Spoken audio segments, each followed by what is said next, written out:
And a very warm welcome back, and thank you for joining us on part 2 of the SimGrid World Cup powered by Thrustmaster. This is hour 6 plus with myself, Dave Christie, and the man, the myth, the legend that is Chris Hay. Chris, we were just talking a little bit about before the break about how much the track changes over the course of the 24 hours. Now, for those that are watching at home that have maybe never done an endurance event, we really mean it when we say you take the lap corner by corner, don't you? Some people maybe watch the stream thinking, oh, they're just, like in oval racing, they're just doing the same thing over and over and over again, so therefore it's the same thing that they're doing over and over again. But that couldn't be further from the truth, could it?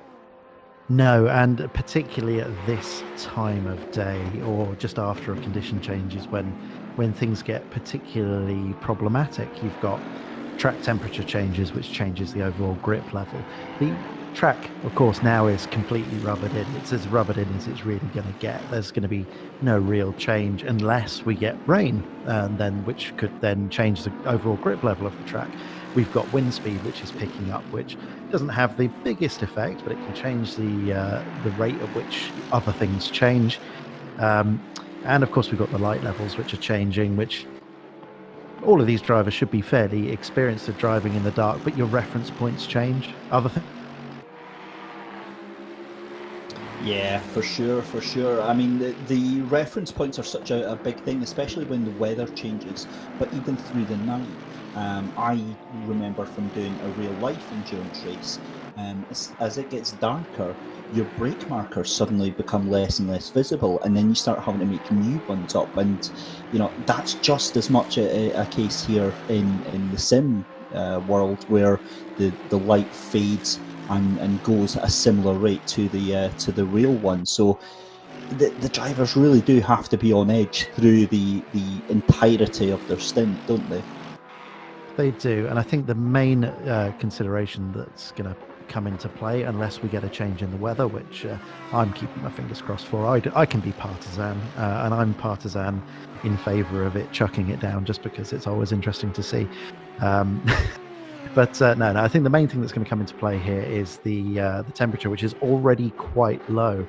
Summer in Belgium, when I was at the Spa 24 2 years ago, it was hitting nearly 40 degrees, 40 degrees C during the heat of the day, and then by the race it was maybe 20, 22, something like that.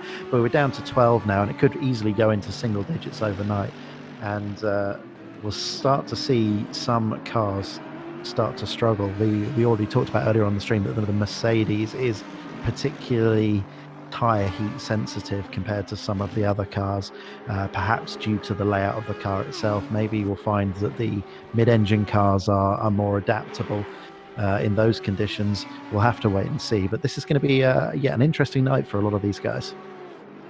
Interesting to see as well that we have an Audi at the front, 2 Audis in the top 10, I believe, as well as a good general mix of pretty much all of the manufacturers in the top 10 there.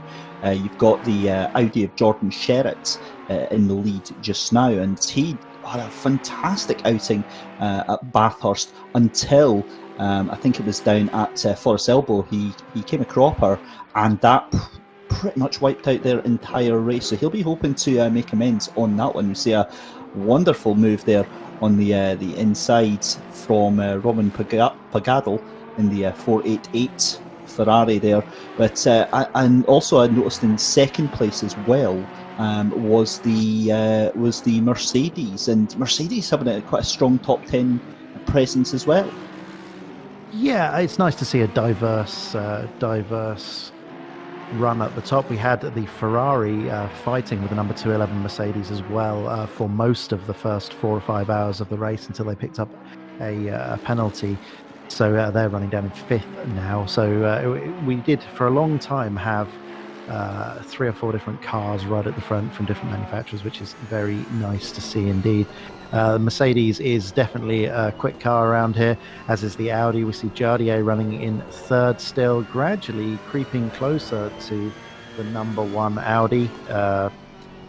although that's going to take a while for that recovery drive, I think. But yeah, isn't it great to see almost 10 different manufacturers of cars in the top 10? Not quite. And the GTR back into the top 10, in fact, who were running in third place, as high as third, I believe, earlier on in the race as well. And it's times like this that you're really going to see things presumably start to settle down, but as drivers try and relax and get into a groove, get into a rhythm. We see Killian Ryan Meenan up in second place in that Mercedes for the JLO team. Interestingly as well, I see Ross McGregor, fellow Scot, up into 9th place in the Invitational, the wildcard entry, the number 23 McLaren. That is the Team Jensen Rocket racing outfits, and they're still keeping in tow with the lead group there. And you look on the entry sheet for that's a very, very fast team on paper. Yeah, very much so, and they were been on the outskirts of that top 10 for quite a long time now, so they've done a great job. Obviously, it takes a long time to recover from those kind of positions. You might gain one position back in the top 10 per stint. So if you're going to try and compete from the win, it's all night from that position onwards. But they're doing a great job running in P9 at the moment. And this is the wonderful thing about sim racing, is the viewers, the keen viewers will have just noticed there. That was a little jump to one of our drivers who are not actually in the car at the moment. That was Dominic Tower of the 404 Connection Lost Racing team. I want kudos points from that, from our production team. Here we go.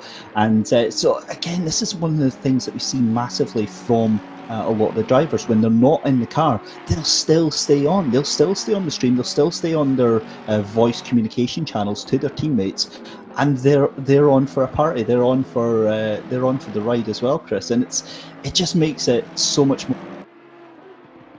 It's very rare that you're watching an endurance race and it cuts into a car with Jordan Pepper or David Perel or someone like that sitting there eating their dinner, having a chat with their mates. Don't you think? It should. I know, absolutely.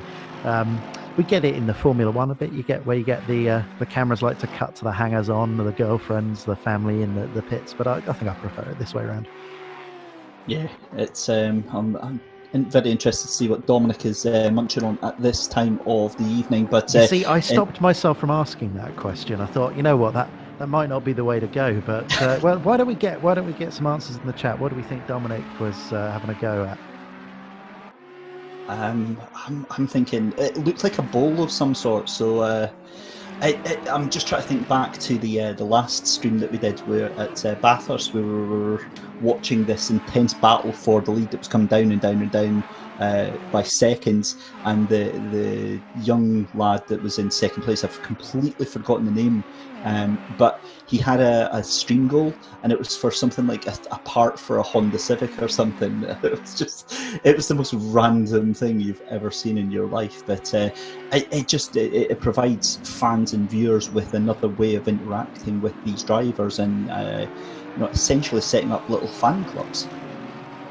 Yeah, no, and it's one of the wonderful things that both streaming and sim racing enable. I was just thinking, maybe I should put up a goal during this stream. I need a new rear anti-roll bar for the MX-5. So maybe we can we can all club together and get that done. These bloody YouTubers always begging, aren't they? Well, it fits right in. What can I say? So I'm presuming then that's the real life MX-5 then. Do you race in real life then, Chris? That was not currently. That was sort of the plan for it, but COVID got in the way, and I've kind of grown a bit too attached to it now. Maybe I kind of want to keep it as a daily. I'm slightly jealous because I ended up falling in love with the City Car Cup. I've ended up buying myself a Peugeot 107, so slightly different aspirations in terms of real life racing there. But yeah, hopefully we get you on the track in 2021. How does the sim racing help you, do you think, prepare for being on the track in real life? Well, I mean, my track experience is really limited to track days and some experience drives and a few little things like that. So at the moment, sim racing is 100% of my preparation. I have very little real world track experience. It could be measured in dozens of laps here and there. So realistically, and I think this is probably fair to say for a lot of people who are taking this approach, sim racing is the only preparation I have, and not only does that make it the best preparation, but it's actually a really approachable way of driving this. I was lucky enough to get to do some laps on the Nordschleife last summer, which was sort of a bucket list goal, and it would have been a very different experience if I hadn't been able to turn hundreds and thousands, tens of thousands, maybe laps in a racing simulator beforehand. It is, of course, very, very different when you get there, and the reality of the elevation changes. We're fittingly looking up down the hill at Eau Rouge, another place where you stand at the bottom of the hill and look up, and it's like a skyscraper in front of you. You really don't get a sense of that in a racing sim or on television. It just doesn't prepare you for that. But I think there's a lot of real world crossover, and you speak to people like David Perel, and he'll say the same. So I'm happy to use his words there. I find it fascinating, the change in attitudes and the change in behaviours from drivers nowadays. You get the newer generation who will spend whatever time they don't have on a track on a sim, or using the sim to potentially try different things on their setup, and it's an amazing stage where we've got to, where the two can seamlessly integrate with each other, even in terms of us doing entertainment. 5 years ago I'd never have seen it where it would be popular that we would be doing streams on sim racing. It's just a wonderful state of affairs, isn't it? It is. It was a beautiful moment where you talked about the change in attitudes to sim racing amongst real drivers, just as we were going through Blanchimont, because it reminded me when Max Verstappen first entered Formula One, and I think his first race at Spa, he overtook someone around the outside of Blanchimont. And I remember commentators saying, it may have been Martin Brundle, saying that he'd rehearsed that on iRacing or rFactor or whatever he'd been racing that week, and he'd said that he'd rehearsed that. And I remember the sort of derisory comments about it. But you're just not getting that anymore. I think as difficult it is to say it, COVID has been a little bit of a gift to the sim racing community. It's one of the few areas where it has provided some sort of benefit, as we've got another car in the wall at Radion. I think was it the 997 car? I think you're absolutely spot on. So let me go and look to my magic list. That is the Silver Racing Team 997 in the Audi R8 LMS. So they are in the Silver Cup as well. So.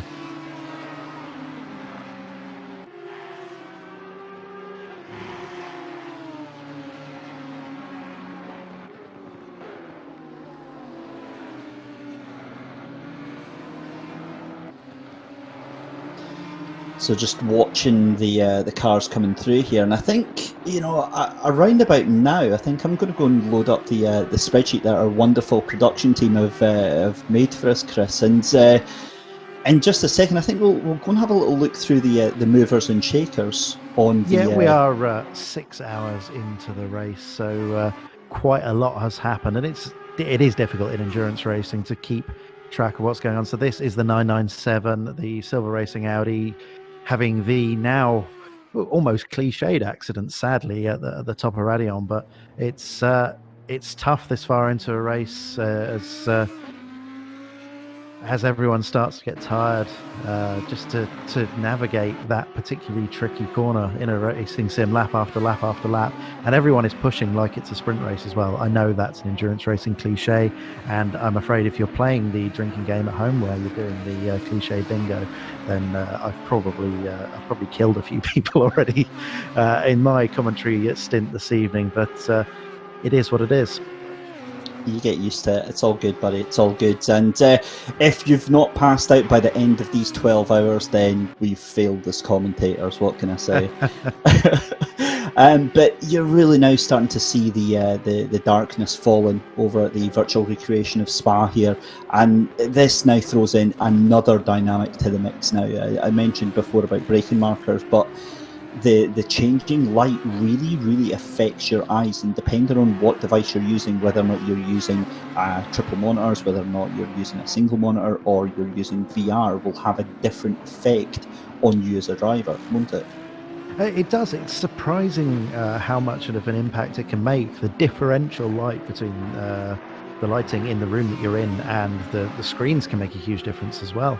I did an endurance race last year that went across the point where the sun went down in real life, and I had real sunlight glaring into my eyes through the back bedroom window where I forgot to put the blinds down. So it's such a stupid thing to think about, but it is something that you have to think about. And as the lighting gets darker in the game, you're getting these sort of high contrast areas which can be quite difficult to look at depending on your setup.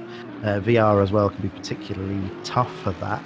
I can't imagine there are too many people who are doing a 24-hour race in VR. If they are, fair play to them. I don't fancy a triple stint inside a Rift or a Vive personally, but if you're managing it, then you're a better man than I think. I did that on iRacing on the Rift DK2, so that was back in the day when it was all blocky and stuff, and yeah, it is an endurance, it is a real feat, but my goodness me, it was so much fun. Just gone picture in picture here as we see Bullywinkel on the back of the Godzilla GTR. That is a cracking little battle for 9th, 10th and 11th place. We just saw earlier on as well, that was George Boothby. Oh, and there's contact! Oh my goodness me! That looks like a 4-car melee going on all the way down, and this is going to end in tears. 3 wide at La Source was always going to end up with contact somewhere. I can't recall who was the centre car now because it was 4 seconds ago, and that's what my memory is these days. But you saw him moving both to the right and the left to try and find some space, and well, clearly there wasn't any. But this is far from done, as we've got other cars, and I think one a back marker there in the mix as well on the run down to La Source.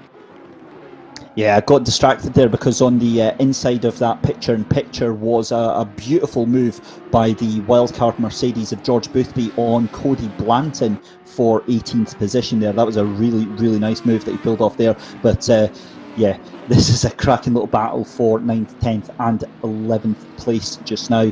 And in fact, I think 9th is just shot off into the distance. We've got Torvinen in the GTR just ahead of that Audi. Yeah, the Ferrari's not actually race for position there as well.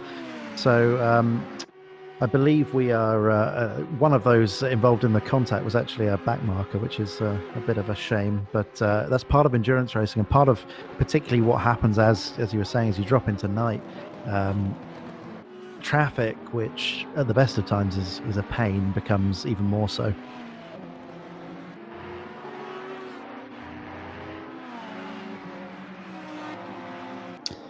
17 hours and 49 minutes left to go in this penultimate round of the SimGrid World Cup, powered by Thrustmaster.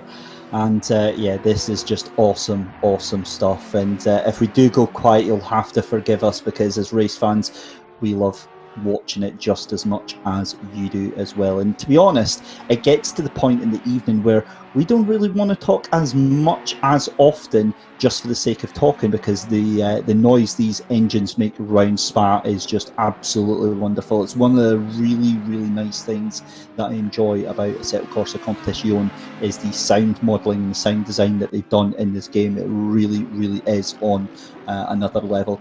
Just a reminder then of your race leader, Jordan Sherritt, still in the lead in the number 1 Audi, 157 laps in. 11.9 seconds behind him is Kylian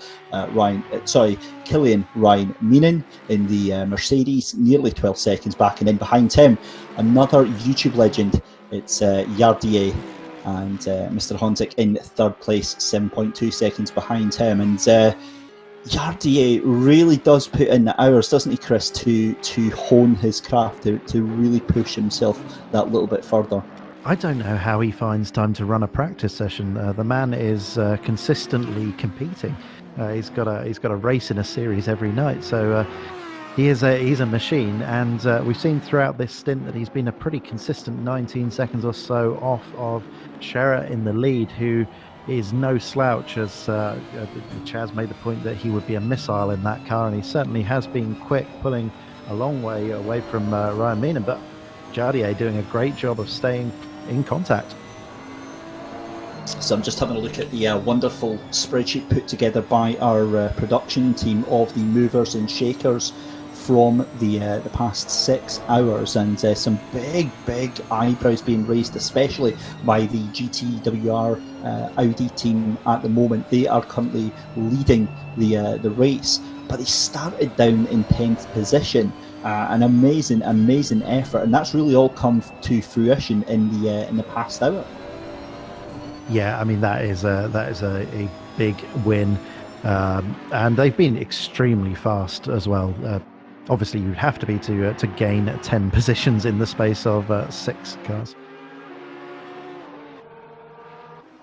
Right, just hearing a question that I wanted answered, and I forgot to ask Chaz of what had happened to the 888 car, the Coach Dave Academy team, who we would, I believe they qualified in P7 from memory. James Parker qualified that car, if I recall correctly, from yesterday. I don't have that in front of me at the moment, but they lost 30-something positions early on due to a disconnect issue. Extremely bad luck for a team of very fast drivers who we'd be expecting to be in contention for the win here.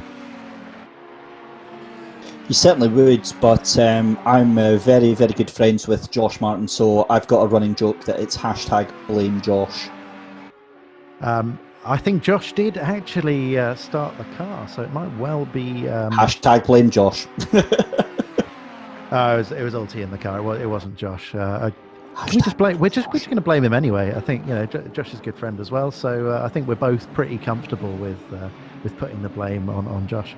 We're going to interview him shortly, so it's all good. Right, Simone Fidel in the number 2 car, the Yaz Heat Ferrari. I love the livery on that little thing, down in towards the source, and that is the number 25 that he has got in front. That is Ferrier in the number 25 Audi. This is for position, so he's flashing the lights. It's nothing more than to try and unsettle that 4th place Audi. And again, to see such close action, 6 hours in is mind-boggling. We had, I think it must have been about maybe 15, 20, 30 seconds between the groups at Bathurst, but this is a stunning run there from Fidel, side by side, and I think that could be done. Yeah, great work there from Fidel. Apologies for the little drop out there. I'm having some issues with Discord today. Always seems to happen at a critical moment. But he will be keen to make an impression on this race after picking up a drive-through penalty, I think for track limits, literally just after he took over that car about an hour ago. So recovering very well. They started P5, I think, and are now back up to P4. They were running in contention for the lead. They were in the lead at one point, battling out with a number 211 Mercedes. So some work still to do, but a good recovery drive so far. Just finding out the number 2 car started P8, so 4 positions up from where they started, but 4 positions down from where they were earlier on in the race. Yeah, I was going to say, because they led the race just 2 hours ago, but it just shows you how quickly a different strategy choice, a different tyre choice, a different, it could even be down to a slight mistake. All of these things add up, and it's mind-boggling to think that when you get to the end of the 20 hours to the 22, 23 hours, and those little mistakes are going to be the thing that costs you those positions. They are, and that's what makes it such a challenge as a commentator, is communicating those kind of narratives.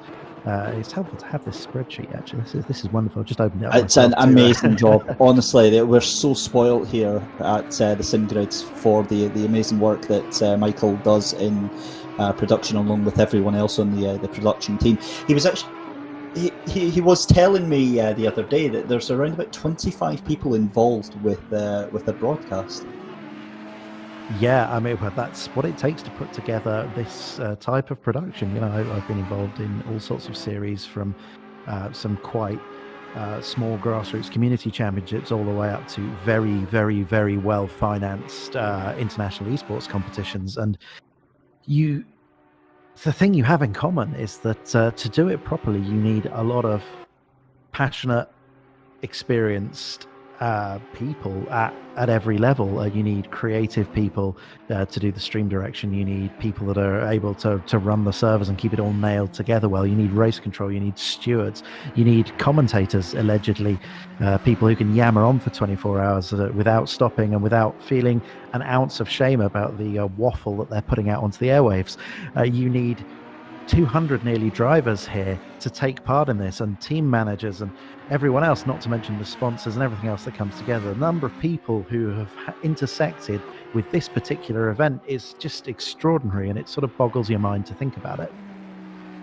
Yeah, it absolutely does, and I think that it kind of goes to show in just the level of production that the guys here at the Sim Grid put on for us. And I've done quite a few events where it's just me and myself, and yeah, it's an absolute nightmare, I can promise you. So hats off to the guys behind that. Anyway, that is enough of that, because let's get back to the track here. Victor Galen, we are watching just now from España in the Team Fordzilla car, the number 8 car, and just making his way down through La Source.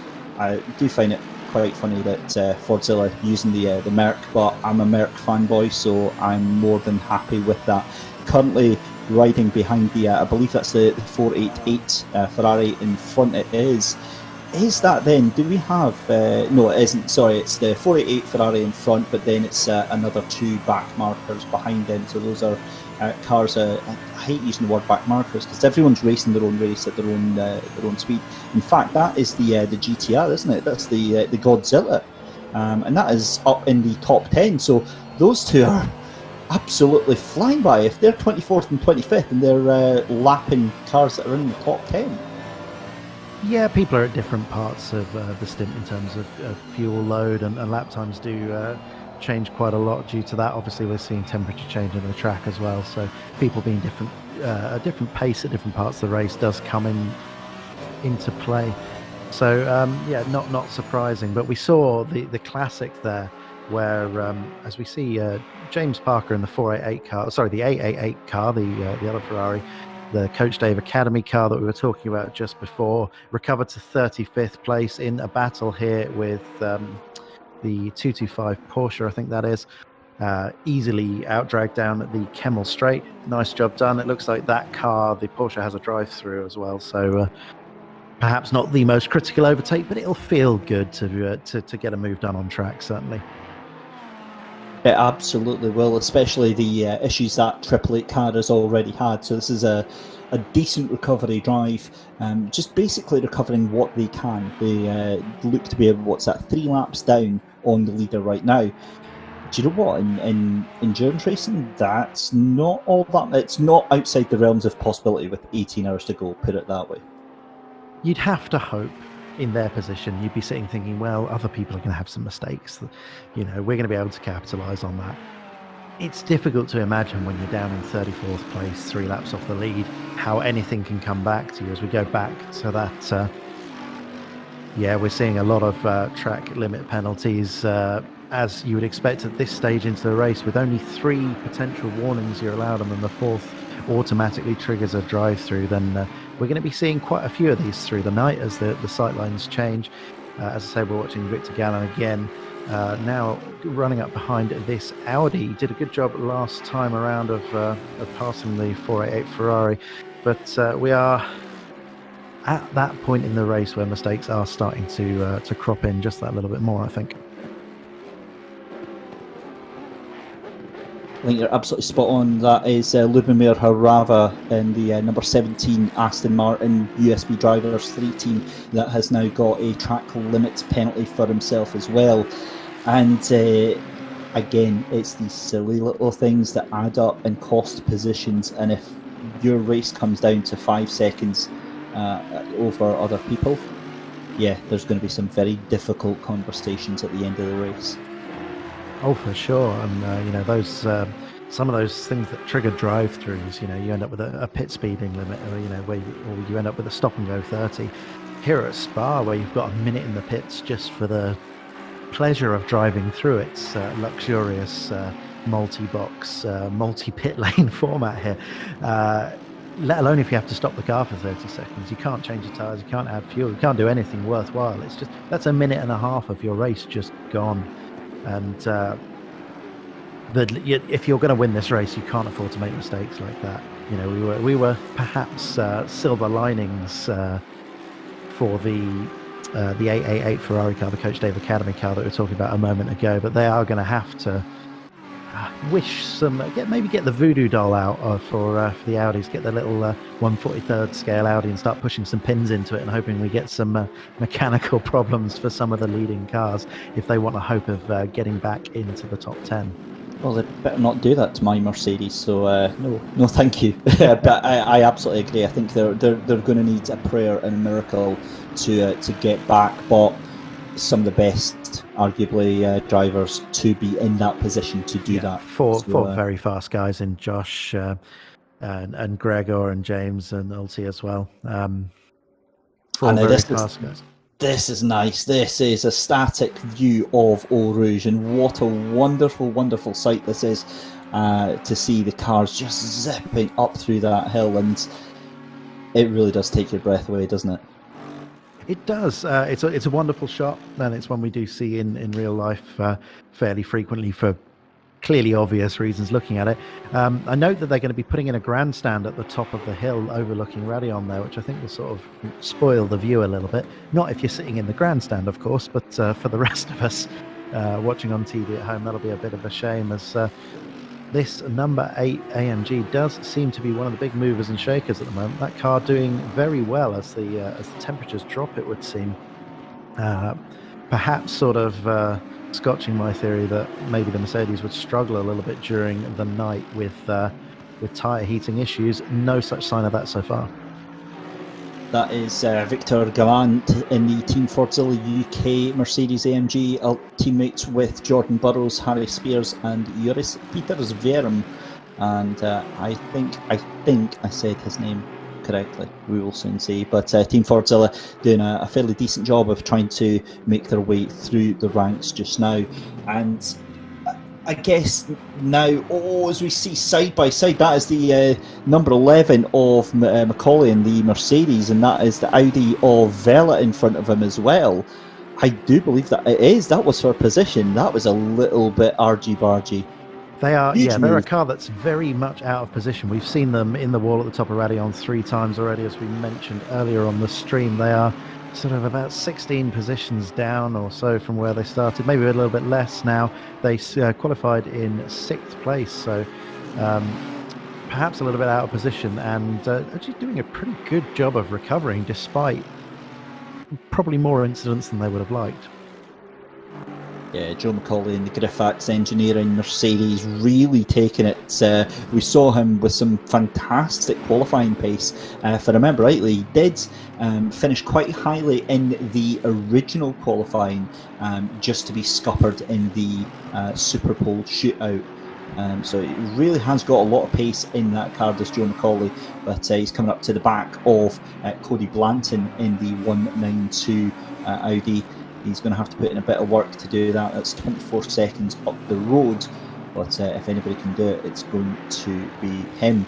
Another person that I had my eyes on was the number 995 car, and I think that was, if I'm not mistaken, that was Henrik Gamble in the Keck Sim Racing number 2 car, the Aston Martin.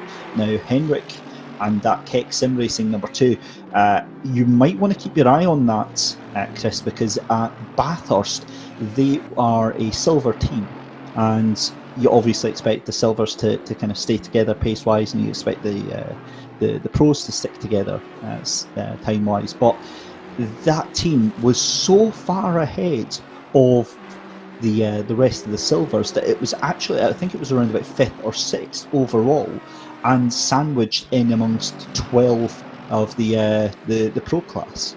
Yeah, and obviously running in P6 overall at the moment. Presumably, I don't have it in front of me, P1 the silvers. You would certainly expect so. Let me bring up the timing sheet. It does look that way. Interestingly, looks like it's about to be unlapped by that very fast number 11 Mercedes that we've been talking about. So going down to onto La Source didn't quite get the unlapping move done there, but it's getting very busy at this time of night. This is classic Spa 24-hour stuff, as we saw a moment ago. 3 or 4 cars all trying to occupy the same tiny bit of space in the bus stop chicane. That is my overriding memory of watching so many Spa 24 races. This is a fantastic camera. That's wow.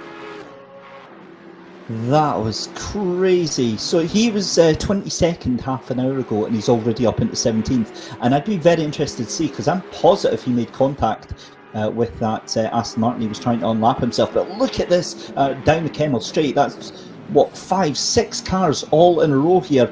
Oh, and this is never going to work. Busy stuff. He seems to have found some room around the outside of the second part of La Source, as we got an Audi rejoining in what can only be described as a hopeful manner. That is extraordinarily busy. We saw a lot of those cars just coming out of the pits as well. So cars on cold tyres, and Macaulay in the number 11 Mercedes picked exactly the right part of the racetrack to be on, to just not be impacted by any of that at all. He is still, though, yet to unlap himself from that Aston Martin. Hang on, he's now up to 15th. Yeah, 2 of those were passes for place, it would seem. So wait, that was the 2 cars that went off then? That is Gergo Pancor, yeah, in the, just being told in my ear, in the 123 Nissan, running in 16th place that we just saw in that melee down at Les Combes. Gergo is one of the livery designers for Kunos Simulazioni. So, yeah, they were running in P3 earlier on in the race, doing a great job of piloting that GTR, something we mentioned. Probably not the most competitive car in the current pecking order in ACC, but doing a great job here. Earlier on in the race, then ended up with a penalty and dropping down the order. Gergo doing a good job here. And yeah, as I mentioned, livery designer for Kunos, so a little bit of royalty in the server. Yeah, it's fine. It's fine. If we see some completely unrelated random disconnects happening through, it's fine. We'll just ignore it. I can assure you, Gergo is one of the nicest human beings I've ever met. And I supplied him with some photos from Spa last year, so he could do some delivery. So there's a nice little tie-in to this event as well. So as we see a bit of flashing, I'm not sure of what effect that ever really has, but it makes you feel good pressing the flashlights button, doesn't it? It does. It absolutely does. It makes you feel like a race car driver. It does, and this is, of course, a pass for position as well, with the 56 Porsche in 8th place. And the Yes Heat car, the number 2, still recovering from that earlier penalty that dropped him out of contention for the lead. Doing a great job very late on the brakes around the outside of La Source. Can he get on the power before the Porsche? Doesn't look like it. Is it Porsche? That's not a Porsche, that's a Mercedes. What am I talking about? He's going to have to drop back a little bit here, because it's going to be very tough to follow through Eau Rouge and Rallion. Clearly, I don't know what I'm talking about, as the Mercedes has to back off. That's pretty common, unfortunately, in that car, particularly on heavy fuel. You're going to struggle to go flat out through Radion in particular. Getting a bit weavy in the straight line there. Can he use that late braking we've seen? He's got to run around the outside of Les Combes. That is the question, and the answer is yes. Perfectly executed. Wow, that was an awesome move, and if I'm not mistaken, that was Konstantin Soldatov in the like and subscribe racing Mercedes, and I believe that's the championship leaders right now, that Simone Fidel has just passed in that number 2 Yaz Heat Ferrari. So they'll be desperate to get a strong points finish for tonight, but not desperate enough to take any crazy risks. Indeed, moves like that feel so significant at the time. You know, you're passing the championship leader, you know it's important, but again, I'm not going to go near any of those endurance racing bingo cliches, but there is still a little bit of time left on the clock, and by the time it all does unwind, you'll have long forgotten about that particular overtaking move. Your race leader, Jordan Sherritt, has moved into pit lane, the number 1 Audi, and that means that Yardier is your new race leader, 37 seconds ahead of the number 25 Audi. So, yeah, Yardier will be very happy with that one. Yeah, it's interesting to know what's going on with the strategy there a little bit. We know that the number 1 Audi was running a little bit little bit longer than a couple of the other cars, the 2 and the 211 car that they were racing earlier on. But Jardier himself was running a little bit longer as well, and maybe even longer than the number 1, it would seem. So they were about 20 seconds behind on the road before the pit stop window here opened up. So we'll see what Jardier can do with empty tanks and a little bit of a strategy advantage. For sure. And Chris, I mean, when it comes down to this point of the 9, for you yourself, if you've been in that position, how do you keep yourself motivated and alert at this point? You know what? It really helps having your teammates on the radio to talk you through moments, to remind you, hey, stop using so much curb on the exit of Malmedy, or you're taking a bit of a risk at Stavelot there. It really helps knowing that you're not on your own in the car. I like that. A lot of other drivers don't. I think, I remember hearing all sorts of stories from Le Mans in the past, before the days of radio, where people sort of go into this 90-minute long stint or whatever in the days of old, and they would just drive, and there would be this sort of zen calm. I don't have that, so it's nice to be reminded that there's someone out there looking out for you, and someone to offload some of the mental load onto as well, which again, that's a contentious thing in motorsport, isn't it? I remember all sorts of issues with people saying that drivers are being coached too much, but it is quite nice to be reminded that you might be being a bit of an idiot or taking a bit of a risk that you don't need to. See, for me, I absolutely agree. I feel like maybe I'm 10 years old or something here, but there's something about having your teammates just coming on and just almost patting your head and saying, "Well done, you're doing a great job. Stick at it," and it really comforts you. It really sort of settles you down, and I think because when it's different to, say, sprint racing when you're doing it by yourself, because it's a team effort. The pressure you feel not to screw it up for your entire team is monumental, and to know that they're relaxed and they're comfortable with the job you're doing, I think it just provides you such a level of confidence. Yeah, I think that's a really key point, is that when you're sharing a car with 2 or 3 other guys, then it is a shared experience. You've got a shared setup, which means that potentially you're not running the car exactly as you want it to, but you've also got 2 or 3 other people to help figure out problems, to spot, to tell you what's going on with traffic, to be a part of the strategy calls as well. I mean, one of the things about endurance racing, we haven't seen it yet, but the weather changes. When do you pit? You haven't got any extra spare capacity as a driver unless your name's Michael Schumacher or Alain Prost to look at what other cars are doing and know that if I wait 2 more, if I can just drag out 2 more laps, even if I'm 3 or 4 seconds off the pace, then it'll save us a stop later on. Trying to calculate all of that while the car is squirreling around up Eau Rouge is a very particular set of skills that, as a 30-something-year-old man who's a new father as well, which means I haven't slept in 6 months, I do not possess the ability to do all of those things at the same time. So having some people to help out with that is a nice feeling. As we watch Jaroslav Honzik, your race leader, aka Jardier, in the Pro Rennveld in Audi, and he's looking very, very comfortable. However, when he was coming through Eau Rouge and over Radion, that you just get reminded of how, I'm trying to think of the polite way to put this, how delicate the handling on the Audi is. It's a very, very fast car, but it's a very, very fast car that will want to kill you without any warning whatsoever. Yeah, it's twitchy. That's certainly true. It's an edgier experience than, say, the Mercedes is across there. We've been talking about the Mercedes and their incidents up over the top at Radion quite a lot throughout this race, because we were handed a series of about 5 or 6 of them on a plate all in one go. But the Audi has the opposite problem, really. It doesn't have that kind of, you have to drag it through, otherwise it's going to understeer, and it's problematic. It gets very twitchy over the curbs, and if you set it up to avoid that, then you lose some of what makes it special. wonderfully balanced car that can just really turn on a dime. It's so agile in a way that perhaps some of the front engine cars aren't. So like anything, the setup is a compromise.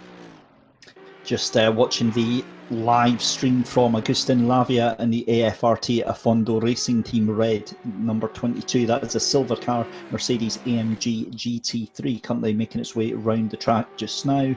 And again, coming back to this whole point about driver streaming, what I love is you get a little insight into their community, into their little group of friends, and it's fantastic because you just kind of feel like you're eavesdropping in on a bunch of guys and girls having an absolute blast, and usually they're talking absolute nonsense while the race is going on. And we spoke about how some drivers like hearing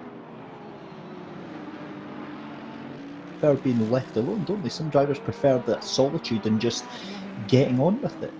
Yeah, there are more than a few Kimi Räikkönens in the world of sim racing. Leave me alone. I know what I'm doing. Shut up.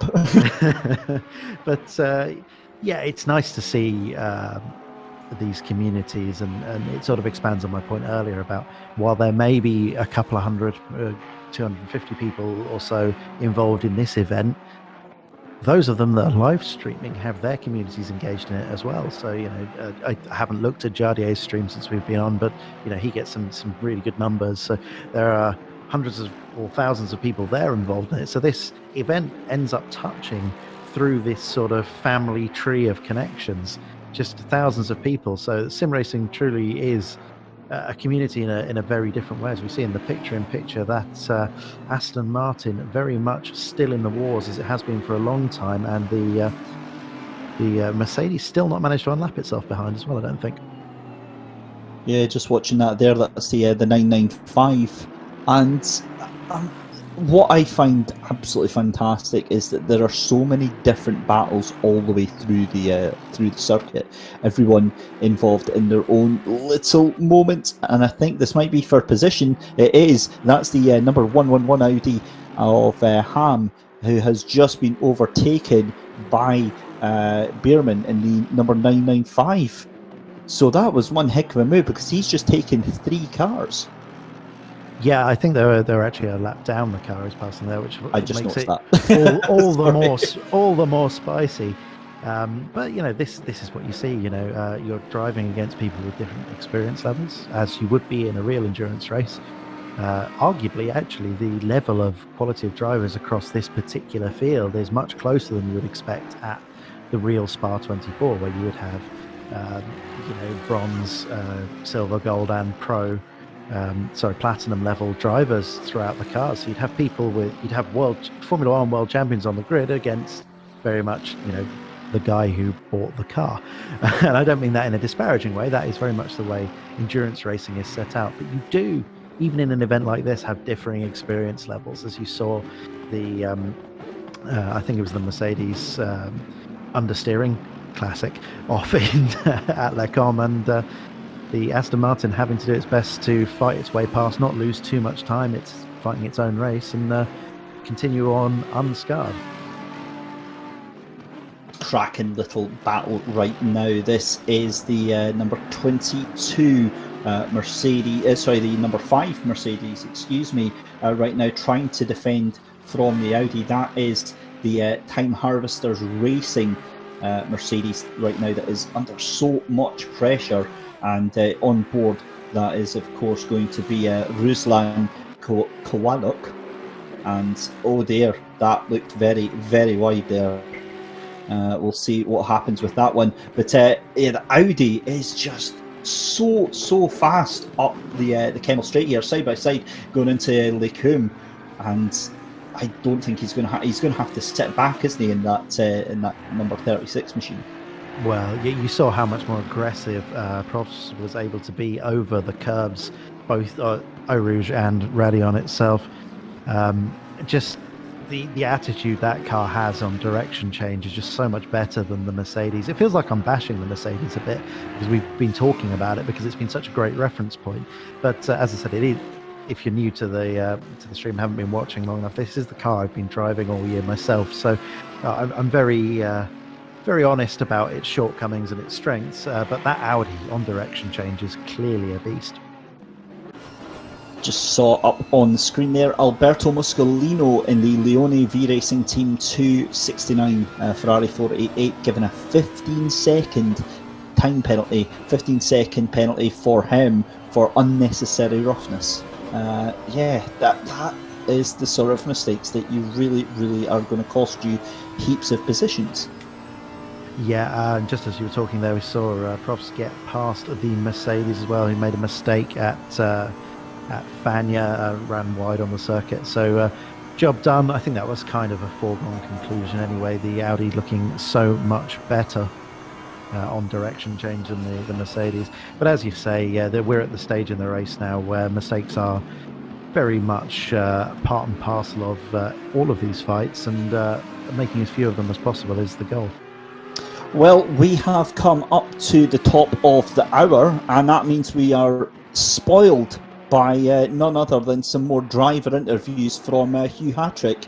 And after that, I think we're going to have some adverts on. So, Hugh, who do you have lined up for us?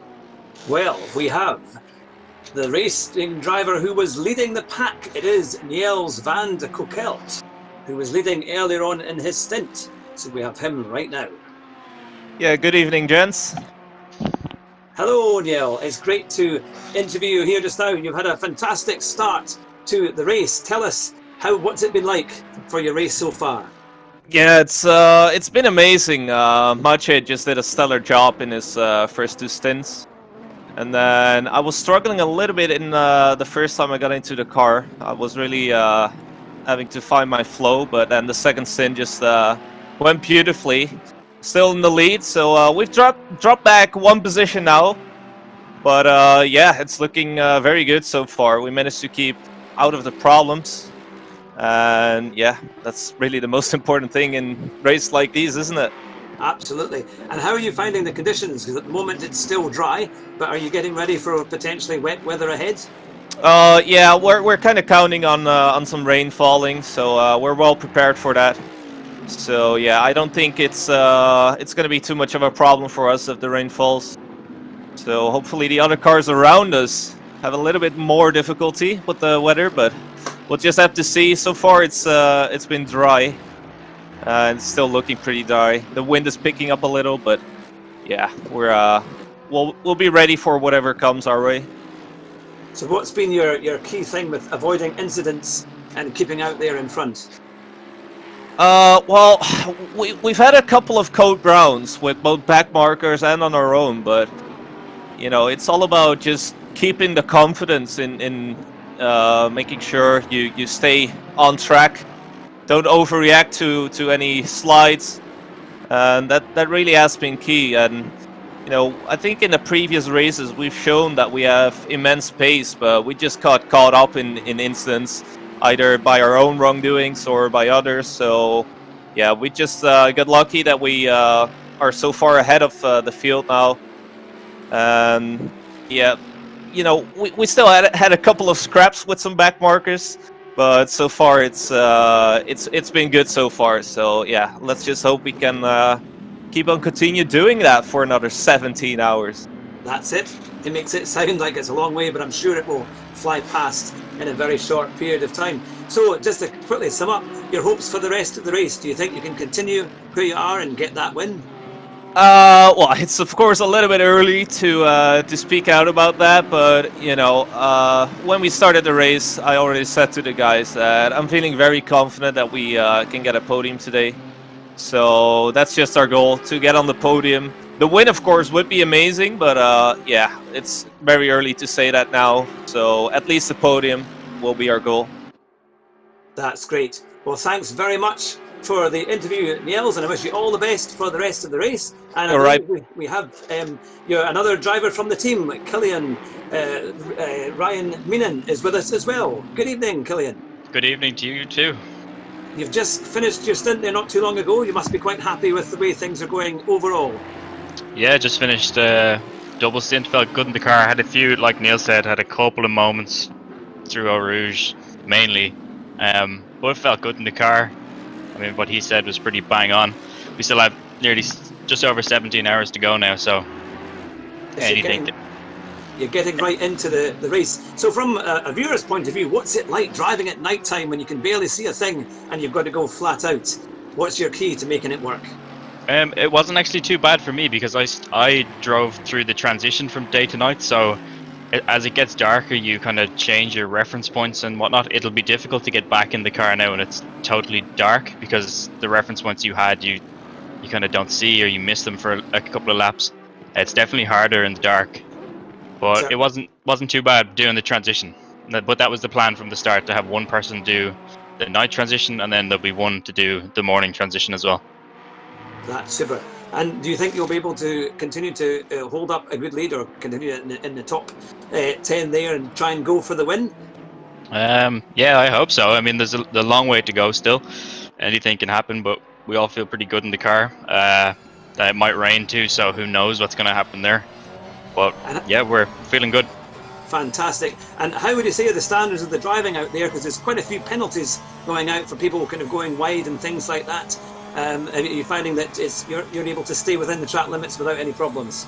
Yeah, for the most part, it's been pretty good. We've had a few instances, I mean, like blue flags and stuff taking a little bit too long, or not too long, but a little longer than we want. But obviously being P1, P2 for the whole race, you're not very patient. You don't want to lose time to the cars around you. But overall, it's fine. I mean, you have to understand that it's a 24-hour race. It's not like you're coming up blue flags in a 1-hour sprint. So you can't expect people to just dive out of the way. There's many battles happening across track, and I mean, you can come up to a group of 3 or 4 cars who are battling for position, and you can't expect them, as much as you want them to, but you can't expect them to just dive out of the way. Yeah, well, that's super. Well, wish you all the best for the rest of the race. Enjoy the race, and no doubt we'll hear from you later on. But thanks very much to Killian, and I'll hand you back to the team of David Christie and Chris Hay. Good night, gentlemen. Thanks, guys. Thank you very much, Hugh. And guys, remember to go and check out Hugh's YouTube channel. A very warm welcome back. This is the SimGrid World Cup, powered by Thrustmaster. I am, of course, David Christie, and I get goosebumps when I'm saying it, but it is none other than Chris Hay. Chris, good evening. Just have to remind myself to hit the unmute button. That's okay, because we're going for an ad break anyway, so don't you worry about it. Guys, we will be back just in a short couple of minutes.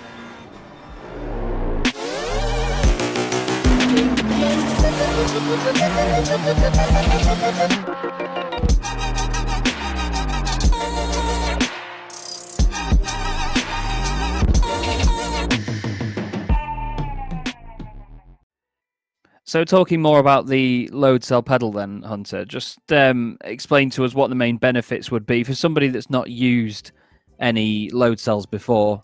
Well, I'm sure you can attest to it that it just feels like a more natural brake feel that you would feel in like a car or whatever you would drive on track. You just get more data inputs from a load cell to your sim of choice by ACC instead, of course, iRacing, whatever. And that leads to a smoother and more consistent braking feel. Yeah, and I mean, to be fair, I'll sort of hold my hands up and say I was quite surprised with the fact that even with a basic load cell, you can sort of feel that the car doesn't lock up as much. It's not so stabby on the brake.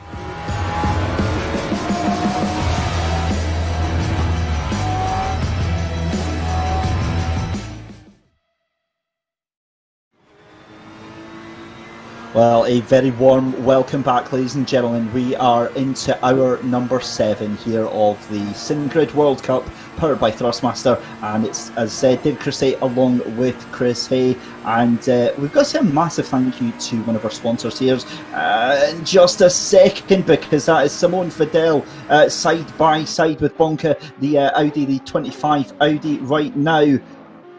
Oh, that is a wonderful, wonderful move there from Simone Fidel into the final podium position with 17 hours left to go in the race.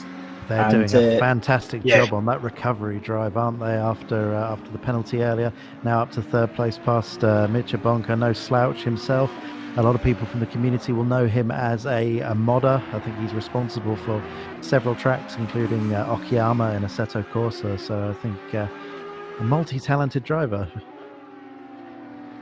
It's quite annoying people like that are so good at lots of different things. And Well, I'm just a very struggle average to driver, sweep. and I can't mod anything. So he got 2 on me there. So Chris, I struggle to talk and read at the same time, so that shows you what we're working with here. I'm finding this evening that I'm having the same issue. So I'm on the at home. I've got the triple screen setup, so I can have all the sheets that the production team give us, and one for the live feed. And I'm on a laptop now in Airbnb, and this is the height of motorsport journalism right now. But wow, what a move from Victoria Thompson there! That was huge coming up the hill there, and yeah, that thing looked mega sketchy, but held on to it. And is that onto the back of George Boothby? I thought it was Victoria making it look all dramatic and taking over, or coming right onto the back of George Boothby, but it turns out that George has just done an amazing move in that wildcard, and that looks like another drive-through has just come through for the number 23. That's the Team Rocket Jensen outfit. yeah, So that's a unfortunate. huge. Yeah, definitely a track limits thing. We saw they're just a few seconds behind that Boothby and Thompson fight that we were just watching. That was almost certainly a track limits violation at the top of Radion. Looking at the timing of how that's all come through, such a shame for them. They've had a good drive. They've been constantly pushing the outside of the top 10, and as a wildcard entry, they having a really clean race up until that point. Now, Chris, while I've got you here, you are the perfect man to talk a little bit about one of our main sponsors here on the stream, and that is a welcome edition of Trackworks, who make custom brake mods for sim racing. And having used a very crude brake mod myself back in the day, using a squash ball, you'll be able to agree with me. It's incredible the difference having proper progressive brakes can make. Yeah, I think if you're perhaps new to sim racing, or you've not tried different types of brake technology, then it can all feel a bit of a confusing subject. But what we're trying to do in sim racing really is provide an input device that, I guess, to some extent replicates the real world thing, because we're trying to simulate the real world, but also gives you the ability to manipulate the car in the way that provides the most performance. And there are multiple different technologies involved in this, from normal sort of potentiometer pedals like you get on the very low end sets, through to things like the load cell pedals that Thrustmaster introduced. One of our other sponsors introduced their first load cell pedal earlier this year. And there are also pedal sets that use proper sort of hydraulic setups with a master and slave cylinder like you'd find in a real car. But in that, the sort of other two we were talking about, the potentiometer setups and the load cell setups, you need something to simulate the pressure, particularly the back pressure on the pedal. So it's not just the feel of pushing the pedal down and pushing into it, which simulated through a spring, as we're watching the 49 Audi get it very wrong in that almost classic accident now over the top of Radion. That's something we've seen more than a few times this evening, and I wager we'll see it a few more times from a few other cars. It's just a very tough corner, and has a reputation for that kind of thing. But sorry, as I was saying, these kind of mods for potentiometer based and load cell based pedals help to provide a better feel, a better tactile response to pressing. And I think personally, for me, it's not the actual pressing of the pedal, but actually how the pedal releases. And as any driver will tell you, how you come off of the brakes is probably more important than how you apply the brakes. How you modulate the brakes at that critical limit that gives you the ideal amount of braking without locking a wheel very important. But as you trail off the brakes coming into the corner, you need to be able to feel exactly where that pedal is and be able to do it in a progressive way that provides just the right amount of braking force for the amount of steering that you're doing as you come off the brakes. And it's so important for lap time. It's important for how well the car turns as well, because all of that's linked. You've only got this limited amount of grip that can be applied across the tyre, and you want to be able to extract as much as possible. And these mods provide an alternative feel that for a lot of people is a lot better and customizable as well. So you've got options, and for a racer that wants to find a little bit of edge, I would say that there are a lot of sim racing gear upgrades that don't make any difference to your lap time. Lord knows I've got dozens of wheels myself now. I've got so many bits of kit. Very few of them make you faster, but a good brake pedal definitely will. Absolutely. We'll come back onto the conversation about brake pedals in just a second. I want to go back to that crash at Eurasian Radio, and that was the number 49 Audi. And for the eagle-eyed amongst you, you'll know that was the Pro Renvelten car that is shared by Jaroslav Honzik, aka Jardier. So that was Victoria Thompson behind the wheel, and that now puts them quite significantly down order. They were leading the race at one point just about 10-15 minutes ago, so that is a huge bit of a moment for the Pro Renvelten team, and we'll have to see if there is any significant damage, because that car went into the barrier very, very hard indeed. So going back to the brake mod, and again from my own experience with that, it absolutely is, because back in the day where the community was still quite new and you were sharing ideas and tips and tricks on forums and, before YouTube, and the idea of putting a squash ball behind the brake pedal.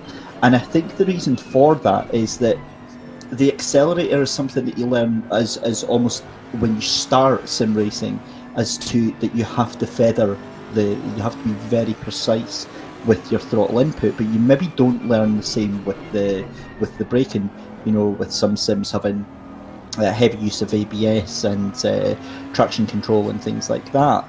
And these mods, and the whole point we're talking about this is that, our one of our sponsors, Trackworks, they make these customized and highly engineered modifications for pedals that you can buy off the shelf. So, for instance, your Thrustmaster T3 PAs, for example, and you can put them in, and you can adjust the feeling, the pressure, the feel of the pedal to suit your own braking style. And we're just seeing that on the bottom right there. It's absurd to think that this is where we are. That the amount of engineering that goes into these products now, it almost rivals real world cars.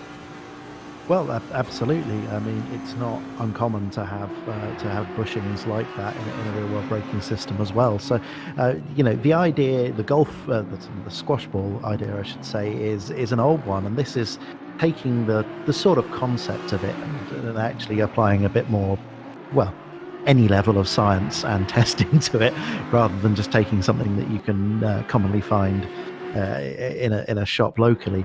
But these mods, in my experience, having tested lots of them over the years, do provide a much better feel than the standard, certainly the spring type pedals that you get.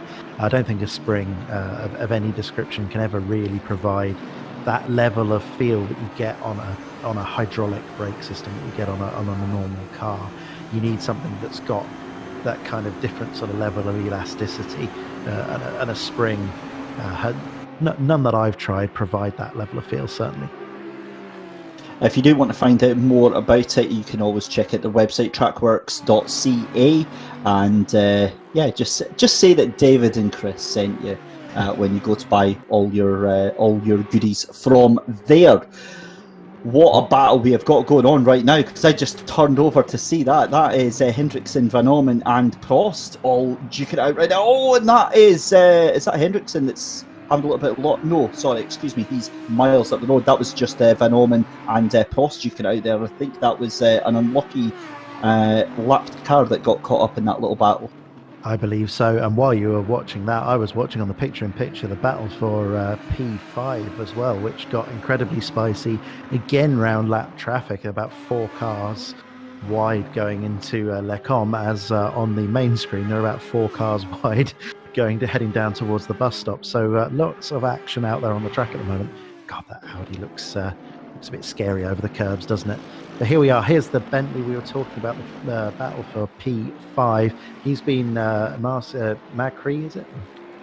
My eyesight failing me there. Has been threatening to get past that Mercedes for a few laps now, and this is probably the best part of the track to do so. You don't have that scary bit up Erosion Radeon to worry about, and that Bentley is pretty handy in a straight line, but so is the Mercedes, not close enough into the bus stop this time around. Yeah, that is, of course, Marco McCree in the Racing Line Motorsport 194 car. Konstantin Soldatov in the Mercedes ahead. The 56 like and subscribe. Your current championship leaders down into La Source and under a heck of a lot of pressure right now. And 14 seconds up the road are the third and fourth place cars as we ride down the hill here. And I think they're almost side by side. Surely it's not going to be too wide into Radeon. Someone deserves a pay raise for that camera angle, don't they? Like the Mercedes just taking as much track as possible through Erosion Radeon, doing absolutely everything, but still going to find a Bentley right behind it as they head down to Lecom. Not quite close enough. It's so tough, as we've said many times across this particular broadcast. It's just so tough to follow through close enough through that series of corners and then keep the slipstream along the Kemmel Straight. I'm going to make the first of many diva-like production requests, and I wonder if we can actually get an on board with Marco Macri in 6th place there, and have a look at the chase down to Soldatov in P5, because that is going to be absolutely epic. There we go. That just looks awesome, doesn't it? As a driver chasing someone, that really eggs you on, doesn't it? You really feel the urge to push when you've got another car in front of you. You do, but just watching one corner through the rather tricky Puon, you could see how much later the Bentley was able to be on the brakes. You could see how much tighter it was through the apex. The Mercedes struggling clearly to get the power back down. And as we go on the run through Stavolo and up the hill, I think this is going to be the best chance we've had. He might have to just lift off the power there. It didn't look like it. Running very close to the track limits into the slipstream. You're not going to be able to effect a change before Blanchimont. Running it right up to the rev limiter there. Does he have to lift through Blanchimont? No, doesn't get too much aero push. All good, but not quite close enough once again on the run down to the bus stop chicane. That's very intriguing. The Mercedes just seems to have just a kilometre or two just at the very top end in hand. That's going to be a tough overtake to make in that case. I think so. But what is going to happen is they've got 2 3-lapped cars that they're coming up to just now. This is going to all come down to the Kemmel Straight here. And yeah, this is going to get a bit spicy. Yeah, McCree actually a little bit wide coming off La Source, cost him a little bit of time, but that might help in the sense that he's going to be a little bit further back, though does get that understeer turning in to Erosion Radeon. So again, just a little bit further back. This is going to be tough. I can't think of another way of getting past. He's going to have to do it in the twisty bits. This bend really good on the brakes, so we can see. Obviously, you get the concertina effect, but look how much closer he's managed to remain through Lecom and now Malmedy. Seems very confident up on the curb there. Is he going to throw it down the inside into Bruxelles? It's a tough overtake to make work. You have to be so much better on the brakes than the other car, and shows himself to the inside, but realistically not close enough, and he's not going to be able to get much closer than that. The Bentley, I find, has this sweet spot of tyres and brake wear. It lasts about maybe 5 or 6 laps, and then the tyres start to cook, depending on setups, obviously. And this is what I think we're seeing here from the Bentley. This is now going to be his prime chance to overtake Konstantin Soldatov in that like and subscribe number 56 ahead of him. But if Konstantin can hold on I think you'll see that Bentley starting to fall back as the tyres start to cook themselves, as they start to roast themselves in their own juices on this cooling Spa track here. And it's all even twisted further with the fact that you've got these back markers. And again, I keep saying back markers, they're lapped traffic. That's all it is cars going at a different pace. Constant a tiny bit closer this lap, but still going to be a struggle, especially as we will see the 56 car pick up some slipstream. He's going to have to back out there or get a track limits penalty. Too close to carry that kind of speed through Blanchimont. And we see the 56 car runs wide. Was that a little love tap into the back of the back marker there as they crash on the second half of the bus stop as well? That was all a bit clumsy from, well, everyone involved there. I love how, we spent the past 2 laps admiring just how intensely they were fighting, and it all comes down to a little bit of dodgem racing at the chicane there. But it's as it was, and Soldatov now losing out on that one and heads back behind the Bentley there. So that is the battle for 5th place and 6th place. This is Philippe Simard in the number 96 Mercedes. Mercedes everywhere right now, and yeah, I do like the livery on that car. It does look quite nice at this time of night. It's certainly helpful to have some bright colours at this time of night, that's for sure. Shame there's no Grello Porsche out there. That's always pretty easy to pick up when the sun's gone down. But we are seeing Mercedes either struggling or doing exceptionally well, and I suspect that is setup related. So we're seeing this battle again, back to Gergo Panker, who we haven't spoken about for a little while, in that black and mint green Nissan GTR, doing a stellar job there. He's I think been running about P12 for a lot of this stint, but has cruised up to the back of the 101 Audi, still moving forward. They were, unfortunately, as we keep mentioning, running much higher up the order earlier on in the race, and hopefully they'll find their way back there. But this is a battle of stints, it's not a battle of laps. We've trying desperately to avoid those cliches. Again, I nearly said the one with the word long in it, so I'm not going to do that. But Gergo doing a great job in that GTR, sticking close to the Audi. We'll see on the run down to Blanchimont that perhaps a little bit too far back to effect a pass this lap. But we are actually seeing it's pretty tough for anyone to stay close enough to effect a pass down into Lecombe. It's much tougher than it would be. In fact, Gergo under pressure a little bit from the car behind now.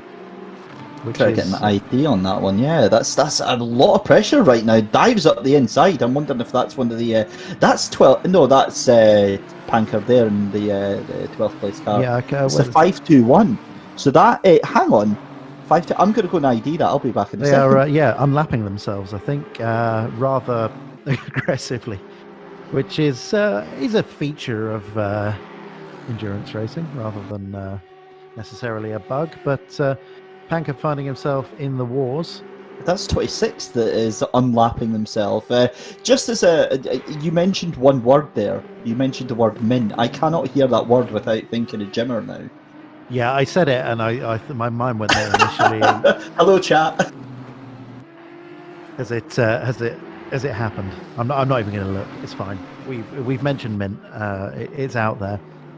And, well, I mentioned Godzilla last hour. You've mentioned mint, so we've covered all our bases really. Has he copyrighted our whole colour? Is that what's happened? I think it's in public. You know, when it's such a ubiquitous thing. It's almost a meme now. Yeah, well, he's already got a shed. No one in sim racing can buy a shed now. And if we can't have mint, then you can buy a GTR. That seems reasonable. I'll take that. I'll take a GTR. That'll be fine.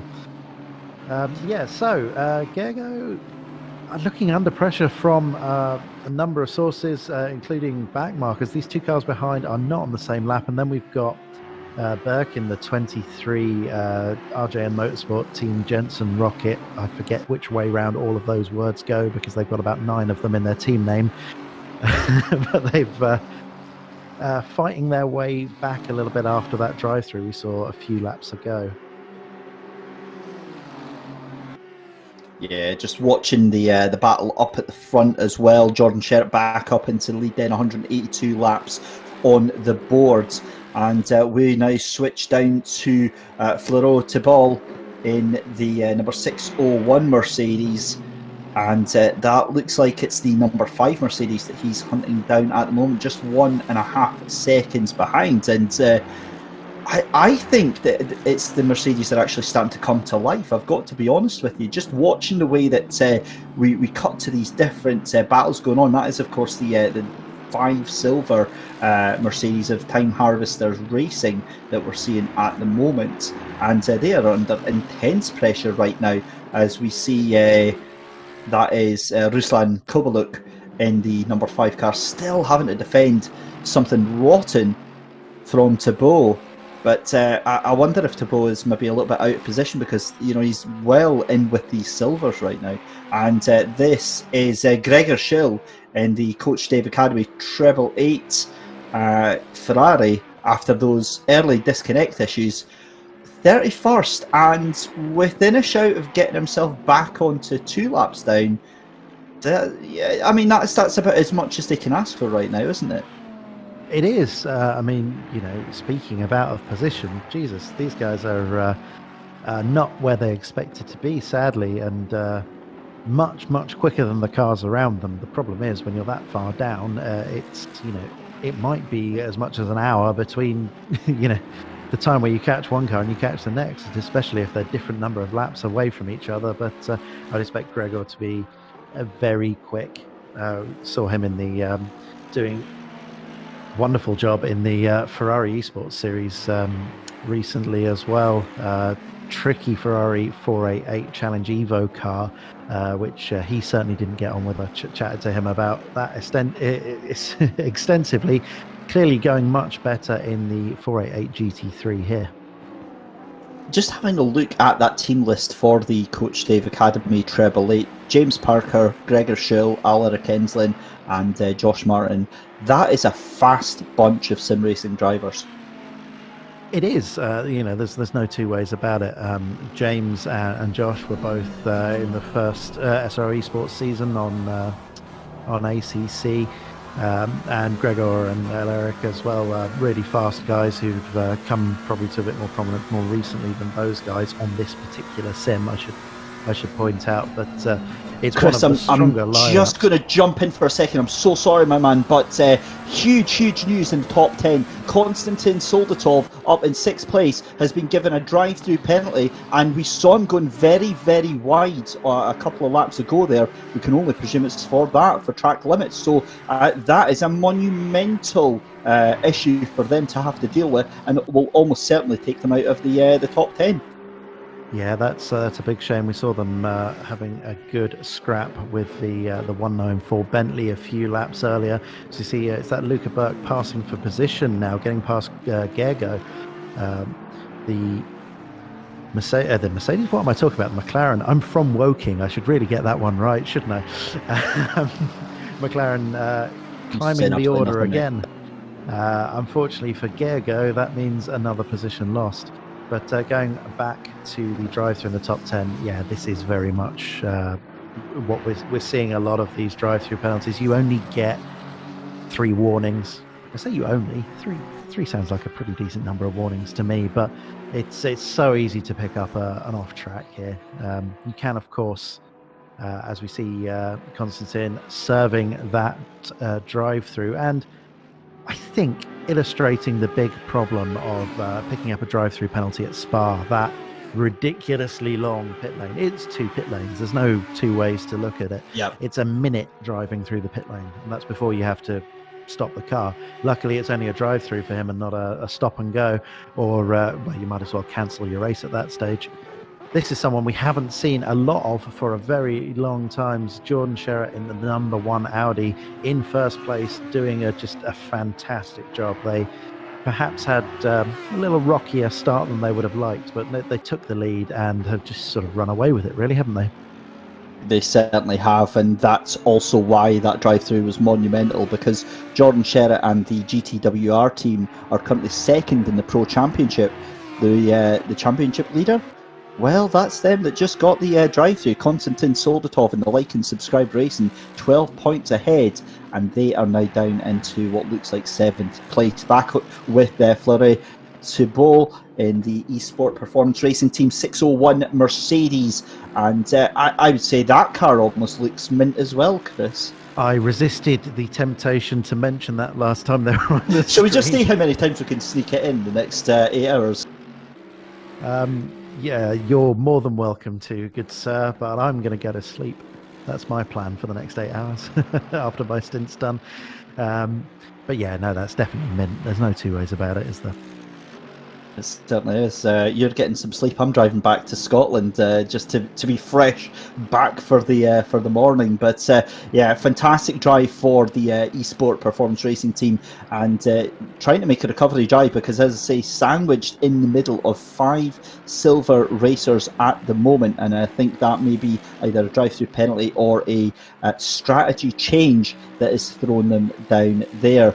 And it's nice to see the wild cards having some mixed fortune as well. Can see up in 12th place there the drive-through that was affected for the McLaren there, and that is of course the number 23 of the Jensen Team Rocket RJN. That's Luca Berk that's in that one just now, and yeah, they've got a lot of pace in that car. They do. It would be. It's a real shame that they captured that drive-through, because they were fighting it out between sort of 8th and 10th place, depending on where they were in the sort of pit stop window. Obviously, at this stage of the race, you know, it is a bit of a merry-go-round depending on where people pit, because the strategies are all a bit mixed up now as people pick up damage and drive-throughs and all sorts of things that perhaps take the sort of 65-minute ideal stint and turn it on its head a little bit. But yeah, I still think a really good showing from them as a wildcard entry, and still looking pretty decent for a top 10 finish if they keep their nose clean. And of course, only a second away from P11, that 101 car. In fact, they've just taken a second out of that car on the previous lap. Perhaps a little bit of traffic involved there, as we can see ahead on the screen. But looking like the number 23 wildcard entry, the Jensen Team Rocket McLaren, is the car to have, and very, very quick out of La Source. Carried speed in. It may even go side by side through Eau Rouge. Not this time around. Discretion, better part of valor and all that. But stays very close through Radion. This might be one of those rare overtaking attempts down into La Source. Of course, now I've said it, it's not going to happen because that's how that works. But that looks like this is going to be a case of sooner rather than later. Poor Philip Witzek in the Silver Racing Team 101 Audi R8 has a mirror full of Luca Berk right now, and that McLaren, that is a daunting sight. Chris, from your experience from endurance races and perhaps nighttime races as well, how do you personally settle yourself down into your stints? Do you have a routine that you go through, or do you just take each race as it comes? Yeah, no, I don't really have a routine as such. I heard you asking the question, and I thought, yeah, it'd be really good to have a great answer for this, but I just don't. It very much is you have to drive each race as it comes. You know, it's particularly at this type of event, these big, long endurance races, the 12-hour plus races. You know, you've got to be consistent. You've got to be consistently quick. There's no point setting qualifying laps every 2 or 3 laps and then, you know, spending the next couple getting yourself, making silly mistakes and costing half a second here and there. You've got to find a pace, you've got to find a rhythm, and you've just got to drive to it. And then you've got to be calm around all of this traffic, as we've seen just how much impact it can have. You can lose just so much time, as this is... I know I've said it before, but what a camera shot! Looking back at look at the shots on the downshift and the upshift, the aero ripples. That is just stunning. Yeah, it's an indulgent camera shot, but it's beautiful because of it. Someone who spends a lot of time trying to get make sim racing beautiful, I very much appreciate what's happening here. This is something, of course, that you absolutely wouldn't get a camera like this in real life for good heat-related reasons, I suspect. We've got the cherry red glowing exhausts of the Audi were on board. There's actually a back marker, I think, between us and the McLaren that's in this fight right now. Definitely not happening. But you can see as the car comes closer just what an impact both the slipstream has and the braking distance as well. The concertina effect being brought into very sharp focus there by this nice wide camera we've got here looking backwards. And in fact, the wide camera exaggerates how far behind Burke is in the McLaren. He is not far at all, as we get a wonderful shot of the nose of that Aston Martin. This is one of those moments, and Chris, you might get this as well, where you're paying attention, but you almost lose yourself to what's actually happening. And I was having a moment there where you're almost having to pinch yourself, reminding yourself that you're watching a game. And this is where we've come to in terms of the graphics and the visual presentation that we've got going on right now. You could be forgiven for thinking this is a real life camera feed that you're watching. I mean, this one reminds me of a camera feed that I saw during one of the, I think it was the Daytona 24 of the Ferrari 488 on the rear of it, and you saw the flame rippling out the exhaust on the downshifts. But I mean, the graphical quality on this sim is just second to none. No, I mean it certainly is, and it's something to be absolutely commended. It's kind of cinematic here, especially as I'm not hearing the audio feed as I've got everything turned down so we can listen to the comms feed.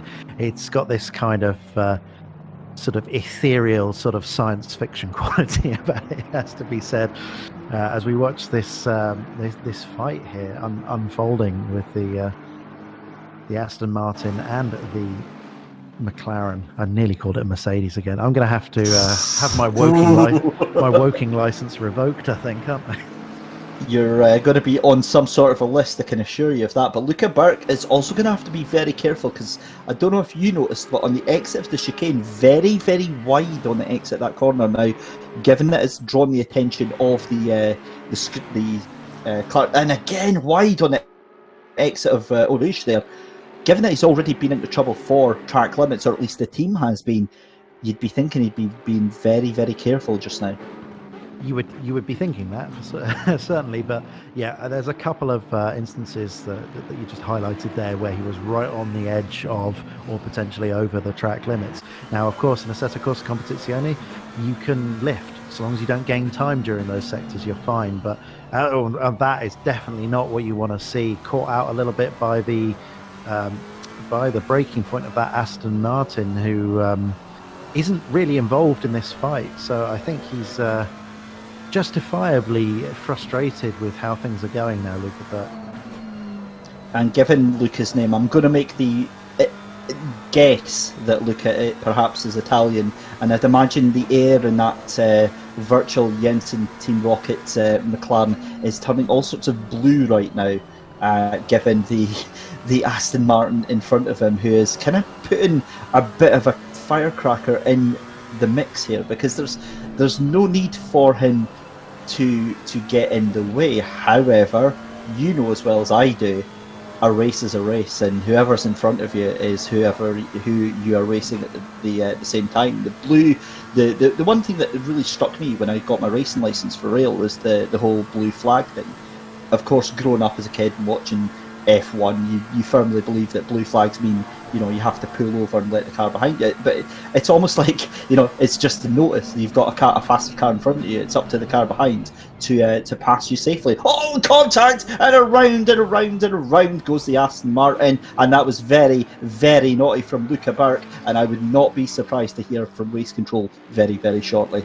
Yeah, that was extremely late on the brakes. There, you could see it coming from a mile off. Unfortunately, all four cars there were fairly similar in terms of pace, but you felt like Luca Burke was better on the brakes and better on turn in, and was getting quite frustrated. You could see it in the attitude of the car, and it sort of felt like things were going to come to a head sooner or later, and it turned out to be sooner. Yeah, it's always unfortunate when you get things like that happening, because we can say as commentators, because we're not in the car and we're not in control of what's going on, and you know, just keeping it calm and taking a foot off, and yeah, that was very, very silly from my point of view. Actually, it's quite interesting though. It looked like the Aston had to just back off slightly because I think it was the red Audi in front was just checking up a little bit as well. So he almost sort of got away with that, except for the fact that the car in front just had to back off that little bit more on the apex. Unfortunately, when you're coming in that deep from that far back, your foot is buried into the carpet. Well, there's probably no carpet in the floor of a McLaren 720S GT3, I'm sure, but it's buried deep. You're braking as much as you can, and you're starting to turn into the corner as well. There's no more grip available from the tyre, so there's nothing to happen. And yeah, the Aston Martin had nowhere else to go either, so that's I've got to be honest, unfortunate. I mean, by the time that happened very late into the apex of that corner, It did. If it had happened on, you know, the turn into the corner, then yeah, it's just one of those things. But by that point, he knows the move isn't going to happen, and I think he's expecting that Aston Martin just to disappear into thin air. Yes, he is. No, you're absolutely right. There's no sort of doubt as to you know, who is to blame if blame is to be apportioned in an incident there. But I think you know, we're going to have another look at it again because we can, and that's beautiful. There is a point where he's sort of committed to it and has been caught out. Unfortunately, that's what happens when you are right on the limit and you try to keep your foot in. He's frustrated. He wanted to get past. He'd been trying to get past this back marker for several laps now at this stage, and unfortunately, that's when there's nothing left. There's no extra room on the other side of the limit. Then you get caught out by things like that. And I've certainly been in the same situation where someone just breaks that little bit more on the apex than you're expecting. And if you're 6 inches away from the bumper like he was there's really nothing you can do about it, and it's all your own fault, unfortunately. And see, this is the horrible thing is, as a commentator, I have to add a caveat, because as a sim racer myself, if that happens to me, you're getting sent to the moon. No two ways about it. You're going away for a very long time. And thankfully, it was just a racing incident. There was no malice in it, 100%. There was no ill intent there. But it comes back into this thing that we've been talking time and time again, Chris, is the discipline, the patience, and it's a team event. There's 16 and a half hours left to go. Yeah, but that's the problem. We're getting into that endurance racing bingo cliche problem again here.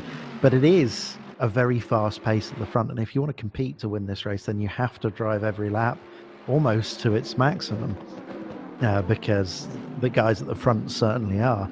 So it's very easy to get frustrated when you're losing time behind back markers. You've got to be decisive overtaking them, and if they're fighting you, you've then got to make that extremely difficult decision. Like, do I want to let this guy go? This guy's a liability. We're in a very long event here, and we've got to get the car to the end. Or do you try and be aggressive and decisive and get past and put them behind you? You don't always get that decision right.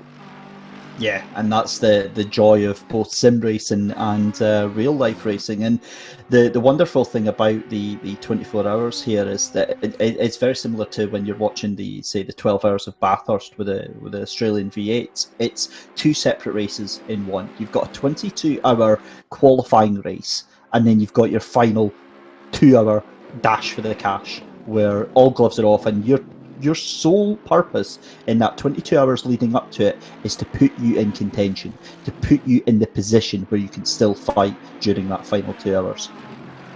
Yeah, I mean, that's very, very much the case. And we see it in GT racing perhaps more than any other class of racing, perhaps because of things like balance of performance that keeps everything close.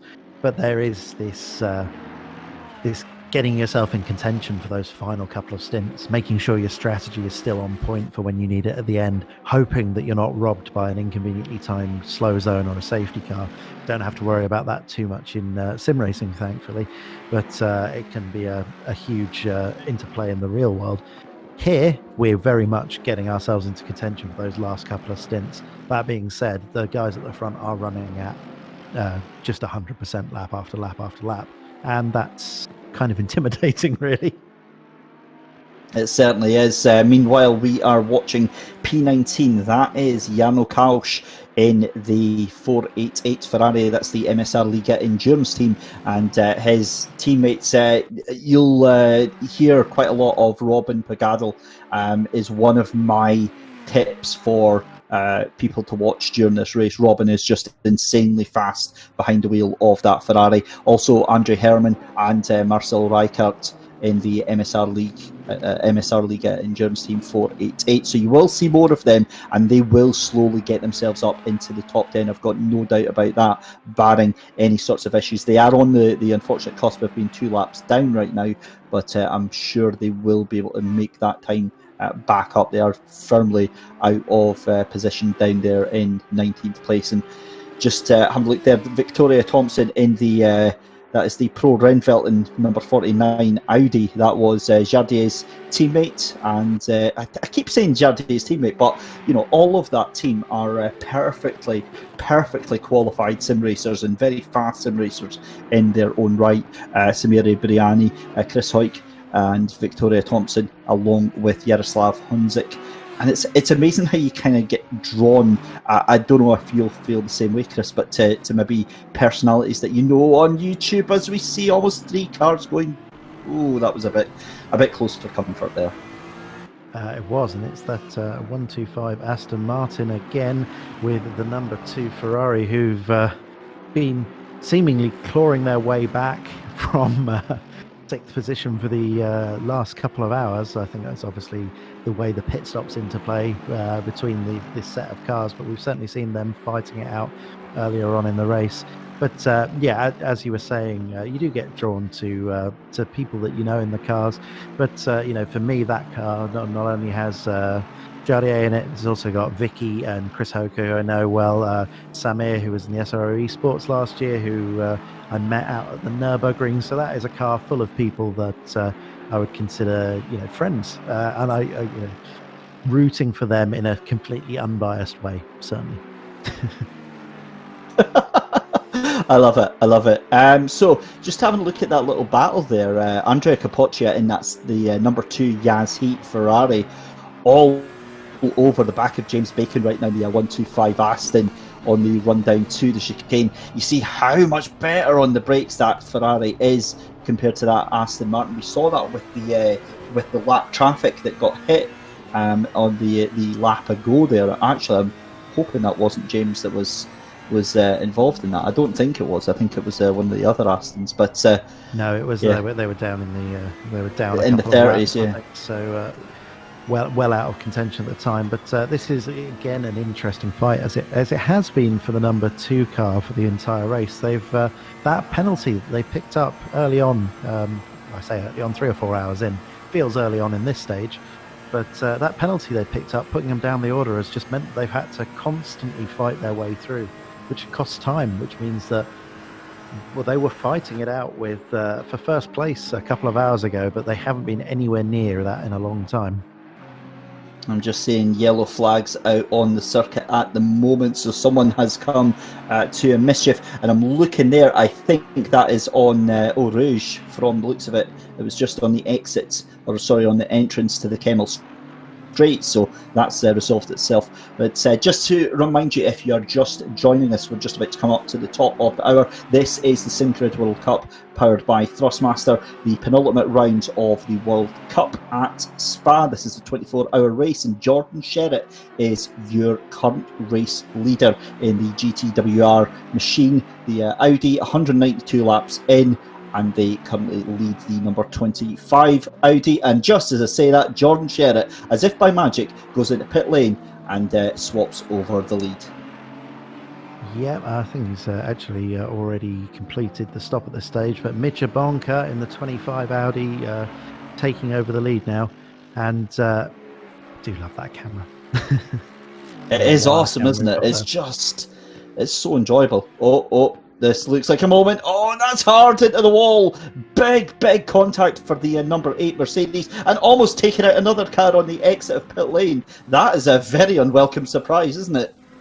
Yeah, not something you want to see As you exit the pit road, as the tyres are blue on your indicator as they're frozen cold, and yeah, that is a classic incident that we've seen now probably a dozen times over my time on the broadcast, but it's predominantly the Mercedes that are making that mistake, and that makes me feel a little bit better, having done it myself a couple of times over the years. It kind of justifies you doing it, doesn't it? Well, yeah, if drivers that I consider better than me are doing it, then that's great. That's a very second-hand yeah. on the Fordzilla car that we saw in the barrier at the top of Radion. You can see the lights flashing as he grazes the brakes there. One of the nice little damage features you get in ACC.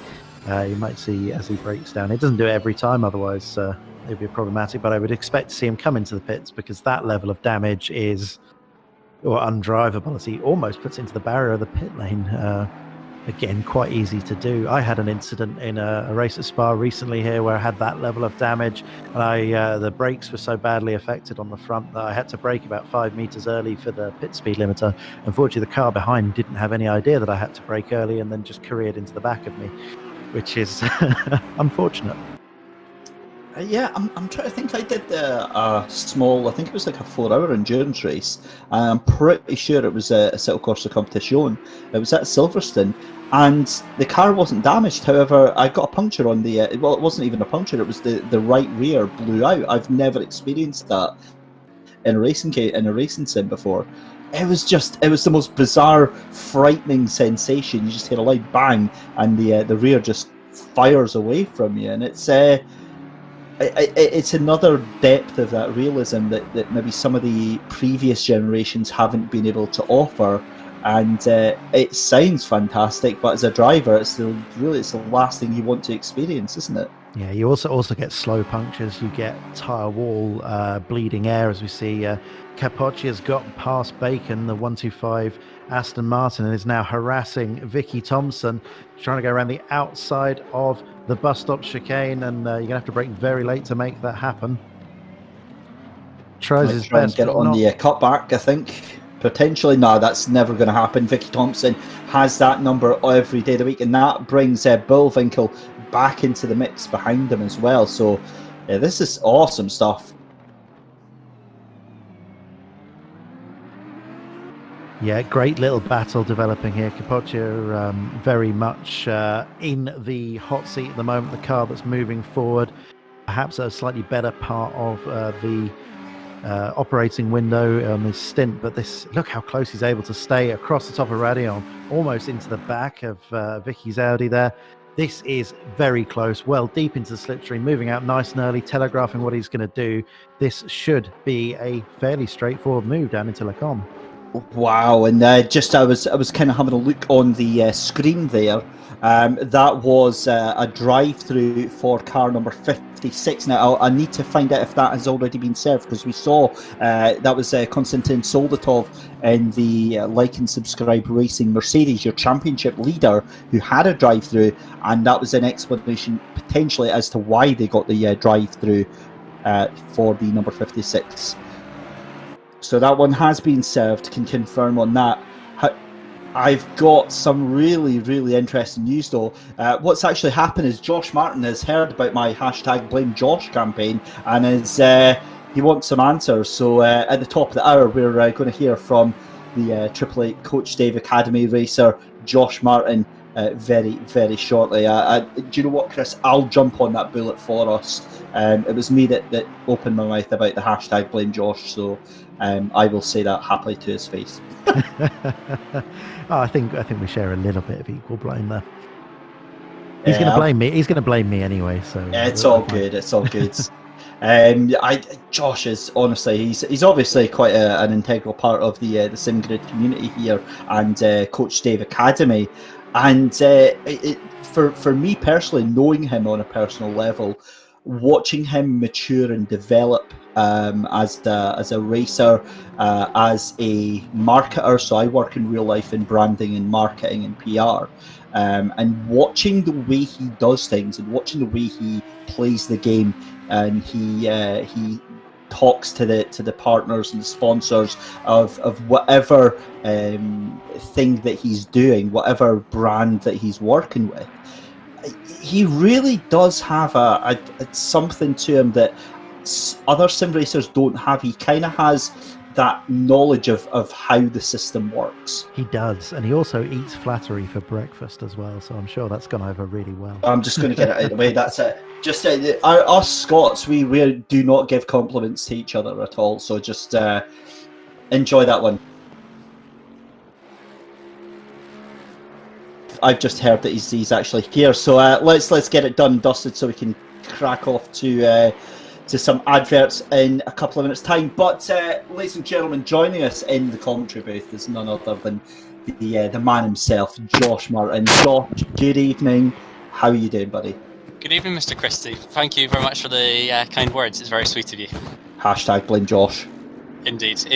I started that months ago, actually, to be fair. I think that's equal blame between you and Mr. Hay, the two very talented commentators causing trouble as always. Can we have a hashtag blame Josh in chat, guys? That would be very much appreciated. Joking aside,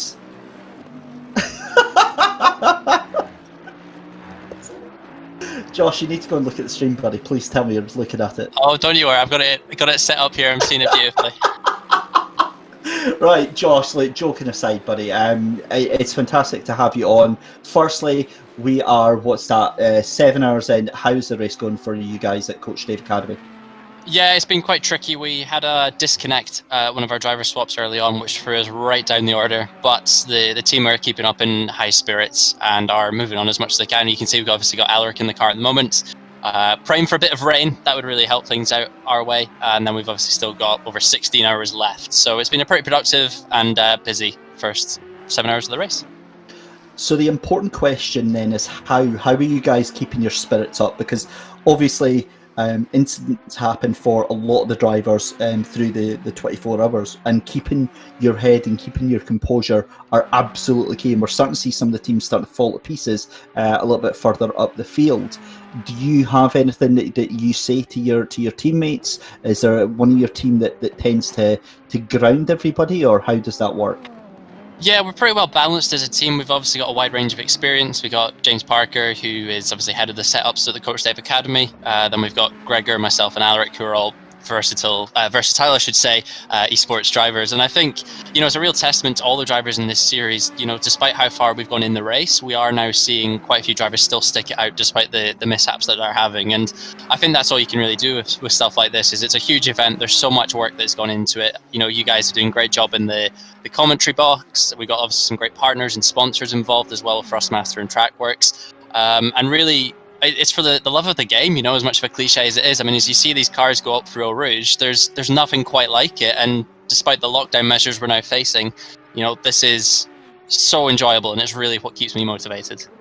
Well, I've been on here, so I've not even seen the news, so we'll come to that in a minute. But one of the things I said, and you probably heard it yourself, is the fact that I being a person that works in marketing and PR, is that you know how to play the game very, very well, and you genuinely like to give back to the partners. Now, on that note, I need to ask you, because we've spoken at great lengths about hardware setups and the difference that you can make just by making small changes. And one of the latest additions to the partnerships that SimGrid has is with Trackworks. And me and Chris were talking about it earlier. And I just wanted to get your take on it and how important having a proper progressive brake setup can make to your driving.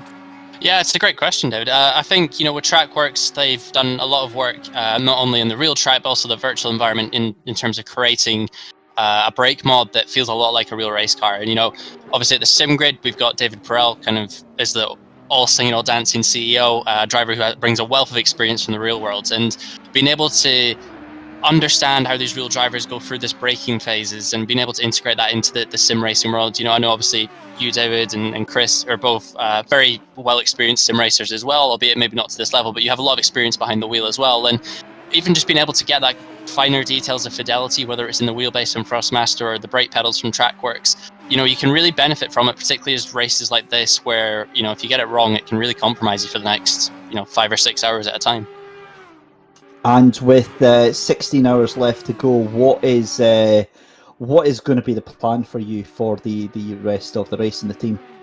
I think, to be honest, we are in one of these weird positions where it's we've got nothing to lose and everything to gain. So hopefully, like I say, some rain comes into play. The car has been set up more towards accommodating for that wet weather, interchangeable conditions. If it doesn't happen, though, then we'll just keep our head down, push as hard as we can, and see it across the line. Like I say, the driving's been great. The driving standards seem to be pretty good from where I've been sat. So yeah, we're just going to enjoy ourselves. We're just seeing the video on screen here for the brake mod from Trackworks, and I'm curious. Now, I've tried a lot of things in terms of setups and mods and crazy little ideas to try and improve my performance. What's the weirdest little mod you've tried to do to your setup? I think when I first started sim racing, I had a sponge under my brake pedal because I didn't have a load cell. I had the Thrustmaster. I think it was like the TX, which didn't come with load cell pedals at the time. Wait, so you mean like a proper bath sponge? A proper bath sponge nicked under the brake pedal. It was quite a common tactic actually in F1 league racing at the time, but obviously, yeah, here at the Sim Grid, we've got much better stuff than that. We've got Trackworks with their incredible brake mods, so hopefully no sponges needed. Trackworks.ca if you are wanting to have a look at the range of stuff that they do. Josh, what do you do finally for downtime?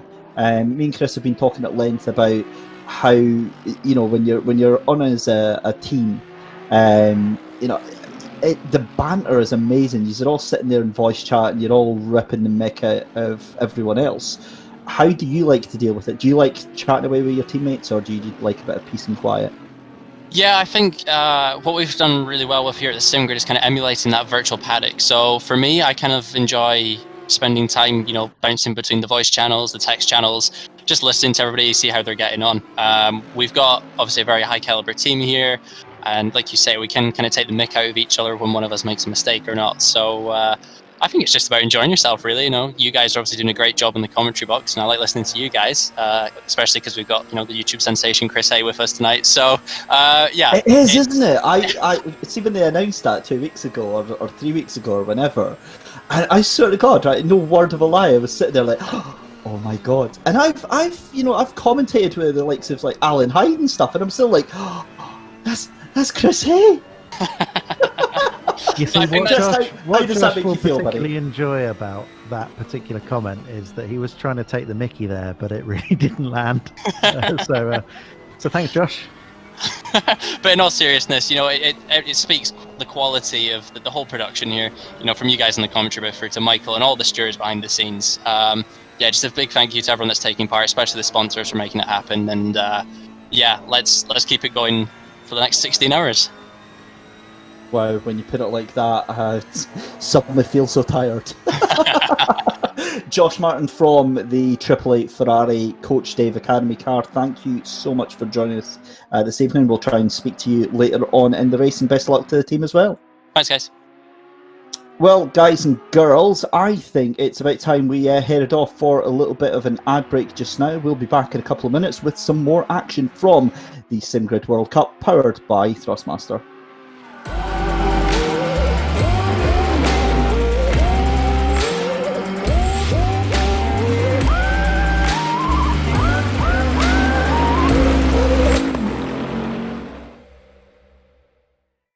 So talking more about the load cell pedal then, Hunter, just explain to us what the main benefits would be for somebody that's not used any load cells before. Well, I'm sure you can attest to it that it just feels like a more natural brake feel that you would feel in like a car or whatever you would drive on track. You just get more data inputs from a load cell to your sim of choice by ACC, instead of course iRacing, whatever. And that leads to a smoother and more consistent braking feel. Yeah, and I mean, to be fair, I'll sort of hold my hands up and say I was quite surprised with the fact that even with a basic load cell, you can sort of feel that the car doesn't lock up as much. It's not so stabby on the brakes.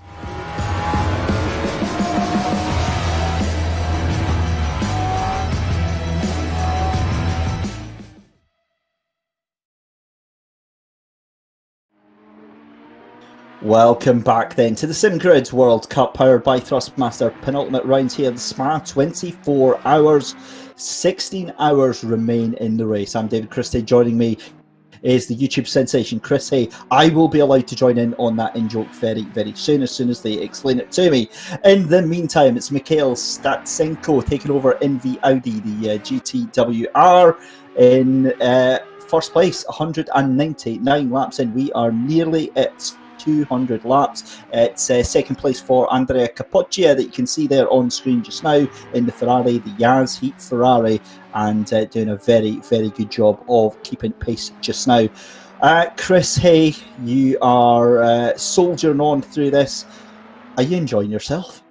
I am. It's lovely to be here. It's always enjoyable to commentate on an endurance event in particular, because in a sprint race, when you're commentating, it is very much play-by-play. In a race like this, you get to relax into it and be a bit more conversational, have a bit more fun with it. You get interviews. Sometimes the people know you and try and derail you a little bit. Sometimes they manage it, sometimes they don't. But to drag it back to the race, I think we should note that we were just looking at Andrea Capoccia there, doing an excellent job, wrestled the number 2 car back to second place. They are half a lap down on the leader now after the difficulties they faced. That's a long way. They're coming into La Source. Unfortunately, I can't quite see the track map where the number 1 car is in the lead, but they are nearly half a lap down now, sadly, on the leaders. So yes, we are in a situation there with that team where they've done a fantastic job of battling their way back. They're down in 5th or 6th place for much of the last part of the last couple of hours. They've finally managed to wrestle their way back out on top, and now they find themselves half a lap back from where they were hoping they would be. See, the great thing about that, though, is that is just one strategy change or one drive-through penalty that will make all of that up. We've seen. Well, it was one drive-through penalty, wasn't it? Yeah, that's right. So you're quite right. Yeah. But to swing it back is it's not without the realms of possibilities. We see Andrea going wide again, and you just wonder if these drivers are going to kind of learn the lesson that's been given. They're pushing and pushing and pushing and pushing, and time again they're getting these penalties. Yeah, I mean, it's an unanswerable question, isn't it? I don't know if they're going to learn the lesson, and we'll tell you at the end of the race if they have. But I don't think racers going to race. Well, indeed, this is it. Again, without wanting to get too near the cliches, the pace at the front is relentless. So you've got to keep pushing, and the more you push, the closer you get to those limits, and it's inevitable that you're going to go over them at some point. But the number 1 car doesn't seem to have had any problems with that, and they're thundering ahead now, totally commanding this race, which they took the lead of a couple of hours ago now, and are now half a lap ahead.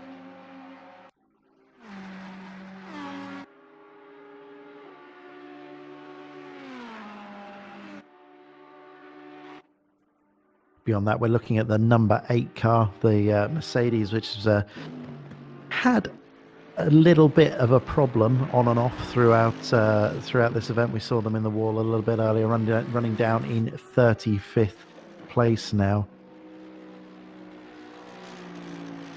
Yeah, unfortunately, we've just lost David, so I'm going to be yammering on my own for a little bit. Hopefully, we'll get him back. I think he was referenced earlier that he was perhaps in a hotel room doing a stellar job of the commentary on a laptop. I'm sitting here with 3 screens in front of me and still can't work out what's going on. So I'm in awe of the job he's been doing this evening, as I am of Andrea Capoccia, who still relentlessly quick in that number 2 Chaz Heat Ferrari. The Ferrari perhaps not been the quickest car in ACC of late. In fact, maybe never really being the car to have at any point during the various BOP changes, but looking quick here. And it's definitely one of the better cars to have if the rain comes as well. So perhaps they are in the pound seats. Audi, on the other hand, a twitchy car at the best of times, perhaps not the best car to have, although we did hear from one of the drivers in the one of the other Audis earlier, saying that they had no concerns if it was going to rain. So perhaps down to setup, perhaps down to how safe the setup is. There's always a risk-reward situation between what sort of setup you go for in these long races where you expect all of these things to happen. But currently, Andrea Capoccia with a fair bit of work to do, and hoping that we might have a little bit of a problem for the number one car, although it has to be said, no signs of that so far. Looking a little bit further down the order, we have yet to see that 888 Ferrari break into the top 30. Some of the other stories we've been covering, Gergo Panka still in the 123 Nissan GTR, the Kunos developer. I say developer, I believe he's a livery artist primarily. I don't know if that comes under the title developer. He works for Kunos. Let's leave it at that. So we probably are putting any blame for any incidents onto him and him alone, because he's here, and that's how that works. It was very nice to meet Gergo for the first time last year. I think it was at Spa, actually. No, it was definitely at the Spa 24 last year. Very nice man, which is always a nice thing to have. In fact, all of the team at Kunos are really great people and very friendly, and they've certainly helped me out in my career doing what I'm doing. And it's very nice to see them getting involved in the racing side of things more and more. You quite often see Gergo and Aris, who I'm sure everybody knows, and Davide, who's their marketing manager or director, I should say, seem to get involved in a lot more racing these days than they did. Yeah, we've just seen the weather update in the top right-hand corner of your screen, saying that the rain that we've been speculating about, praying for, just generally hoping would manifest itself, looking like it's going to come in about 30 minutes time, with about 15 minutes left of my stint on commentary. So just that wonderful time where the rain starts to fall and everything gets a bit messy.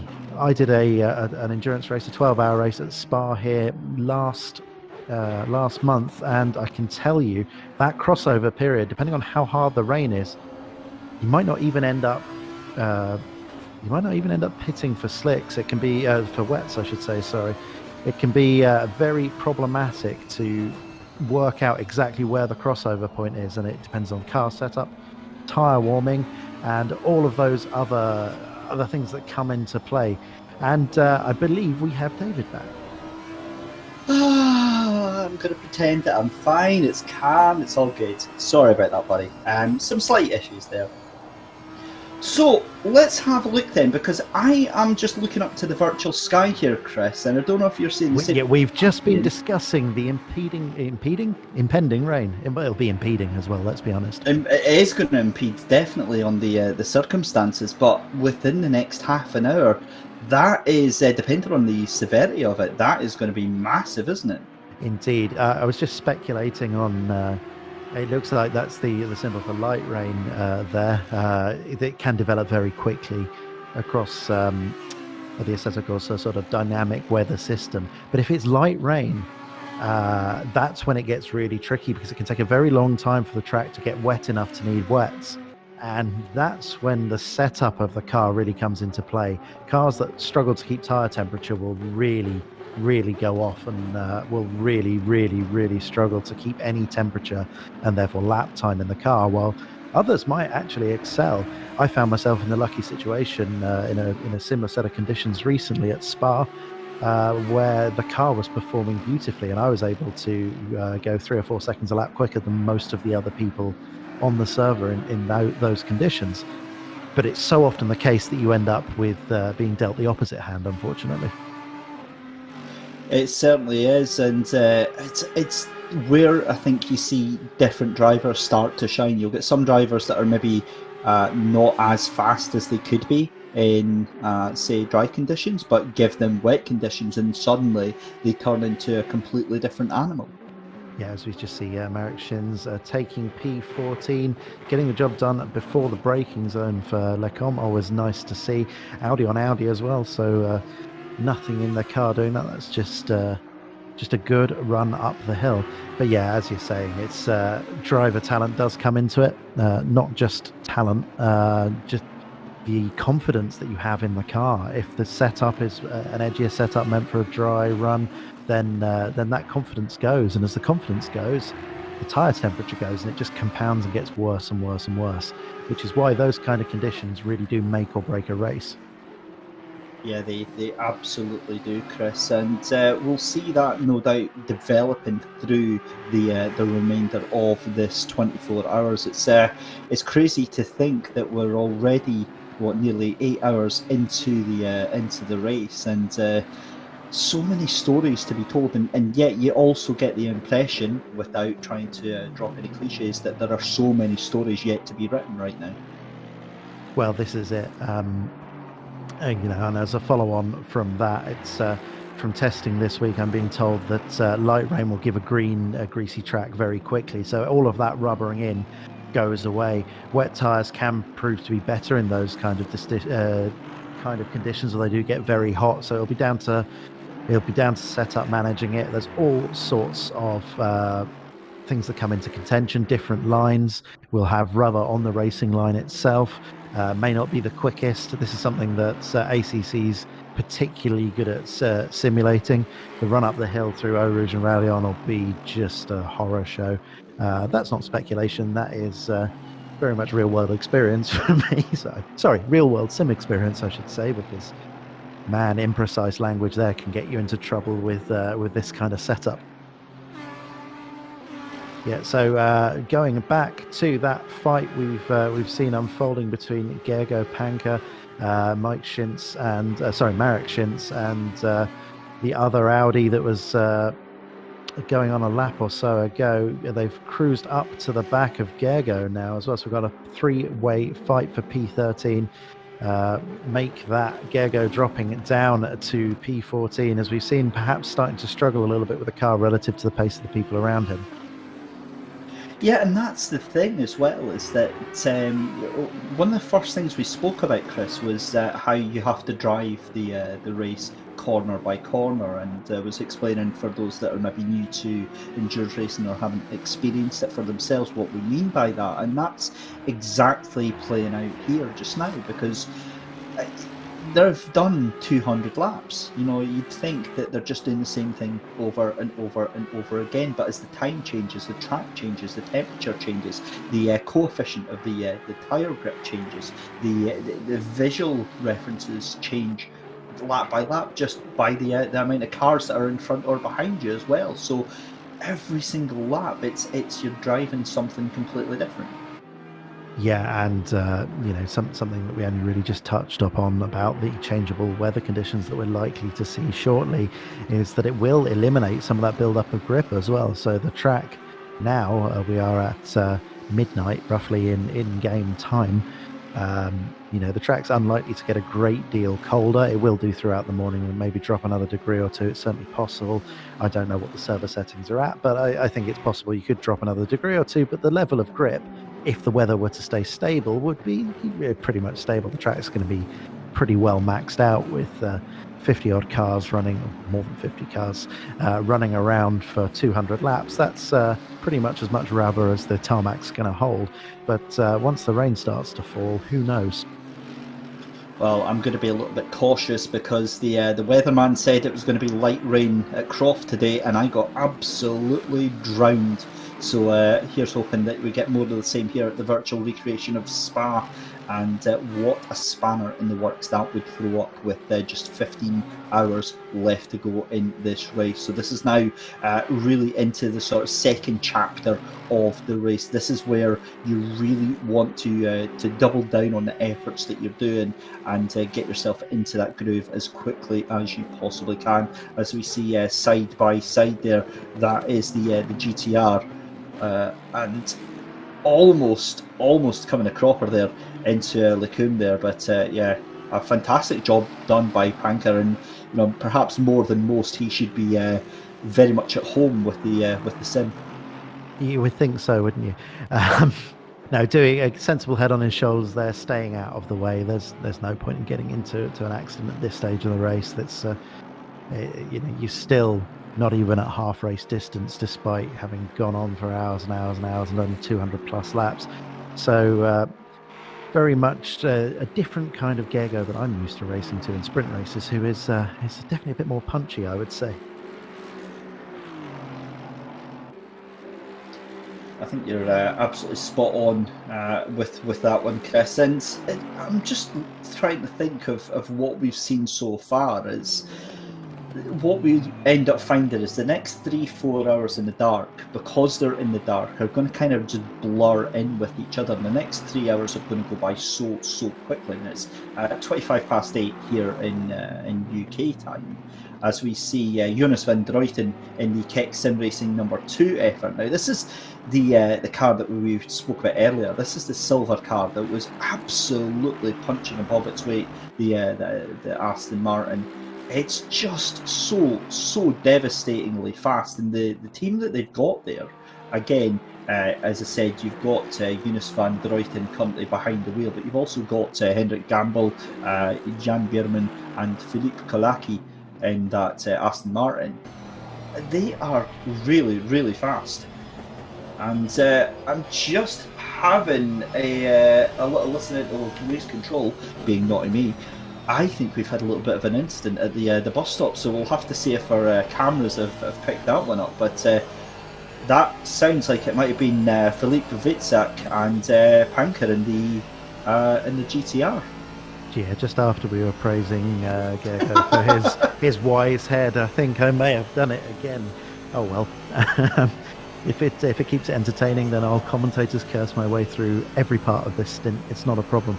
This fight, this emerging fight, we've seen Solotov throughout his time in the car. I think he's double stinted it at this stage, maybe even triple.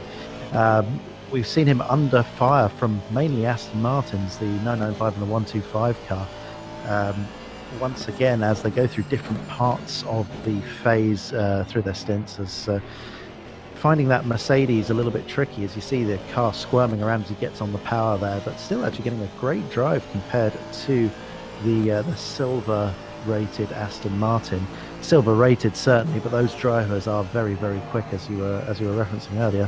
And here is that replay as we're looking at the minty car of Gergo Panker. Rather late move, but pretty it's just a little love tap, that really, isn't it? Just a minor little bit of understeer on the inside. I think it was a reasonable attempt at an overtake from the Audi there, but just perhaps not quite having the adhesion on turn and he'd have quite liked. I know, I feel kind of guilty for maybe making that out more than it actually was. But yeah, it is what it is. We try and bring all of the action on the track here. And just have a look at Jonas van Druyten in this Keck Sim Racing number 2. Is that Soldatov right in front of him? I think it is. It is, yes. Like and subscribe 56 Mercedes. That would be a huge scalp to take right now.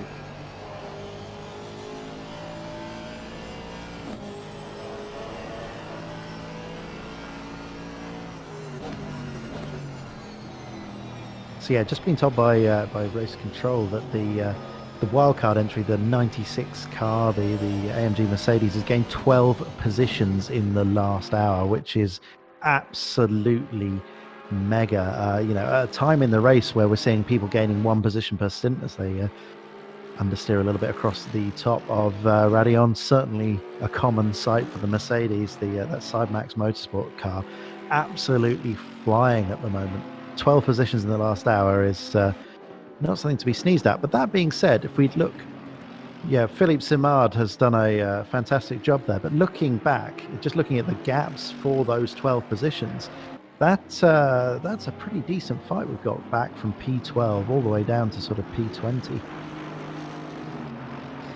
Yeah, they really have. I think they've just done a pit stop as well. So I think that's going to be a very representative battle of what we're seeing on track right now. So they're going to be at their same positions, if that makes sense. They're not going to be out of strategy with one another. Meanwhile, we move back to this battle for Jonas van Druyten in the Aston Martin, coming down through Eau Rouge and then into Radion. And that is, as I said, the like and subscribe number 56 Mercedes that is in front.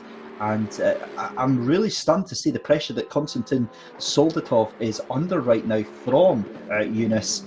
This car is mega, mega fast. We saw that at Bathurst. It's a fast team of drivers, but the Like and Subscribe racing team, they are very, very fast as well.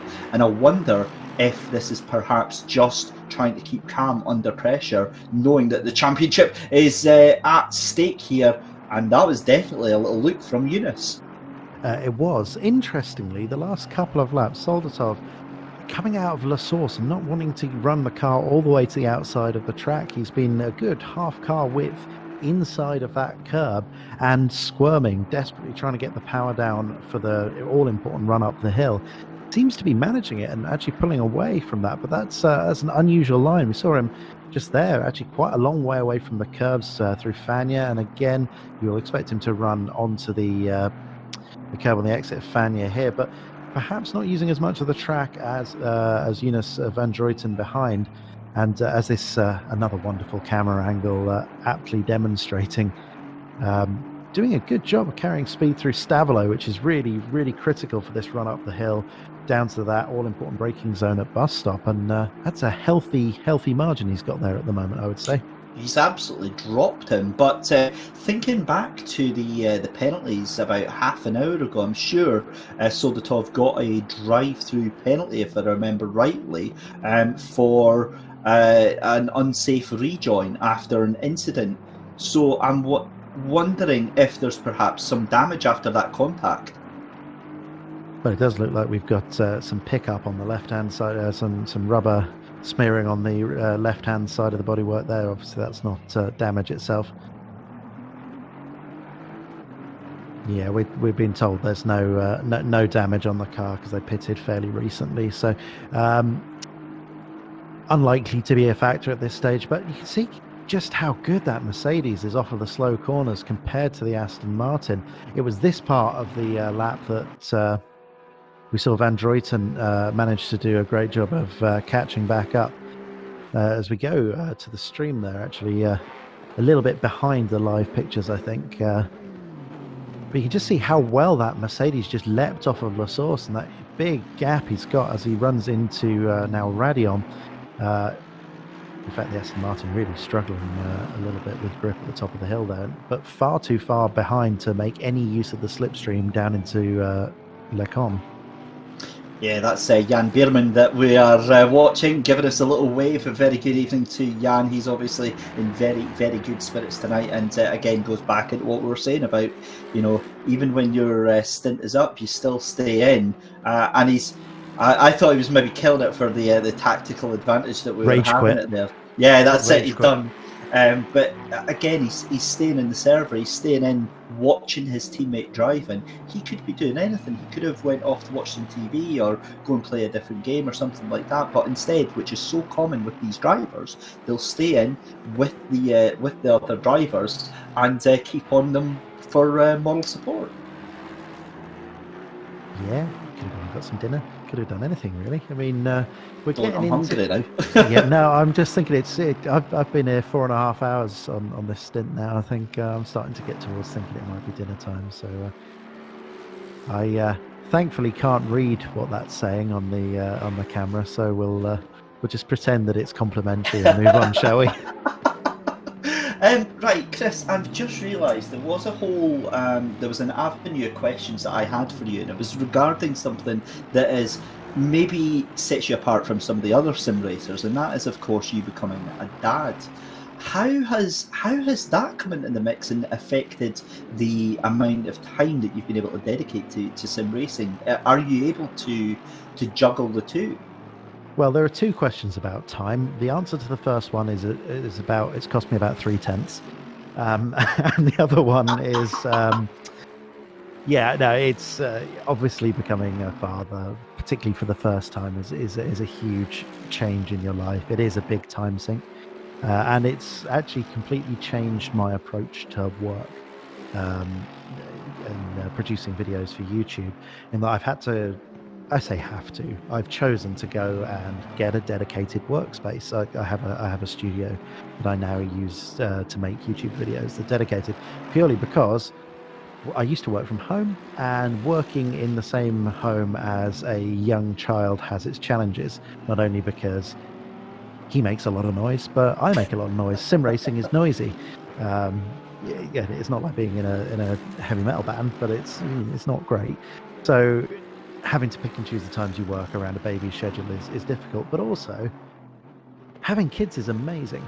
You want to spend as much time as you can with them, and having the little one there in the house is a huge distraction. So I was doing a bad job of being a YouTuber, and I think I was doing a bad job for a little while of being a dad as well, because I wasn't able to disconnect the two. So it's great to be able to go and do a solid work day like a normal person that would have a real job, not a pretend make-believe YouTube thing, and go to a place to work and then come home at the end of the day. But that does mean that I've got to get all my racing and practice into that work day, which is challenging, but I think I'm working it out. And the more important question is, do you have any shirts that don't have the little 50p piece on the shoulder? I don't have any clothing that isn't just ruined now. You've given up, that's it, this is your life now. Yes, very much so. So there we go, ladies and gentlemen. There is the moral of the story. I'm not really sure what the moral of that was, but it's just nice to hear about the different changes that happen behind the scenes, and that massively have an impact on your sim racing career as well as your broadcasting career. They do, and I think that's one of the key things that perhaps we could do better at communicating as sim racing creators and commentators and producers of content and journalists, and I'm sort of lumping everyone in here together, is that we're not necessarily that great about telling the human stories behind all of this. And given that we're racing virtually, I think the human stories are all the more important than they are even in the real world. So I think that's kind of a soapbox issue for me, is that I think we need to do a better job of communicating the kind of the people and their stories behind all of this. And we'll find a way. As sim racing grows, we'll definitely manage it. But that's something for me that's missing from esports at the moment, is the human element. Yeah, I think we see that in some championships on other platforms where it's or it used to be an in-person thing, and potentially we could see that with a Settle Corsa competition when things eventually get back to normal, and we can have these you can put the faces to the names of the drivers. But the other thing is, I've just noticed, have a look at the top right of your screen, the little 10-minute and the little 30-minute icon, because now we have moved on and it's going to be a nice little shower and it's going to get heavier. So it is about to go down. Yeah, I mean, it looks like the rate of change with the weather has been quite slow here. It's been very progressive. The wind has gently crept up, the temperature gently crept down, the rain is gently creeping in, and it looks like it's going to get heavier. So this could well be a long spell. So it'll be very interesting to see what happens strategically in the early phases of this. We now know it's going to be at least 20 minutes long, this rain shower, presumably longer. As someone whose local home track is Knockhill up here in Scotland, the idea of having a full 6 hours of dry running just completely confounds me. It makes no sense. 6 hours contiguous, difficult. 6 hours cumulative across the year, surely you can manage. Have you been to Knockhill? I haven't. I think got to love it. It's always sunny at Thruxton.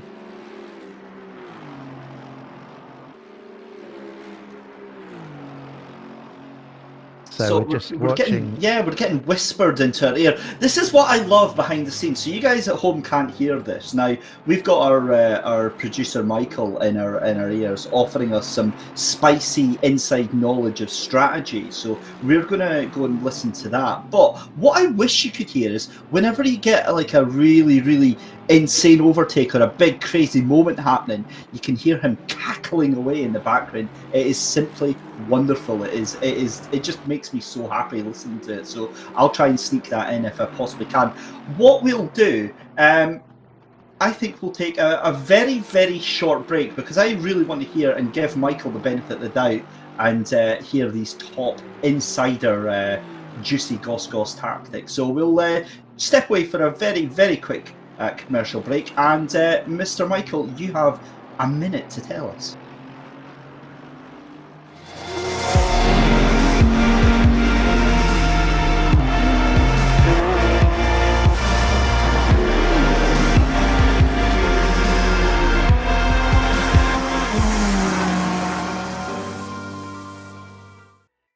So talking more about the load cell pedal then, Hunter, just explain to us what the main benefits would be for somebody that's not used any load cells before. Well, I'm sure you can attest to it that it just feels like a more natural brake feel that you would feel in like a car or whatever you would drive on track. You just get more data inputs from a load cell to your sim of choice by ACC, set of course, iRacing, whatever. And that leads to a smoother and more consistent braking feel. Yeah, and I mean, to be fair, I'll sort of hold my hands up and say I was quite surprised with the fact that even with a basic load cell, you can sort of feel that the car doesn't lock up as much. It's not so stabby on the brake.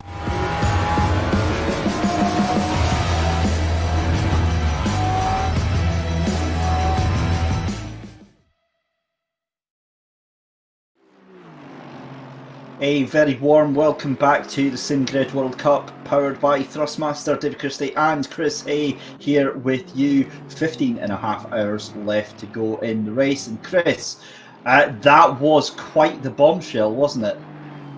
Yeah, well, the long and the short of it is we are expecting rain in about 10 minutes, or probably less than 10 minutes now.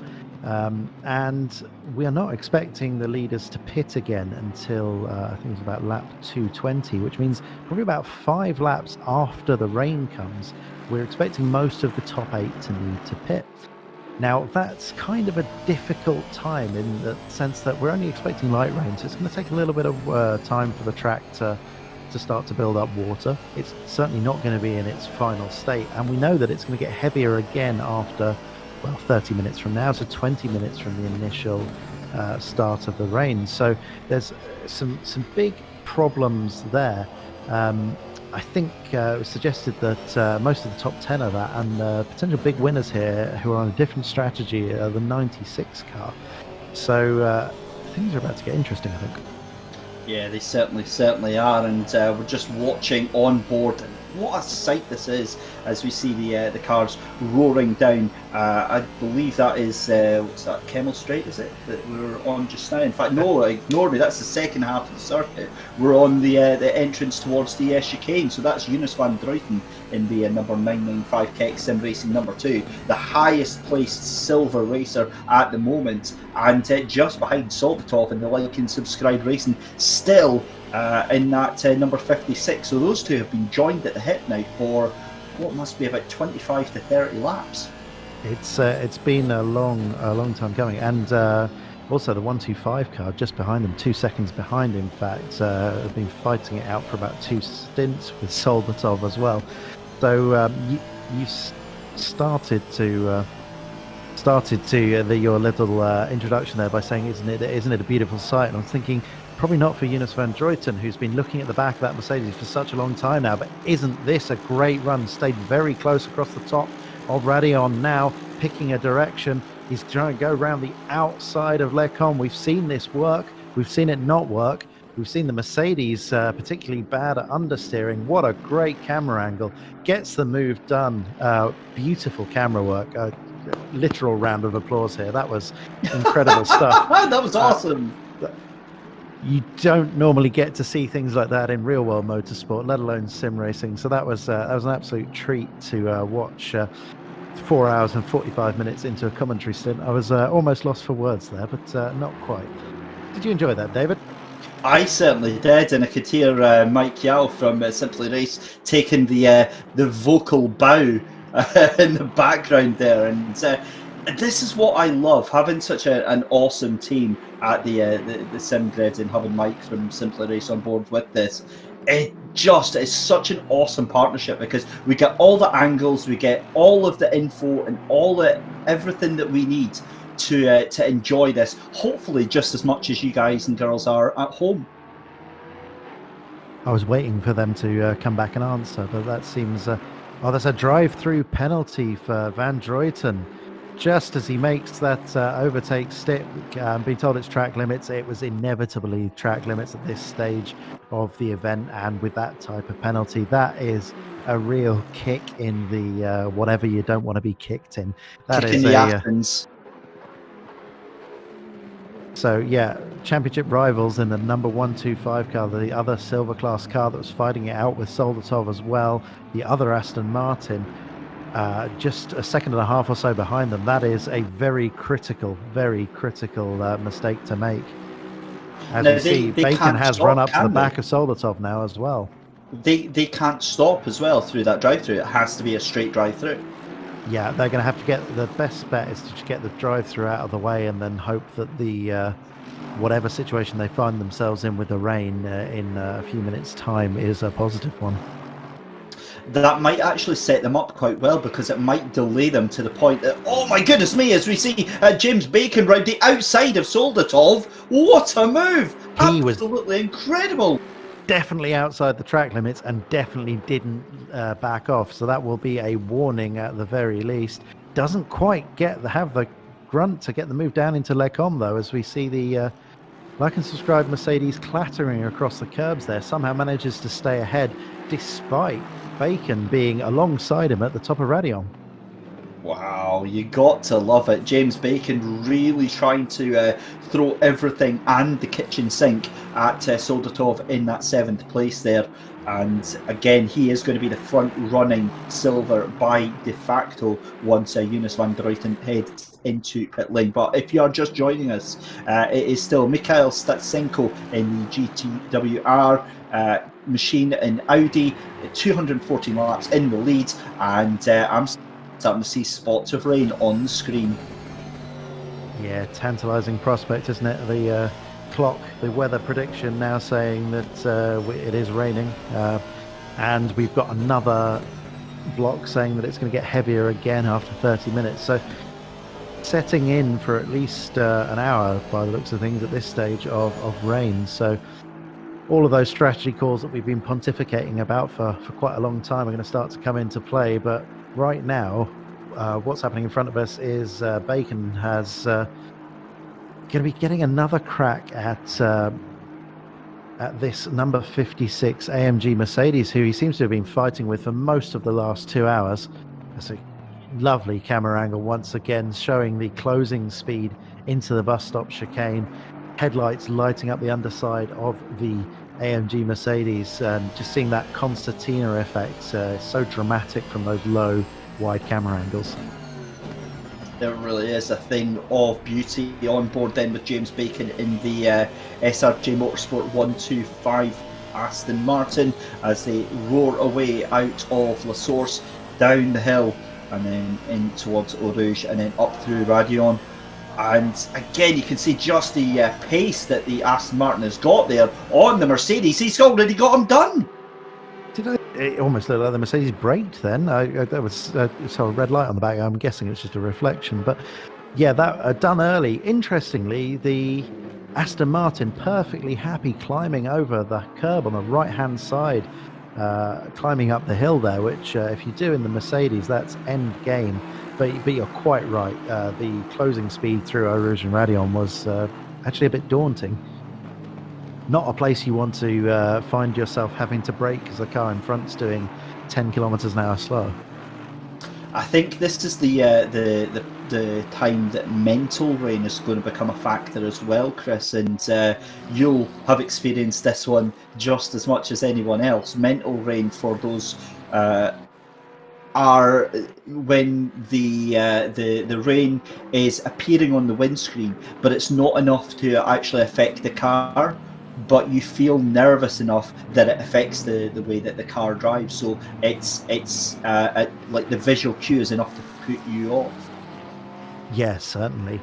And this is a very critical time for that kind of thing. We've seen the track has dropped to fast, so we're not seeing a lot of rain, but it's just been enough that it's we're not seeing it on the broadcast at the moment. Perhaps it's a specific part of the circuit. Maybe we've missed it. Perhaps we're just experiencing a little bit of a visual glitch there. Not sure what's going on exactly, but we're seeing from the server that the track's dropped down to fast, and we're certainly seeing cars being a bit more sketchy through some of the critical parts of the lap. Watching Ross McGregor and the Jensen Team Rocket RJN car. It's definitely a McLaren, not a Mercedes, as I have made the mistake earlier. I'll hold my head very low going back to Woking tonight. But yeah, I think I'm looking forward to the next 10 minutes or so.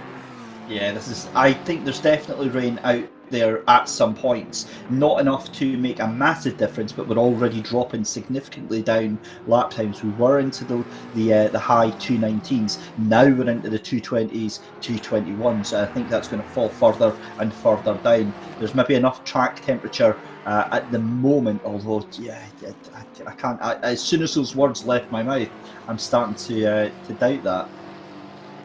So yeah, just hearing from race control there's definitely something there. Track wetness is at 10% currently, so it's definitely raining. As we see, Van Druyten is now serving that drive-through penalty. Decided to run it out maybe a little longer to capitalise on the changeable conditions. But yeah, track wetness is at 10%. We're not seeing a lot of rain on the screen in front. We're seeing a bit of spray now, interestingly. So I certainly was seeing some spray there as we went through Stavilo. So it's definitely getting wetter.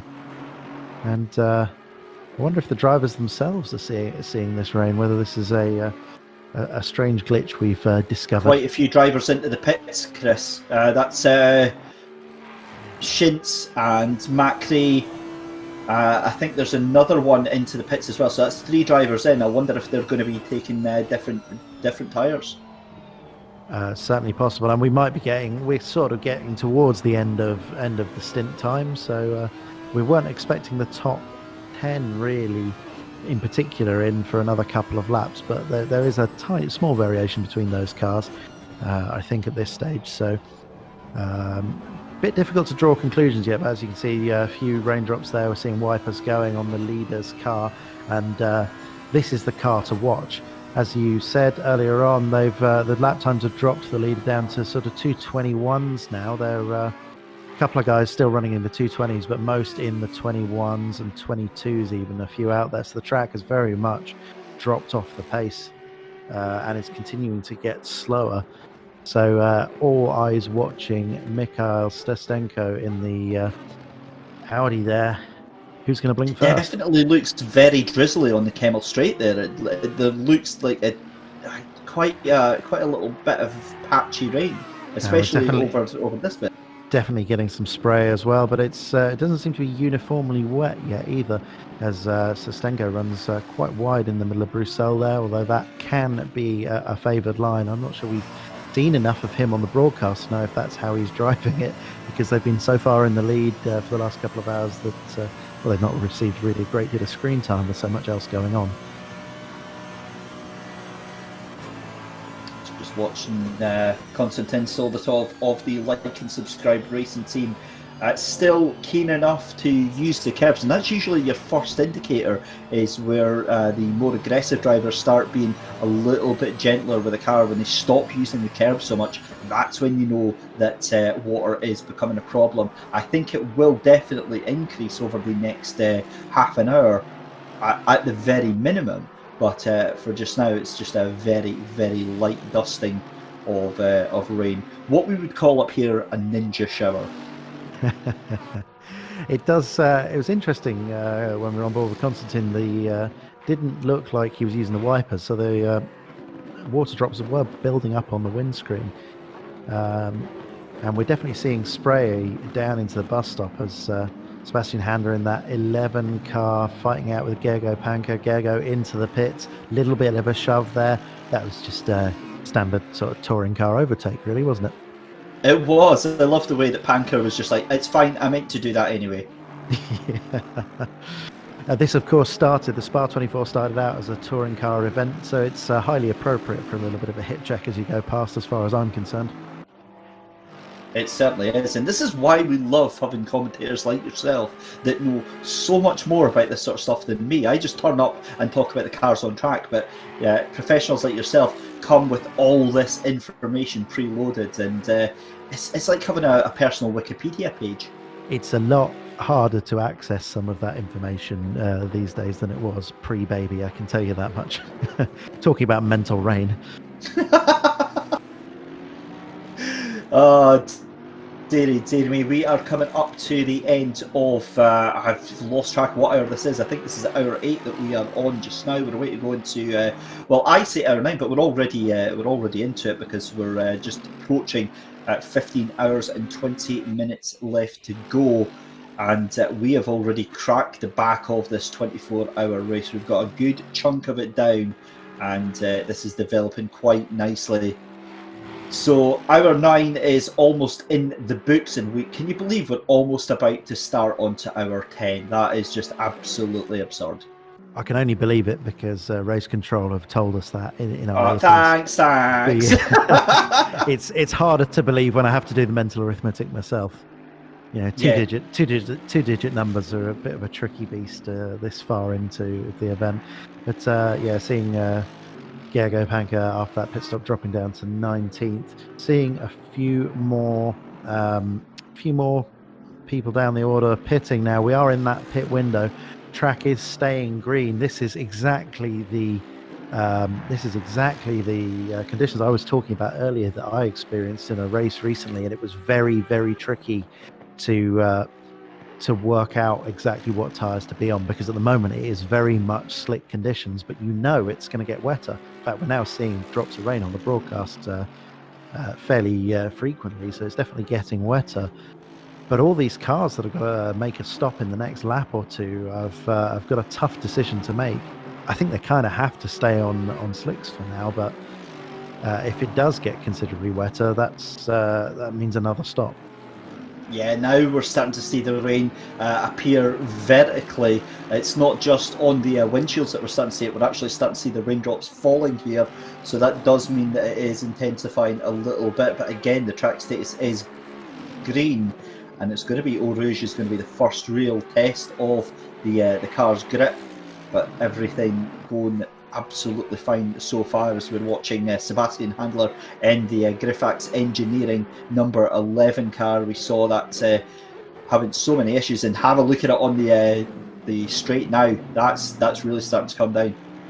Yeah, that car looking particularly quick at the moment in these conditions. As I said, I had the Mercedes in the same conditions and found that I was significantly quicker than anyone else on the track at the time.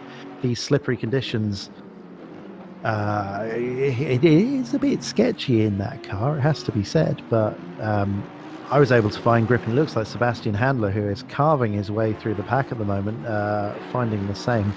Certainly would rather be in that number 11 car than the Porsche ahead at this very precise moment. Back to looking at Mitchell Bonka, who we haven't seen for a little while, doing a stellar job in second place. They've kept their nose clean, stayed out of trouble while others around them, the number 2 car, for example, have run into trouble. They've always been a feature in the top 4 for the time that I've been paying attention, certainly, and doing a great job, Mitchell in particular.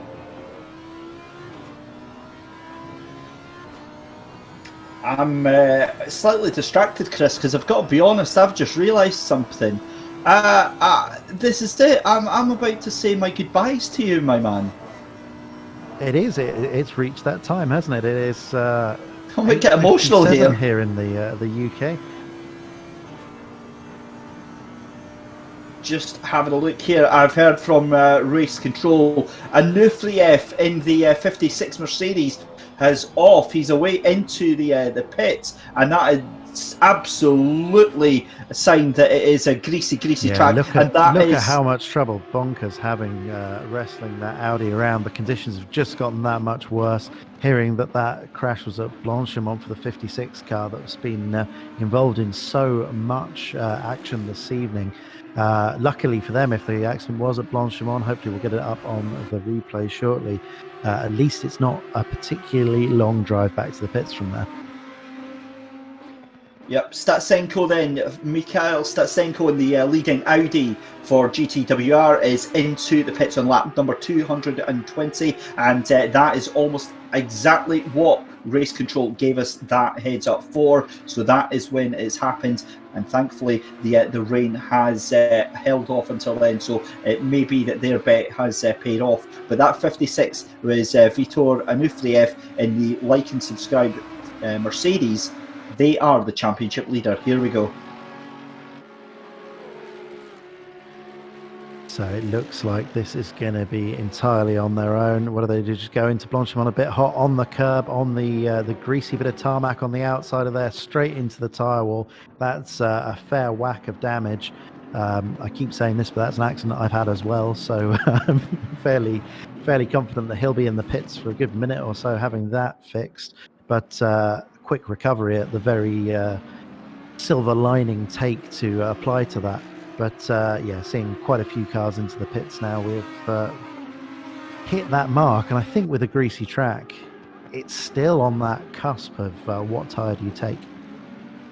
Yeah, what an exciting point to hand things over.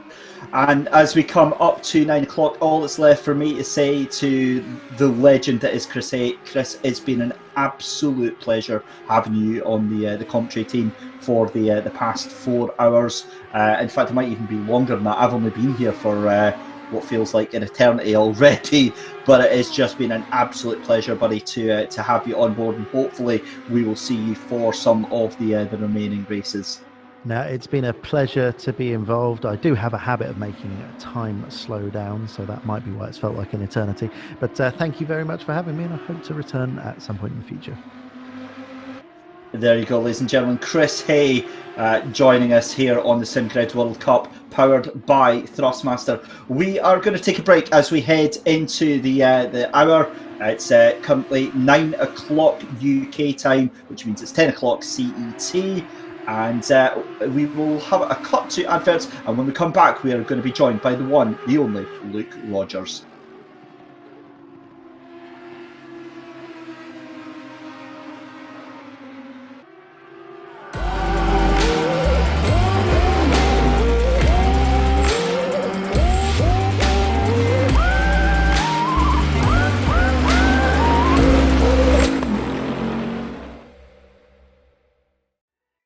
So talking more about the load cell pedal then, Hunter, just explain to us what the main benefits would be for somebody that's not used any load cells before.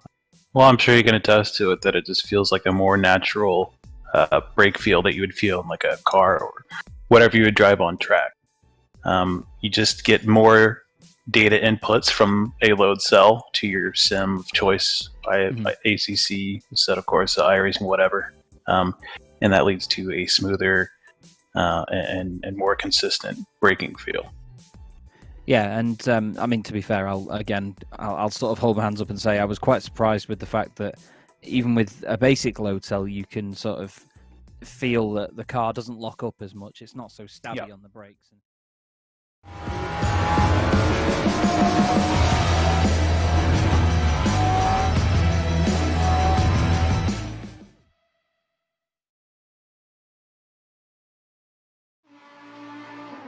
Good evening. Welcome back to the SimGrid World Cup, powered by Thrustmaster. You join us in an incredible moment because the battle for the lead is on. The 25 Audi has just taken over, or had taken over, from the GTWR team of Mikhail Statsenko. All hell is breaking loose right now in the race, and it is a perfect time to introduce my co-commentator for the next couple of hours. A very warm welcome back to Luke Rogers. I couldn't have joined at a better time. The track we synced this all up just for you, Luke. We did this all for you, buddy. It's finally raining. It's finally getting to that point where everyone is on the wrong tyres because dry tyres don't work anymore. They're getting too cold. Wet tyres don't work anymore because they'll be too hot. So it's in that period now where it's all about surviving, making sure you don't get involved in those crashes, and that is when it's the most fun to watch.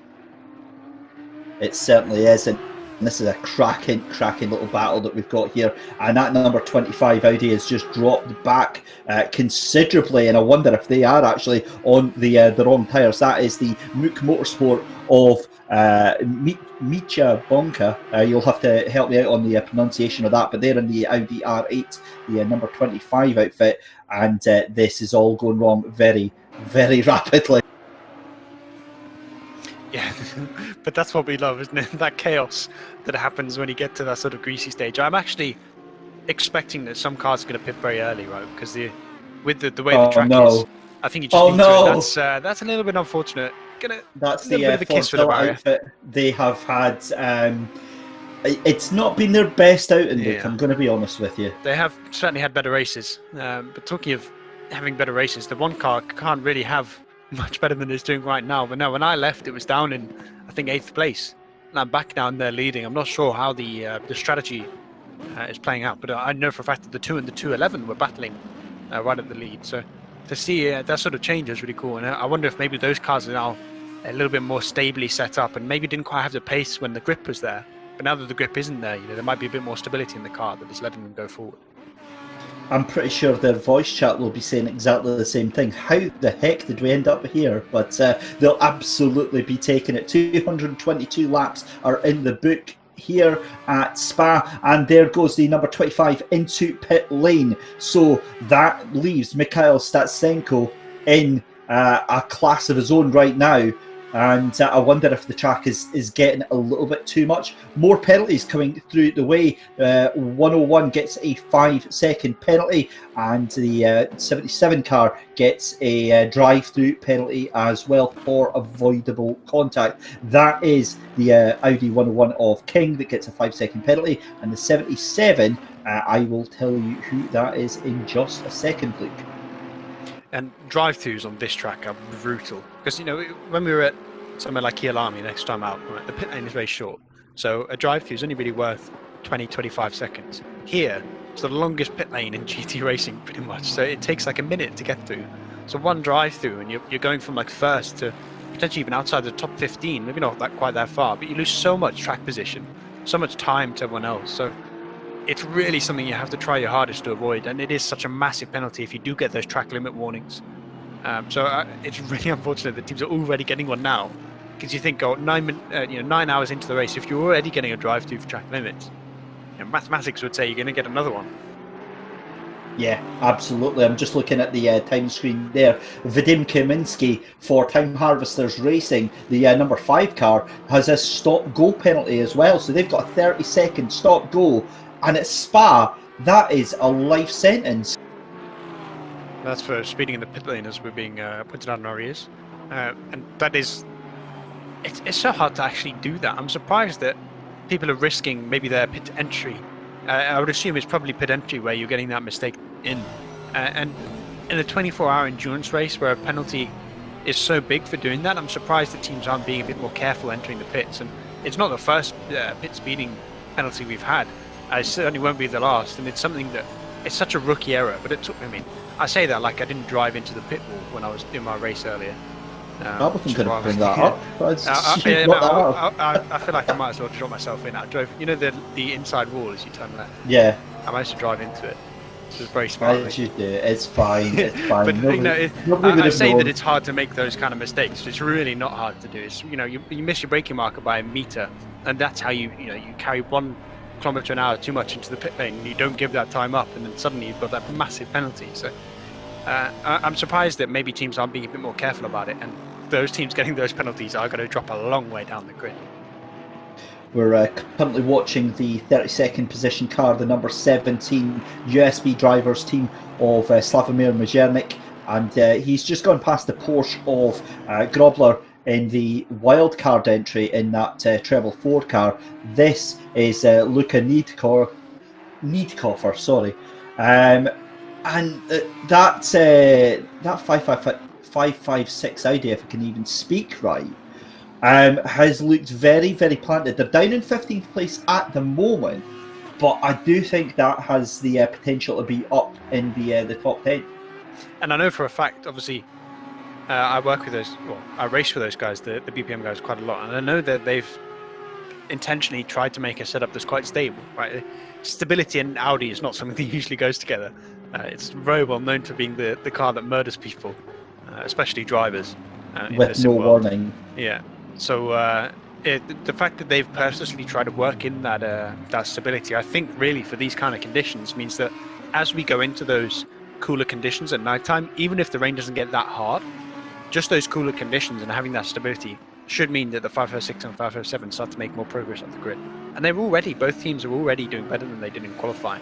I think it was 20th place for the 556 and 26th for the 557. So both of them having a decent race compared to their qualifying. Perhaps a sign that they're not quite as comfortable in the extreme wet conditions. But at least when you get these sort of greasy up to damp, where you're still on the slicks, but they're very scary to drive on, I think that car should be strong.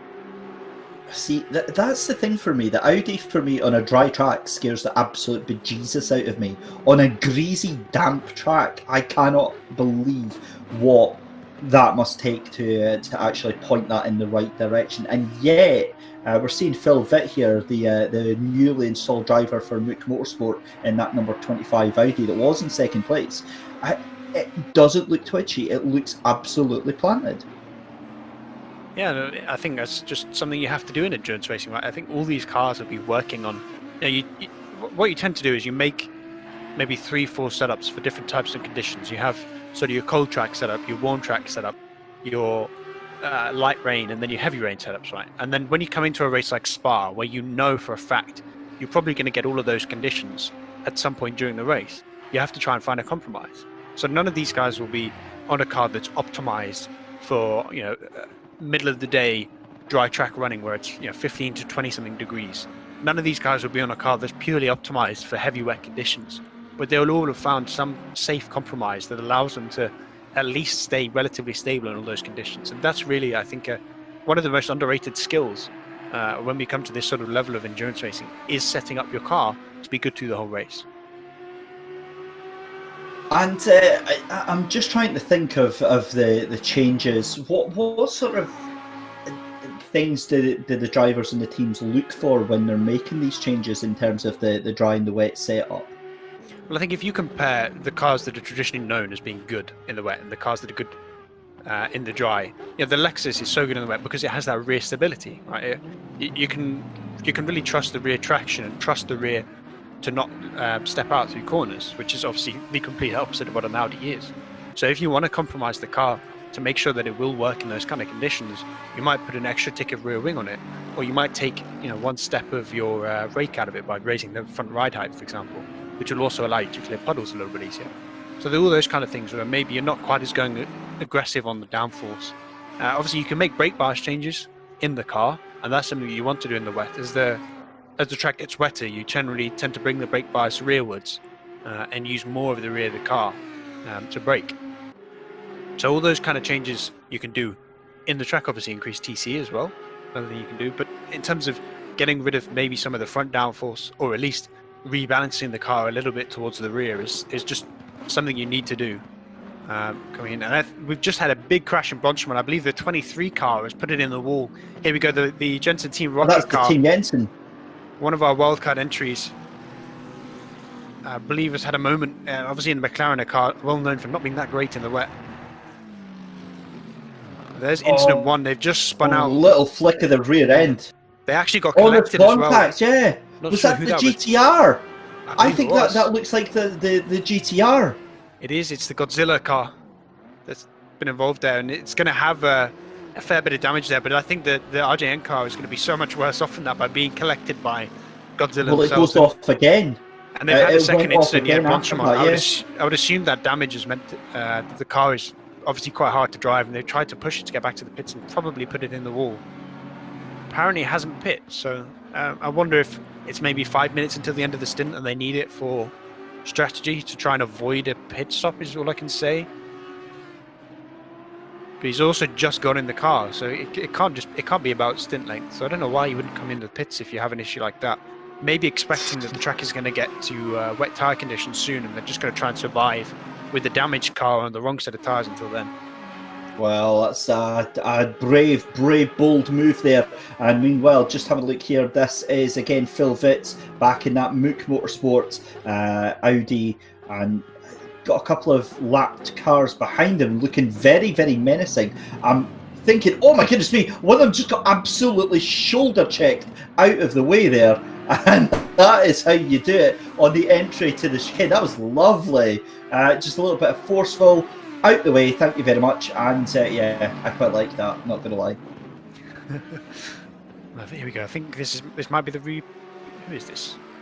Oh, this is the other incident for the Team Rocket car. So we'll see. I think coming up to Blanchimont now, they lose it. Where are we on the track? Yeah, here we go. We're coming up to Blanchimont. I assume the rear just steps out. Oh, they actually get on the curb on the inside, so he turns in too much, loses it. Does he hit it into the wall? Oh, he actually keeps it on track. So that must be why they didn't come in the pits. 9.9. That was stylish. But I would assume that the damage from the initial incident is not enough that they need to pit, and obviously the fact that they didn't get into the wall again means there's no more, so not the end of the world.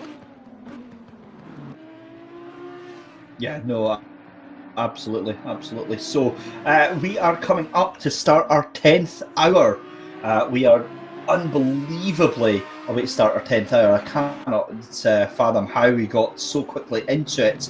And it's been really a race of several different stories. We've seen so many cars doing very, very well up at the front, but at the moment it is Mikhail Statsenko for the GTWR Team Audi up there, 226 laps in, and at the moment he doesn't have anyone on the same lap as him that can really put any effort into catching him right now. Strategy over the next 15 hours is going to be key, but we will keep you updated every single step of the way. Luke, what are you going to be looking for over the next couple of hours? Well, I think that transition to the wet conditions, if we have it, is going to be massive, because if you get your pressures wrong, you can't just come in and fix them and get them done. You have to run out on that stint. So if you do get your pressures wrong, you're going to lose so much time. So it's so important for these guys now to judge when is the correct time to switch to those wet tires, which obviously you don't want to be doing on a greasy track. When it gets damp, maybe, if your tires are getting that cold, but being able to identify when that switch is and then getting it right is going to be so important for your overall race, because you will lose tenths of seconds a lap, if not, up to a second a lap to cars if you don't get your tires right. Absolutely, and it's these little things. We saw that last time out at Bathurst. Maybe not so much with the weather, but the fact that seconds were all that positions came down to at the end of the race. Yeah, and when you are making that mistake, even if you just do it in one stint, right? You're taking one stint of 65 minutes, off the top of my head, it's about 30 laps, roughly speaking. So if you get your tyre pressures wrong for one stint and you're losing 4/10 a lap, the amount of time that you lose there could be the difference between you coming first and like fifth, with how close we've seen it in other races in this series. So A, I guess that's a testament to how close this field is, and B, if you are that person that makes a mistake, you're going to be paying for it. You certainly are. Just having a look here at Marek Shintz in the Racing Line Motorsport 192. It's bold to go side by side in these conditions, and they just about hold on for the 192 car. And I believe that is the 488 Ferrari. A little bit of a love tap from the 192 in the rear. There was a car that earlier on in the race was doing a little bit better than they are now. I believe they had an incident, if I remember correctly, just as I was leaving. But it seems like they've managed to come back a bit. Obviously, one of our protagonists in the championship fight, with the 56 leading the way currently, but down in 15th, their race isn't looking too great. The 192, the one car, the two trying to catch them. Obviously, the one car leading the race at the minute, so you'd expect it's probably going to be the championship leader by the end, provided it stays how it is, which it won't. But also, in terms of silver, when I left, the 995 was leading. I'm intrigued to see exactly how the 125 got this far ahead. In comparison, but it's really cool to see, because the 995 is threatening to take a grip. There we go. Drive through. Thank you, Michael. In my ear. The 995 is threatening to just take a hold of the championship and run away with it. And it seems like now the 125 is coming back into it a bit. If they can finish this off and at least finish ahead of them, the points. I think it's actually going to be close enough that just finishing one place ahead of them in Kyalami would be enough for the 125 to win the championship. So we're really setting it up not just for this race, the last 15 hours of this race, to be awesome, But if it goes as maybe we expected, or maybe as it's going so far, when we do go to that Kyalami event next month, then it's going to be such an awesome title showdown. And it all boils down to how these next 15 hours pan out. That's the incredible thing. And given that we've already had 3 races in the back, and this is our penultimate race right now, it just goes to the level playing field that these drivers have right now. Exactly that, and I think it's a testament to how close the field is now. We'd finished Kyalami by now. We'd been in the last hour of Suzuka. There'd only be 3 hours left in the Bathurst race, and we're not even halfway. But these guys are still so close. We see so many battles. Obviously, we're seeing right now 11th to 12th place within half a second. You look a little bit further up, and there's gaps of 4, 5 seconds. There's 3 a little bit further back, the 56 car, and the 1, 2, 3. It's just awesome that, given the fact there's no safety cars right in ACC, obviously it's green flag running the whole race.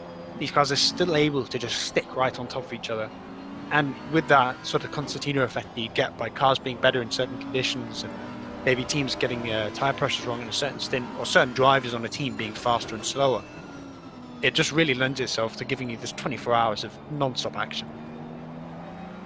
It certainly does. We've just had our wonderful spreadsheet updated by our production team, and Michael is awesomely updated it. Team Fordzilla have absolutely had a race to forget. They started in 13th, got up to 11th place, and ever since then it's been all the way backwards for them.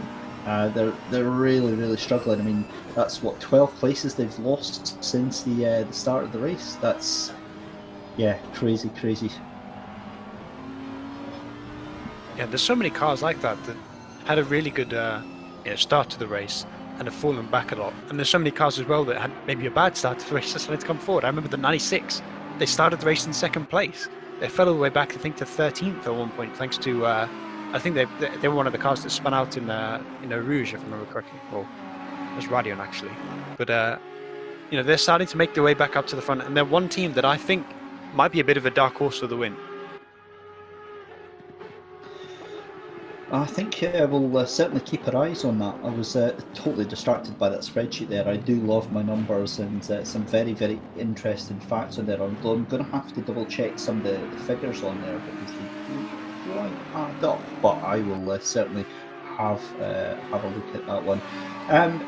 Right, let's have a look at who we're looking at just now, because this is still that battle between Marek Schint and Draycott in the 488 Ferrari just ahead. That is, of course, Marcel Draycott, that's the MSR Liga Endurance team that is in front of him just now. Now, I'm just trying to see who's in front of Draycott as well. That is that is someone a lap ahead. I think that's actually the number 5, isn't it? It's the 25 of Phil Vitt. I think I recognise that pink Audi anywhere, but side by side, down the Kemmel straight here. Oh no, not 3 wide, please boys, please. No, my heart can't take it. They make it work. How did that just happen? Is that Phil Vitt on the inside? Because he's a lap up if that's the case, and they've just done him like a good one. I tell you, that move is so hard to pull off, getting side by side through Lake Hume. It's such a difficult move to get right, because especially when you're that inside car, judging your braking point, which obviously changes quite a lot by you being on the inside, is very difficult. When you're that outside car, judging how much you have to turn in is also really difficult. And as I found out in my own race, it's a very hard place to pass, and it's a credit that we really haven't had that many incidents there, because it's usually, Lake Humes is usually one of the most incident-filled areas of this track. And the 444 we're getting reported has had a crash in Puan. I wonder if we can get a replay of that. I'm not quite sure where they are on the grid, but they're one of the cars a bit further down the grid, a Porsche, which obviously doesn't really like this track very much. The Wildcard ATK Academy racing team.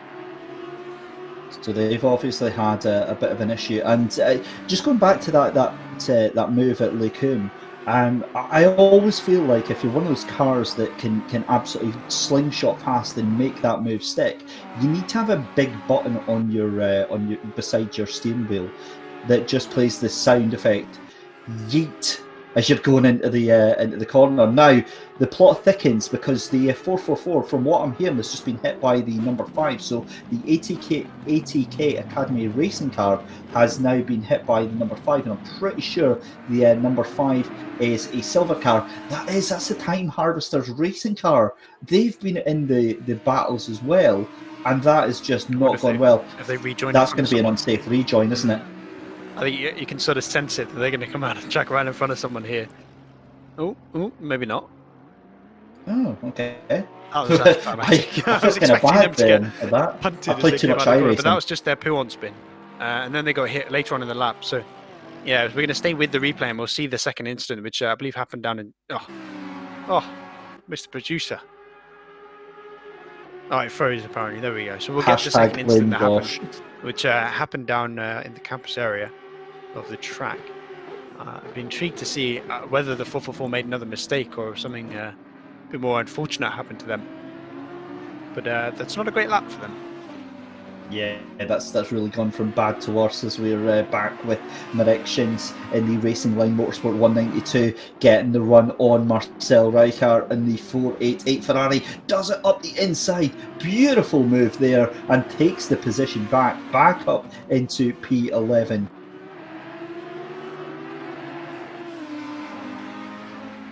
A little shout out. Let's shout out a couple of teams right now, David. The 888 car that's where are they on the grid now? Lost them. They're down in 27th. At one point they were running obviously in the top 10. I believe they made Super Bowl, if I remember correctly, and they had a qualified 7th. There we go. And they had a disconnect. Oh yeah, I should really open the spreadsheet that we have that I keep not using. But they had a disconnect early in the race that pushed them all the way to the back of the grid, and they've made, I believe, 14 positions up in an hour or two. So nice to see them starting to recover. It's something that happened at Bathurst as well. I remember they had an issue that put them outside the top 10, and they were able to progress, I think, to 4th place in the end of Bathurst, off the top of my head, 4th or 5th. But they had a really good finish to that. And there's also, obviously, the 96 car, which I already mentioned earlier, that had the spin that they're starting to come back on. So it's nice to see that those cars that, sometimes when you have a big mistake at the start of a race, you go, oh, well, let's move on. You sort of give up a bit. But it's nice to see that these guys just aren't doing that, coming back and saying, we'll get everything fixed and we'll just see what we can do. And it's really starting to pay off for those teams. I got completely distracted there by the camera there of Marek Schins just absolutely bouncing someone out of the way round Blanchimont, literally escorting them to the side of the road and just dumping them there. That was a ballsy manoeuvre from Marek Schins on a lapped car there. Makes it work, but he's got Marcel Reichardt behind him, and that's why he needed to make that move stick. Something I'm a bit curious about is how long it'll take us to get to wet conditions, right? Because if you look up in the top, at least for the next 30 minutes, up in the top right, it's saying that the rain is going to stay relatively light. Obviously, you have the pluses, which is suggesting it should be getting heavier, slowly and surely. But with this many cars on the track, running on obviously a very similar line, we saw in qualifying that I think it was about 7 seconds worth of track evolution, just by having the whole grid running on the track at the same time versus only one car. So I think it's going to take a long time before we properly see the track get wet. Because with this light rain, with this many cars on the track, it pushes all that water off the track, and it makes it so hard for pools to form. And obviously the lack of cut, slicks and inters means that you really have to wait a long time in these conditions before you switch to the wet tyres. Now this has developed massively. Sorry to jump in there, Luke, because Phil Vitt under intense pressure from Marco Macri here in 4th and 5th place. That's the number 25 Mook Motorsport, who was up in 2nd place before the pit stops. But Marco Macri really putting him under some intense pressure. And I'm trying to see, is that Philippe Simard? No, it's not near them because he is into the pits just now. I also noticed the number 49 Pro Renvelten. That's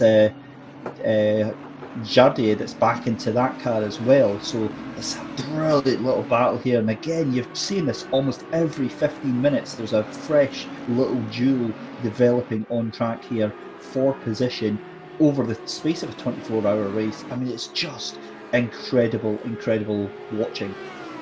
Yeah, and this isn't going to be the last time we see something like this. It's going to happen all through the race, so it's always to see, and it's always nice to see a car in this battle that we probably weren't expecting pre-qualifying. You know, the fact that we have a Bentley up in the top 5 still after all this time. The Nissan's fallen off a bit now with the lack of wet weather. That car only really comes to life, and I think especially with the way they have it set up once we get into the properly wet conditions. But this Bentley seems a bit of an all-rounder right now. It's not a car that traditionally I put in a best car at Spa list. Oh, that rhymes. But somehow they're keeping this thing in the top 5, and I think when it does rain, they're going to get even better than that.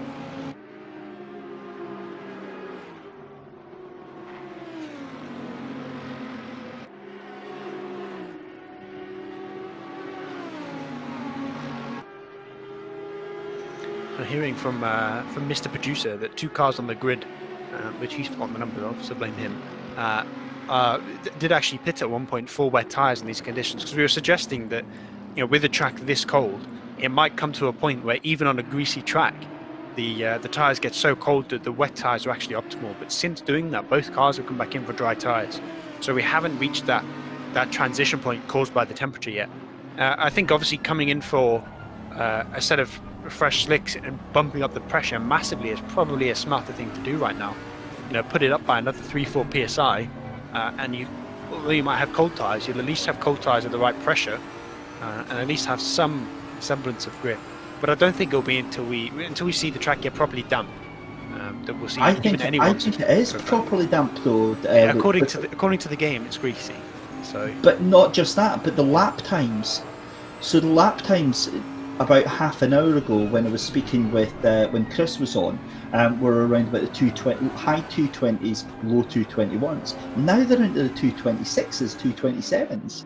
But the thing is, wet tyres in these conditions are the track just doesn't have enough standing water. Yeah, no, I agree. That you can keep the temperature down, because it might be that over an individual lap, the wet tyres might be faster, you know, whilst you keep it in the window. But by the end of that lap, those things will be overheating. They'll be yellow. They'll be red, and you can't pull off the line into some wet condition, you know, wet patches on the track to get them dry again. I think this is finally the second incident for the 444 that we were talking about earlier. I believe with the 5 car coming behind. So we'll see what happens down in, I think it was in Campus. We'll have a bit of a... You just have that feeling of dread. Oh, here we go. Oh no. Go on. It's like a ladies first, gentlemen just before, as no one seems to want to go past it. Oh, that's such a shame. That was just not sure what the 444 was doing. I think the 444, to be fair, moved over to the sides. The 5 tried to go around it, and then the car behind it just sort of accidentally nudged into it. No, I don't think there was any contact with the 888. Maybe if there was, I just didn't see it. It kind of just looked like the 444 just missed the braking zone. But even though they were driving it like... But yeah, it was a bit unfortunate for the 5. Let's say who, through no fault of their own, gets collected and spun around. I don't think it's had a massive impact on their race, given the fact that they're quite far down the order. But you still don't want that kind of thing to happen, and it does get quite annoying when those kind of things happen. I know for a fact that it's very easy. Did I just see that? Was that 3 wide into Licum? It was 3 wide into Licum, and the car rejumped very, very awkwardly. And that was the 3rd place. Sorry, that was Andrea Capoccia in the number 2 Ferrari. No, it wasn't. Sorry, excuse me. He got off into the pits. Well, no, actually, it could be. What's going on? What's going on? The Muka Motorsports Audi just got turned, I think, by the Bentley. The 194 Racing Line Motorsports car collects it for good measure afterwards. It looks like he's at least going to return the position, but that'll be a bit of damage to both cars. A couple cars got past him, I think, not for position at least, but yeah. So the Bentley returns position to the Muka Motorsports car, but not before they got 2 cars unlapping themselves just ahead. That's a wild couple of corners there, as we saw multiple incidents. You got to love it, do you? I mean, Spa really is the track that just gives you everything and then some. Yeah, just with these conditions as well, all it takes is to brake 1 meter too late and your car is sliding, and there's nothing you can do about it. It's yeah, I'm watching Phil, and you've got that nervous anticipation in the background, because you know Marco Macri is definitely going to try and make that move stick again, but also because Phil's got to now redo all that work and getting past that lap traffic. Exactly that. So 14 hours, 45 minutes left to go. This is the Singrid World Cup, round number 4, presented by Thrustmaster, along with Coach Dave Academy and Trackworks. And this is just awesome stuff. We hope you're enjoying it at home just as much as we are here in the commentary box. It's David Christie alongside Luke Rogers for the remainder of the first half of the race. And up on the inside, Phil Vitt tries to get very defensive, forces the Boatley out wide. Marco Macri in the gentleman's barge around the outside of La Source. I love that Bentley, and it seems to come to life in the wet as well. Yeah, the 25 car just really seems to be struggling with their overall pace right now. They seem to be falling back from... we saw those two cars unlap themselves, and slowly but surely falling back versus them. And obviously they're falling back versus this Bentley, so it just looks like they're maybe not quite enjoying these conditions. I think Vitt is probably not in... Well, I don't think anyone's comfortable in this lobby, but I would expect maybe the Audi they have right now is probably more set up towards those dry conditions. More set up towards that slightly more unstable, slightly faster way that you would expect an Audi to be. And that's probably why right now the Bentley tries to send it into Brazil. I think actually that was quite a nice line, getting that double apex in. But yeah, that Audi just doesn't seem very comfortable right now. And that's probably why this 194 car is pushing. And I think it's only a matter of time before the 194 is back into third. Well, I tell you what, that would definitely be one of the contenders for one of the best overtakes. And talking of which, we've got a fantastic giveaway going on in conjunction with our partners Trackworks and the Singrid. All you have to do is tag your best overtake on any of the social media platforms, Twitter, Instagram, or Facebook. Tag at Trackworks and at the Singrid, and along with your video, and you could win a load cell mod from Trackworks. So a big thank you to the guys over there, and make sure to check them out. So yeah, I'll be sending plenty of videos their way. Yeah, it's a cool little thing as well, that Trackworks mod. It's such a simple thing to install, and it seems to really help with the brake. Obviously, I don't use Thrustmaster stuff myself, but I know people who do, and I can only assume that it's something that turns it more into load cell. I know for a fact the load cell is a lot of fun to use, so it's a nice little mod. That I think P3's had a moment. The Bentley, I think, has had a moment trying to get that overtake in. And that's the Look Motorsports car 2 ahead, so I think the Bentley's tried to go for the move and failed, gone off track a little bit, and I think they've made some not very friendly contact, not quite a love tap. In the bus stop as well. Some sweet love. I think it turned a little bit sour. Yeah, this is starting to get a little bit frustrating with these two, and I do wonder if there is a little bit of frustration starting to settle in with Marco Macri. We're about to see the replay here. You Phil Vitt in that pink Audi in front. And that Bentley actually looks to have the line there, clips the line. The Audi takes the inside there. Surely there's no reason for them to touch. Oh well, that really was nothing of nothing.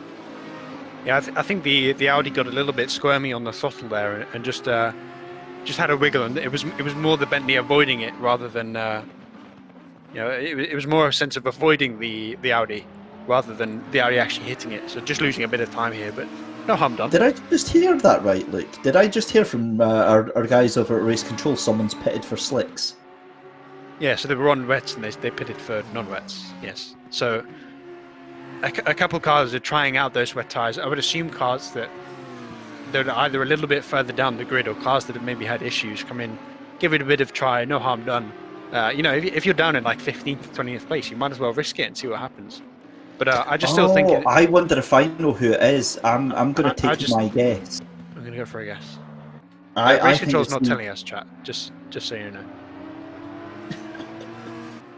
I think it's potentially the Yaz Heat number 2 Ferrari.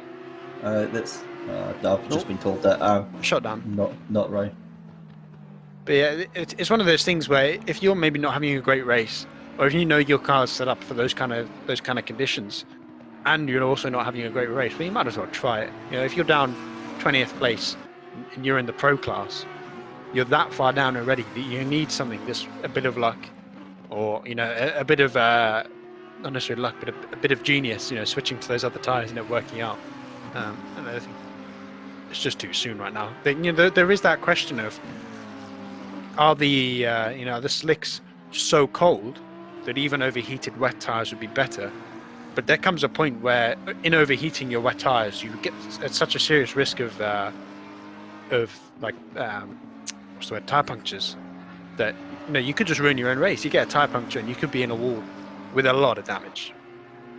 Yeah, and that's the big thing here. Just looking at Tobin Lee, this is the number 23. This is the Team Rocket Jensen McLaren right now, and chasing down Conrad King in that 101 Audi.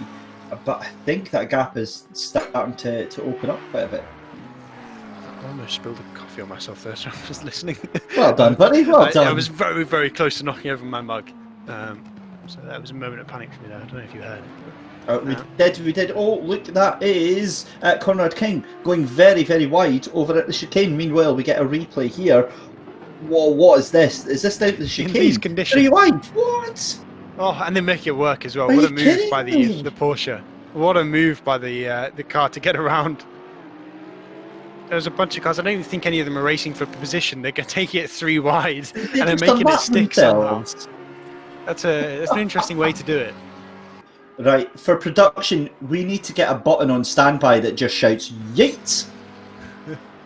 I'll get like a soundboard on my phone. Yeah, that's exactly what we need to do. And we get the onboard replay and just hit it as soon as you see them diving in. Every time they go 3 wide, we just get obeyed Yeah, with a triple. Going. yeet! Oh. I love the fact that we have drivers in here who, even in these conditions, are so trusting of everyone else in the grid that they will actually take it 3 wide. Sometimes in a race, when you're not quite confident of the sort of the skill level of the group, you might not go for a move that you think is maybe a bit optimistic because you don't trust that the other car will drive safely.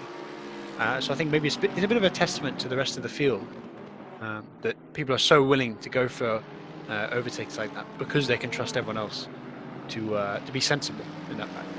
Yeah, that's one of the big points of pack racing, especially here in GT3 racing, is that you have to have confidence in yourself as a driver. You have to have confidence in the car. You have to have confidence in the track, and then you've got to try and navigate the people that are around you. And let's face it, there are different skills, but the spread of quality in these drivers. I mean, I think the most is probably about 4 or 5 laps down over 10 hours. That is absurdly close. Exactly that. And even when you consider all these cars that have those big incidents where they lose multiple laps, they're losing those laps and they're maintaining that position because the field spread is so tight. But talking of incidents, I believe the 137 Porsches just had a moment somewhere. I wonder if we'll hear about that. I didn't quite catch where it was. The 137 Porsche 911. I think we need to have an F in chat for that because that's like a big moment at Pouon. I should have guessed that it was a Pouon, being a Porsche, because that car is lethal to the drivers. Because I mentioned it briefly when I was on the first time in the commentary, but the Porsche is very pitch sensitive, right? So when you're braking and the front of the car moves down, when you're accelerating, the front of the car, the rear of the car moves down, the front moves up, and that pitch, you use that to control the car. And when you're at a place like Spa, especially in Pouon, where you're braking very heavily and then you're transitioning to the throttle really quick, that switch in the pitch of the car really unsettles the Porsche because of how sensitive it is. And that's really why this car struggles so much here, because everyone knows that the Porsche is the best car in this sim. And it's probably the best GT3 car in real life as well. And it just struggles, especially in sim at this track, because it's so pitch sensitive. And you just cannot get rid of that with setup. I hear those words that you're saying, but it still doesn't take it away from the my beloved Mercedes. Although the like and subscribe team of Vasily Onufriev, he's not doing me proud right now, I've got to be honest. And given his incredible performance at Bathurst, it's fine. He can have an off day. We'll allow it just now. But down in 13th place. So who do I even cheer for? Lexus is a pretty GT3 car. Yeah. But there's no Lexus in here, so do I cheer for the other JDM cars? Do I go to the Nissan that is starting to fall down the order?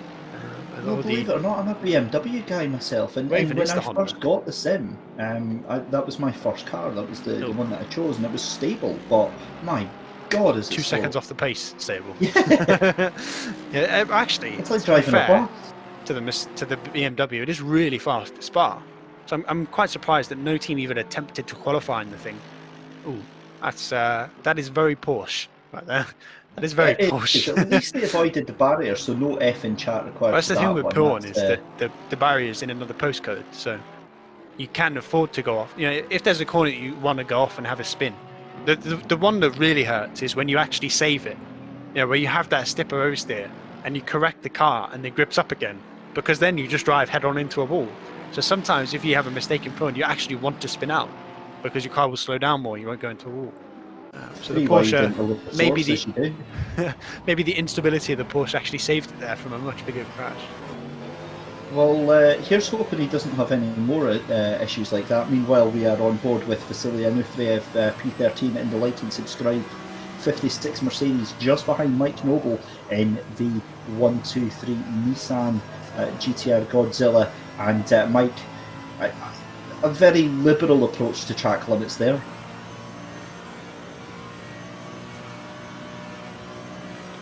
More cars now trying out the wet tyres. We see the 96 drop back a lot in the grid. Where are they now? Yeah, down in 19th. Obviously, we saw the 96 car not very long ago. I think they were ahead of the 125 car. Yeah, when I actually joined, they were up in the top 10. So now dropping back all the way to 19th. Either they've had some kind of incident that just forced them to pit that we didn't see, but you have to assume, I think, that they've had to double pit because they've tried wets and it's not worked. And I guess being the wildcard car, maybe that's probably why they tried that, right? Because you're, as the wildcard, you're not racing for championship points. So finishing third, oh yay, third place with the second loser. You know, if you're one of these wildcard cars that is actually doing well, the 23 and the 96, in your head you're thinking, well, I could probably win this on pace, so let's try and take risks and try and do it. Yeah, I think that's absolutely spot on. And just watching from the rear of the GTR FFS Racing's Mike Noble, currently trying to hold off Vitaly Anufriev in the 56 like and subscribe Mercedes. We are on currently lap 237 for these cars here. Mikhail Statsenko, your race leader in the GTWR Audi, on lap 239. And we are already nearly about to start our 11th hour, just 32 minutes away from that. And yeah, this race is going at an absolute pace of knots. And you say 11 hours, and you think how long that is as a time period for a race. And then you also say, and we're not even halfway through yet. And you think about this, the toll that these drivers are going through. Like, even now, in terms of just watching and commentating it, I can starting to feel a bit tired from doing. I'm still enjoying it. My voice is starting to hurt a little bit. I'm starting to get a little bit tired. And then I say, oh, there's another 14 and a half hours to go before the end, and I'm not even driving. It's such a strain on all these guys. It's such a credit to the guys in the field that they can all get through this and do really well. There we go. We've been told by the producers that the 96 had an issue in the pit stop that put them on the wrong tyre set. So I assume it's either gone for wet tyres or on used tyres, or very old tyres, I would assume, and they've been forced to come back in and get them changed.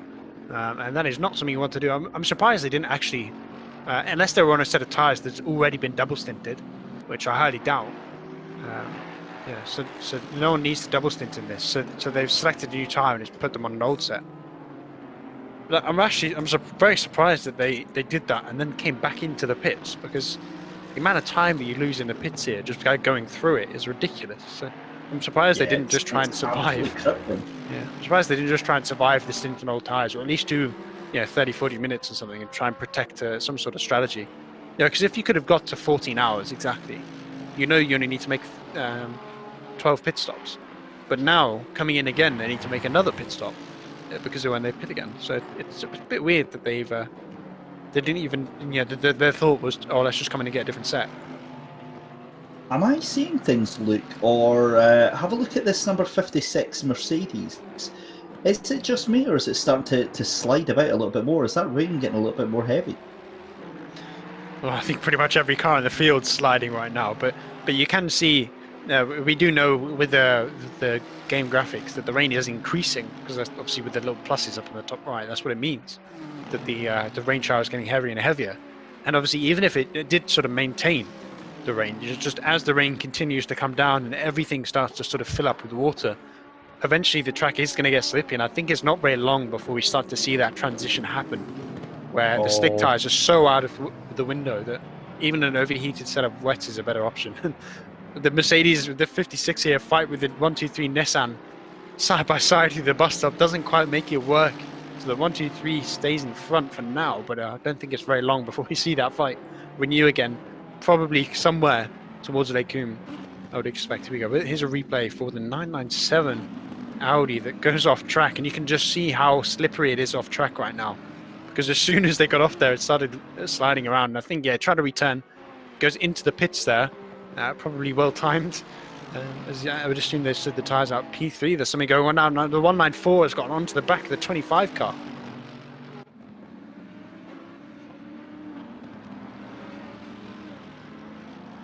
Mocha Motorsports car holding on for now as we see them go through Brazil, but I think it's a matter of time before the Bentley tries another charge. We saw them earlier getting a bit of fisticuffs out with these, with the 25 cars. They tried to pass them, but for now the 25 is in position. That 3/10 though, it's only going to get smaller. No, the Bentley goes wide. The Bentley goes wide. Macri goes wide at Pouon, and that is. I think that it's definitely starting to get a bit heavier now, Luke. And I would assume that they maybe didn't understand where the Audi was going to brake, or they've also tried to brake, and they've slid the tyres a little bit there and almost rear-ended the 25 car. So I think maybe a bit lucky for the Mucka Motorsports car that the Bentley managed to avoid them and get off there. And that Bentley now is very lucky that they didn't just keep going into the wall, because that area on the outside of Pouon gets so slippery with the wet. It starts to pull up there really quickly. So I'm surprised that the car didn't aquaplane more and head into the wall. Yeah, this is definitely starting to evolve quite quickly now. You see Vasily Anufriev really getting a little bit more time on Mike Noble in that GTR, and we've seen typically the GTR struggles when the rain starts to get heavier and heavier. And look, I've got to apologise to you, buddy, because I've been talking to you for the past 5 minutes and then realising I'm using the tab key instead of my assigned button, so we'll just glaze over that. But round the outside, that is the battle for P3 and P4. And we can still see the number 25 car staying in front. But let's stay with it because it gets closer and closer and closer. And I think that it's just through Pouon. He's going to miss his braking marker. He does, and has to pull out of it at the last moment there. And that could have been a huge moment there for that chasing fourth place car of Marco Macri, and Phil Vitt lives to tell the tale another day. Still under a second between those two, and it's still under a second between Mike Noble in the GTR for FFS Racing, as we see Vituli Anufriev taking a very wide line through La Source there, and that is, who is that behind actually? That's a lap car, so we don't need to worry about that, but Anufriev undoing that hard work that he's already done. Yeah, but I think it's only a matter of time before we see them start to catch back up again. And we see these battles through the field here with the 56 123, the 194 and the 25 here. And it just seems like it's very hard to set up an overtake right now because of the track conditions. Because you can't really go offline, as obviously we have a dry line on the track, and the rest of the track will be a lot wetter. So as you do try to go offline to make those overtakes, or even just to show your front nose to try and unsettle the car in front and cause them to make a mistake, that's when suddenly half your car doesn't want to brake. And your left side just decide, actually, we can't like this puddle, we'll stay in it. The rest of the car tries to keep going. So it gets so scary trying to overtake in these kind of conditions, and you have to really get it perfect. And I think really the only way you can overtake safely right now is on the straights. I think you're absolutely spot on with that one, Luke, and we are still engrossed with this battle. In fact, hello, it's Jardier, our superstar YouTube sim racer, is currently down in P6 for the Pro Round Velton number 49 team. Of course, doing very, very well right now. They had a bit of a moment earlier on with Victoria Thompson behind the wheel, but recovered quite well from that. along with teammates Samira Burayami and Chris Hoyk, but doing very, very well. And yeah, one thing with Jardier is he's always smiling, he's always happy. He's a mighty fine man. But you can see in that steering wheel that car is so stable. I mean, he's in an Audi. The hell, it looks like he's driving a Lexus. Yeah. You know, in terms of the stability. It does look planted. The inputs, it's just that one smooth input. I mean, as I say that, he makes a bunch of corrections, but it just looks so much.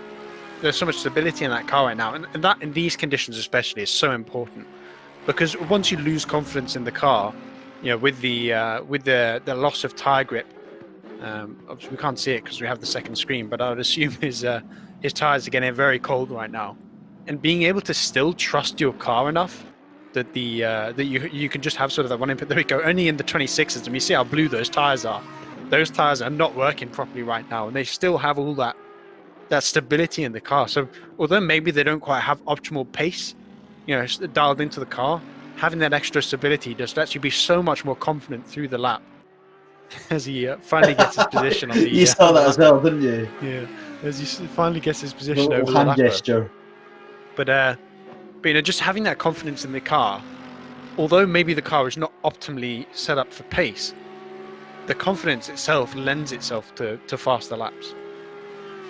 Yeah, I think you're absolutely spot on there, and it's always nice to see a little sort of a peek behind the scenes from the driver's point of view in terms of the presentation that they put on, and getting to see their little community as well, because of course we're doing our stream there, and like a lot of the drivers, they'll have their own stream where they're doing their own take on the race itself and entertaining their own fans. So it's brilliant to see that, and it's just really, really enjoyable to see everyone having so much fun. I'm waving back, even though you can't see. I am waving back.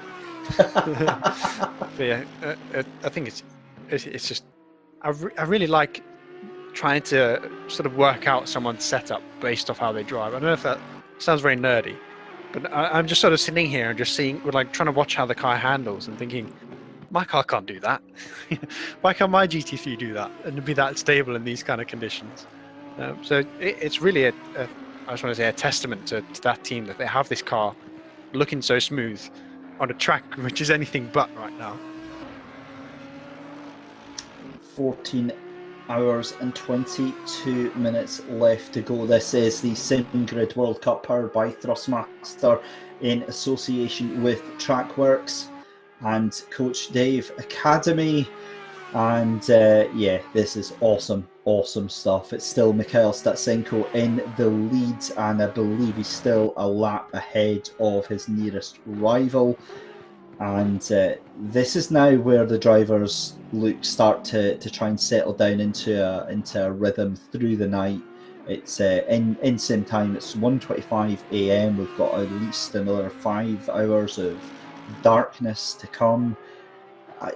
How do you think the drivers are going to settle and cope with going into a rhythm? Well, I think one thing that's sort of underrated right now is having a second person there in your ear and helping you, you know, with your setup for the next pit stop, and helping you sort of guide you through. Because when you're in the car and you're also having to think, you're having to do the maths on what tire pressure should I be putting in. You know, when is it optimal to switch to wet tires, or you know, you might have your teammate now watching another team in a similar car. You know, you might be watching a different Audi and just seeing what they're doing, and having that second driver there in your ear, just sort of guiding you through and helping you out, can really help out and just let you stay calm, let you stay relaxed, and just help you focus on one thing, driving. So I wouldn't be surprised right now if we go through, you know, if we could, which obviously we can't, but if you could go through the grid, I wouldn't be surprised if every driver has someone in their ear helping them out and keeping them nice and focused. I know for a fact that when I am doing endurance racing, I like to complain a bit. You know, if someone's doing something on the track that is annoying me, I will vent about it. And it always helps to just have that second driver there to just snap me out of that sort of cycle of complaining about something, because it encourages mistakes, right? You just have to have that person there to say, right, head down, focus forward, you know, those kind of things. You see it in F1, right? You always hear those words, heads down, focus forward. And when you're sitting there watching it, you think, well, I mean, obviously that's what the driver's doing. But actually, even something as simple as that can be so helpful in just keeping you on the straight and narrow. Yeah, that takes me back to F1 and Rob Smedley on the radio to Felipe Massa. It's like, yeah, Felipe, baby, calm down, and things like that. You're absolutely spot on with the fact that it's almost like a verbal reassurance, a little pat on the shoulder to say you're doing fine, just calm down, keep your head together, and keep your head in the game. And excuse me, sorry, I've just had to check a message. I'm back. Just watching. Talking about to keep my head in the game. I need to start focus forward right now. We're watching Vasily Anufriev, who was on the tail of that was Mike Noble. He's actually passed because Mike Noble's into the pits now. Now we're starting to see a lot of pits at the moment. Malinowski's gone into the pits. Phil Vitt has went into the pits as well, and that rain again starting to look even more intense, and we can start to see some shiny patches on the track. Yeah, it's just slowly getting worse for all these drivers, because we saw with Jardy how the tyres were still in the 26s and the PSI, right? Yes, it was cold, but the pressure was still there. But there becomes a point in the track where just before that switch happens, where all the temperature goes and you just get dark blue tyres. Yeah, sorry, look, Vasily's just gone straight on it. Look him. Yeah, I'm not quite sure that's the optimal line. And we've had an issue for Marek in the which car is that again? The 192, I believe. Yeah, the 192 car. He's had an incident in I believe Blanchemont, I want to say. Had a bit of a spin out. I would assume Blanchemont based on the fact he's on the front straight here. The car looks okay, so I believe it was only a small incident point. That's what a camera angle that is. As conveniently no cars go through. There we go. Finally, a car flies through. That's a lovely little camera angle. But the 192 cars had an incident, had a moment somewhere, and lost a bit of track position, lost a lot of time. Wow, that you can't tell me that doesn't look absolutely incredible. Nor, I mean, I see that and I just think it's so close to the real thing. Mm-hmm. And there's with the wet wall on the side, it looks so cool with the lights coming through. It's such a beautiful game. Awesome. Real testament to Kunos, how worthy. I love every time you do that. Luke. I always say game. Immediately correct yourself. And I always get if I don't correct myself, I always get someone who complains. So I always correct myself instead. Because if I was in chat and someone was calling a game, I'd complain about it as well, because I'm one of those people. But yeah, it's such a beautiful sim. And it's also, when you get these conditions, not only is it terrifying for the drivers, but it also makes the game even prettier as you see all those reflections. You know? And another one as we look the other way. Obviously, some of these angles you can't do in real life as we get obliterated by an Audi. But obviously, you can have this camera in real life because the camera is in the air, so we'd be getting smacked by an Audi or a Porsche every time. I'm not quite sure we'd survive this in real life, but in the sim we can bring you those kind of cameras, and when the game looks this good, when the sim looks this good, we just get treated every time. Oh, look, you are in for one full inbox tomorrow, my friend. What can I say? We are still watching Marek Schintz. There we go. Now we're into the curb, and now the cars are... that looks amazing. That looks absolutely breathtaking.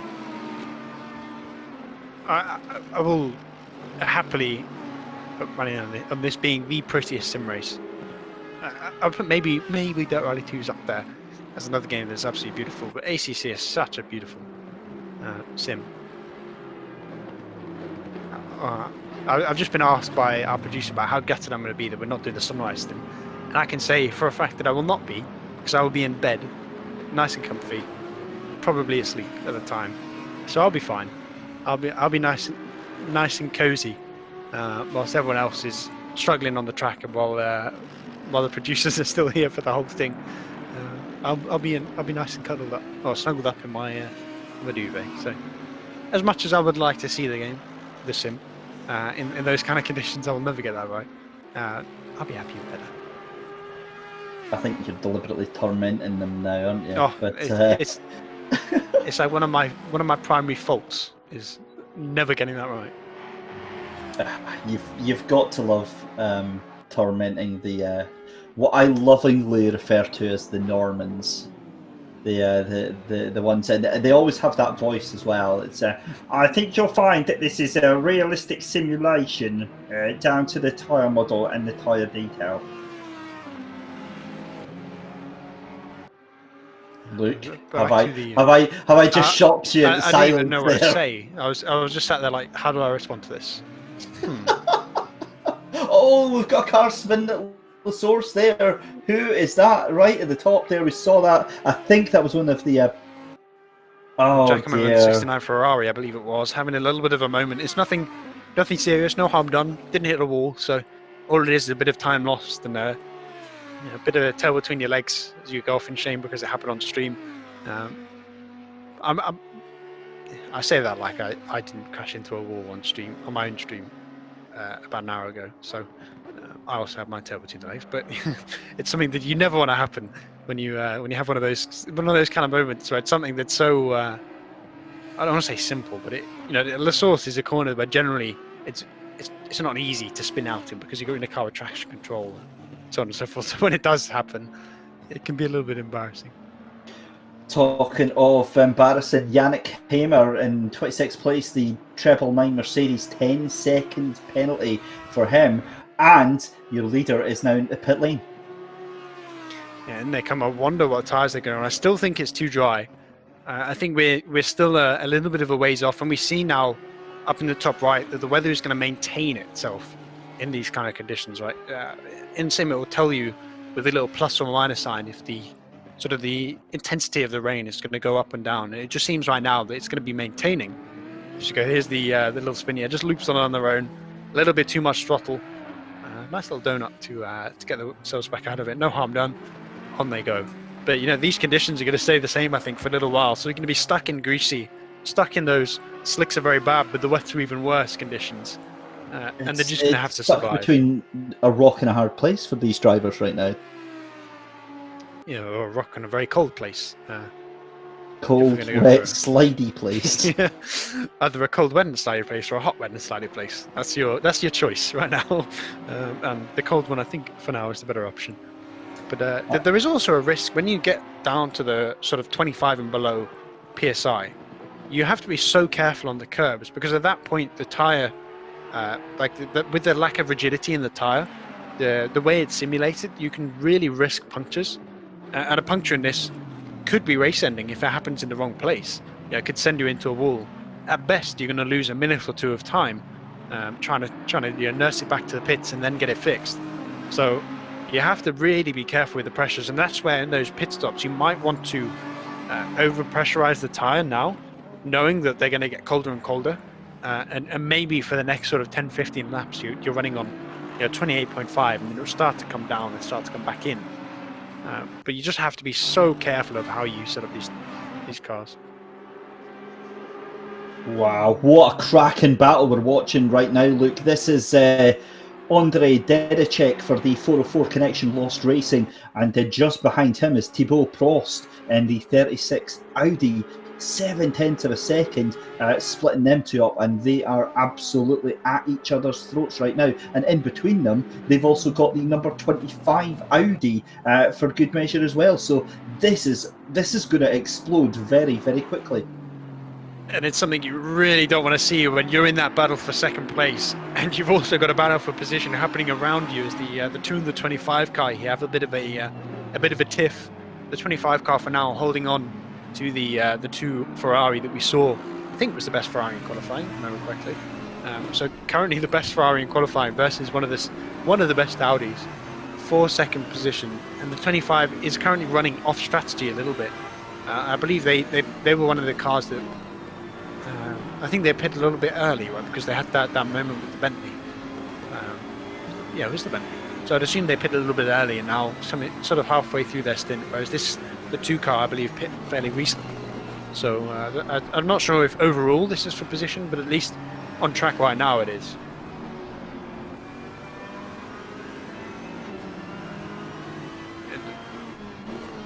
As the producer's saying it, so the 25 car should be coming in for the next few laps, but still, this 2 car probably knows that they're faster than this car right now, and they want to get past don't want to lose too much position to the one car currently in the hands of Jordan Sherritt, because that car is flying right now and just taking control of this race. We saw the 211 earlier do that sort of thing. They were miles ahead when I left, and it seems like they've really dropped off as the track has got colder and just don't quite have that pace anymore. And it's really the one team that has started to take over and has started to take control of this race. So if this 2 car wants to, if the 2 car does want to try and bring back this nearly a full lap lead that they have to try and get past this 25 car and start putting in some monster laps. And that's the thing, is the 25 is no slouch right now. But we saw this at Bathurst last time round from Jordan Sherritt and the number 1 team. They were incredibly dominant for the first 12 hours, and then an incident put them down. But there we go, Darren King then side by side on the run down towards Eau Rouge. And can he make that move sick before they get into the corner? I think he might have already done it. He does. And there we go, the Yaz Heat Ferrari, the number 2 Ferrari, up into second place then. And that is how you do it. Well, that Teletubby car behind looks so stupid with the antenna that's neon bright. I think it's the Mercedes. Looks like a Teletubby. It looks brilliant, and that's obviously this is another thing for position. Yeah, the Mercedes moves up to 3rd ahead of the 22 of the Muka Motorsports car, and now fighting the Yas Heat 2 Ferrari for 2nd place. So where does he come from? Maciej Malinowski in the 211 Mercedes has just appeared from nowhere on the scene and has just mugged 2 cars in the space of half a lap. That antenna is clearly doing something for this team. There we go. It moves into 2nd place overall. Still an 80-second gap to the 1 car, and on the same strategy as the leader. But it's a big gap that they have to try and make up. But we saw how good the 211 car was in hotter conditions. So I would assume if they can keep this into some sort of manageable lap, if they can at least stay on the lead lap, maybe this 211 car will be a bit of a closer when we get towards the end of the race. If you're a NASCAR fan, a bit of a Kevin Harvick. And towards the end of the race, when the temperatures start to come back, maybe if we start to progress into wet conditions, where I think the whole world knows that the Mercedes is better than an Audi, it might be that this 211 car still is the contender for the lead. And I know how fast Maciej is, because I was in a surf with him yesterday and he absolutely demolished me. So I know for a fact that he's a rapid driver, and if there's anyone that can close a gap to Jordan Sherritt, probably him. Well, there you go. There's an update for your weather look. Half an hour and the track, it's going to be less rain.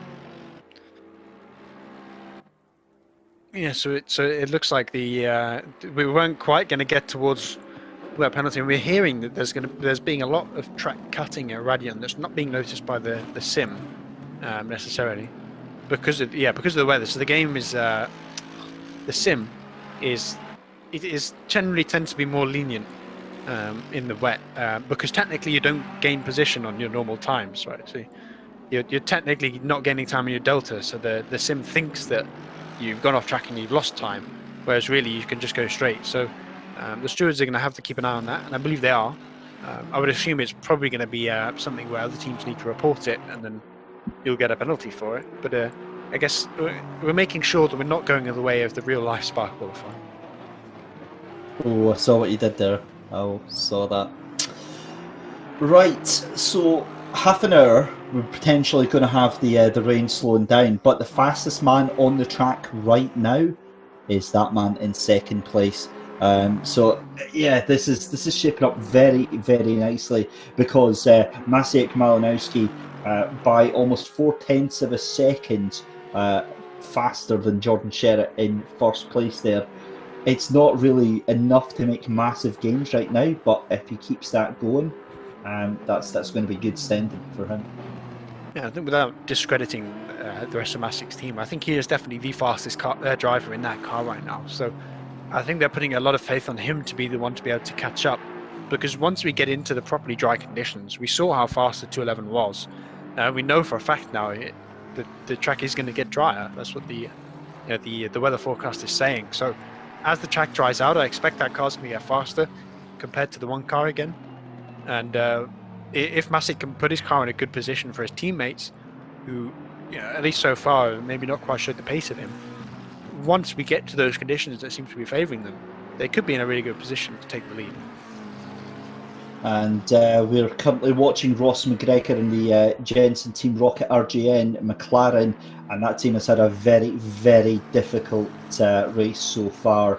Penalties and incidents galore, mauling what could have been a fantastic performance. Still 14 hours left to go, but good to, as I say, Ross McGregor back behind the wheel of that. That is Vasily Anufriev in the like and subscribe Team Racing 56 Mercedes, and still hunting down, just getting past a lapped car there.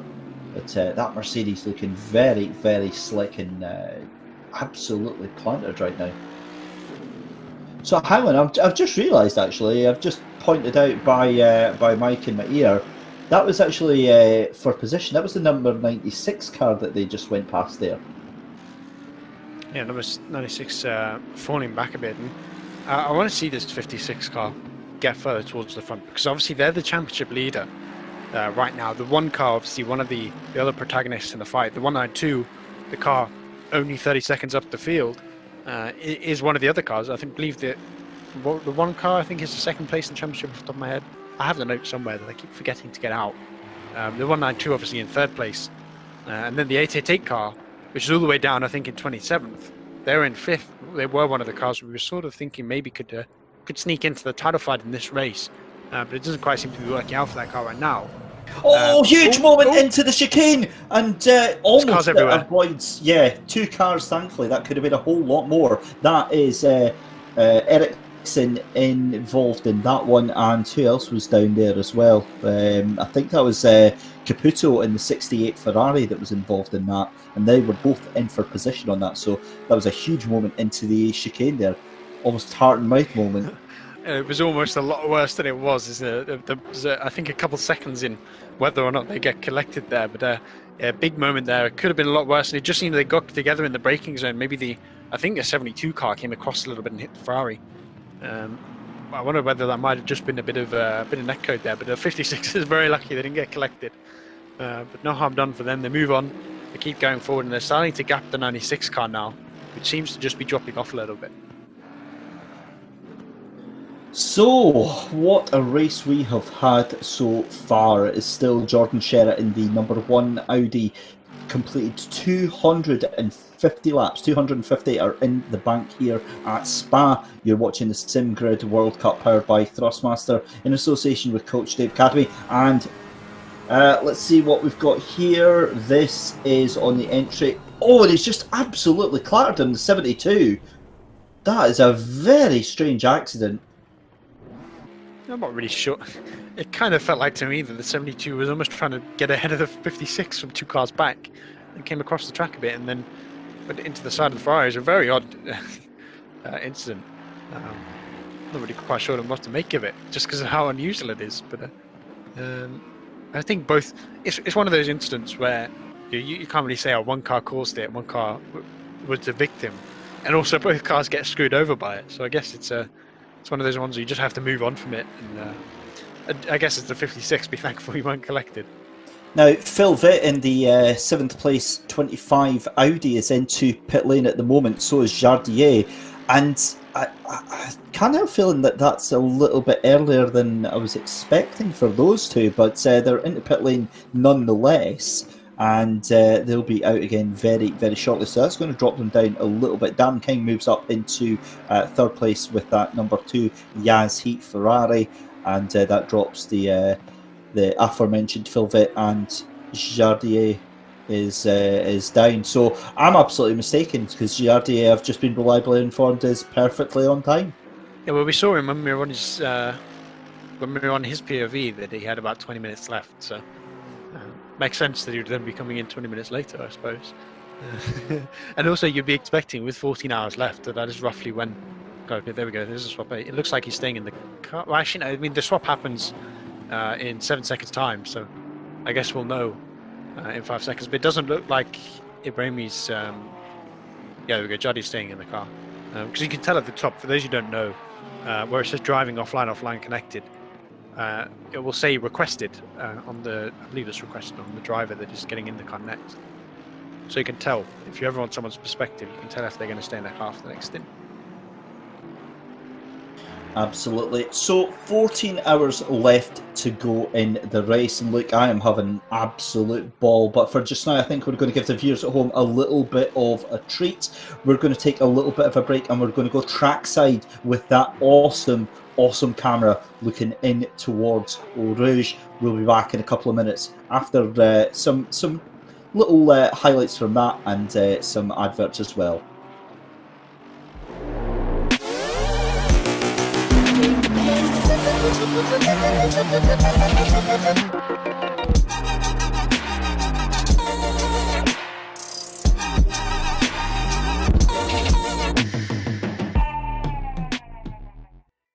So talking more about the load cell pedal then, Hunter, just explain to us what the main benefits would be for somebody that's not used any load cells before.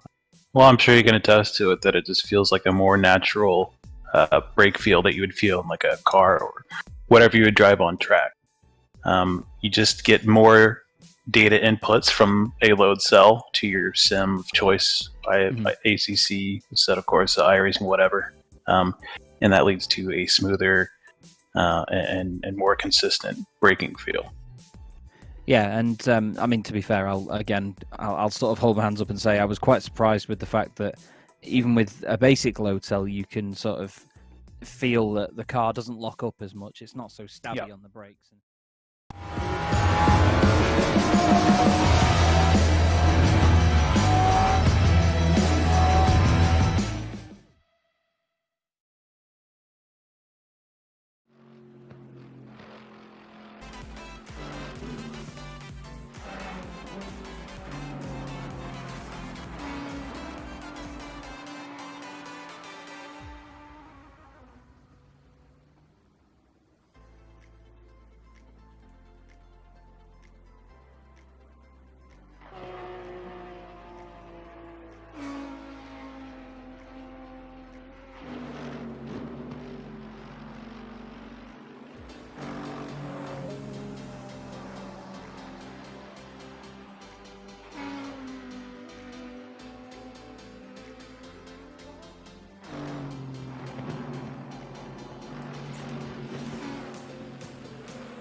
Welcome back then to 14 hours to go in the SimGrid World Cup, powered by Thrustmaster. We are here at the penultimate race of the season, the Spa 24 Hours. It's David Christie here alongside Luke Rogers, and we have to say a huge thank you to our production team for that play-by-play little break that we had there. And the huge news that we have for you, the kind of mind-numbing, mind-melting news, is that while we were away, the number 25 Mook Motorsport,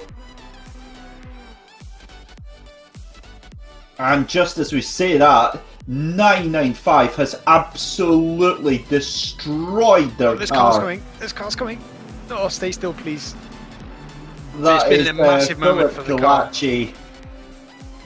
Well, how he gets that car recovered, I don't know, but Philip Kyalami there for Keck Sim Racing number 2, the car that was doing absolutely incredible work at Bathurst last time round, and that is huge. Yeah, guys, I think we're using the F in chat. Yeah, there is a certain F being used to describe this car right now. I think you can see the amount of damage that thing has. My And this is God. going to have huge championship implications. This is currently the championship leader by 8 points in the silver class. And the people fighting them in the championship with the 125 car that has now inherited the lead from this incident. So a massive turning point in the overall championship, and something that has effectively ruined this team's race. I mean, look at the steering wheel to try and get this thing straight. He has to creep this thing back, and as these cars approach behind him, he has to be so careful that he doesn't push people off track. He doesn't cause another incident, because I think they're just going to pull over, and obviously they're allowed to teleport the car back to the grid if it's unsafe. That's exactly what they do. For it to be on track, and that is what they do, and that is going to be a lot of time spent in the pits. Wow, huge moment there. And Luke, you'll have to give me a minute here because I'm just on WeBuyAnyCar.com, and I don't think they're going to be giving very much for that car after that one. Oh, and a power slide through Puon for Marcel Draycott there in the MSR Liga Endurance Team 488. That was proper drifting, and I wonder if these conditions are starting to get a little bit trickier. Yeah, but weirdly, the rain seems to be decreasing, and people are spitting out more. So I wonder if now maybe people have pushed the pressures up in their tyres, and the track is maybe drying out and overheating them. So now, well, not overheat, sorry, overpressurizing them. So you're getting that simultaneous thing of too low heat and too much pressure in the tyre. And also, I believe that the 25 car, whilst we were out on break, has also had a moment somewhere. I believe that's what we're about to see, or just a snap of oversteer and it's put him in the wall. It's not going to be a massive amount of damage, but it's enough that it's going to be annoying, and a bit of time lost, obviously, for good measure. And that adds insult to injury because they were up in second place for a little while, and a disconnect actually dropped them all the way down to 19th place, and that was before that incident. So I wonder if they're really having connection issues there, because it did look like that car just straight lined off, and the way it rejoined, yeah, very it looked difficult. more to me like they just had a snap of oversteer, and he caught it, but in catching it, sent itself off to the side, because you have that moment where there's no rear traction, and then you steer the car, you catch it and push it back into the, push the rear tires back into their grip zone, if that makes sense as a sentence. It makes sense in my head. So, Yeah, you catch it and get the tires angled right, and then suddenly all 4 tires bite, and the angle that you're now pointing is the angle that your car starts traveling in. It just sends you into a wall, and when that kind of thing happens, you don't really have much choice other than to just sort of ride it out and pray you don't hit a wall. And that's really what the Audi's known for as a car, is that it has those snaps every now and then. And that is what we saw at Bathurst, where so many of the Audi teams that were running at the time, they were qualifying on pole. I think we had an Audi 124 or something like that. And they were all having issues just because they couldn't deal with the oversteer. Yeah, it certainly is a car that'll look very pretty and then just send you straight into the wall here. Now this is the incident for that that car just up over the curbs there. Oh my goodness me! To the moon, Alice. Oh, that's a rough one. There's just nothing you can do as the 995 there, because you're following a car through, so you don't get to see anything until the last moment. And with that car alongside, I think that was that the 81, I believe, that was sideways on the track, a car that's already had issues. We've seen how rough it was the 995 car, Control. It was the 995 Aston Martin that currently leads the Silver Championship. That collected I believe it was the 81 Mercedes. that I wonder if at some point we can find out exactly what caused them to spin. But we've seen the Mercedes really struggling through Raidillon, just the whole race really. It's just been a corner that all these cars have been struggling, and that car just got T-boned at a considerable rate of knots right there. Oh, this is horrible in slow And I guess motion. you just have to be thankful that it's a sim race, because in real life that would have been a monumental crash.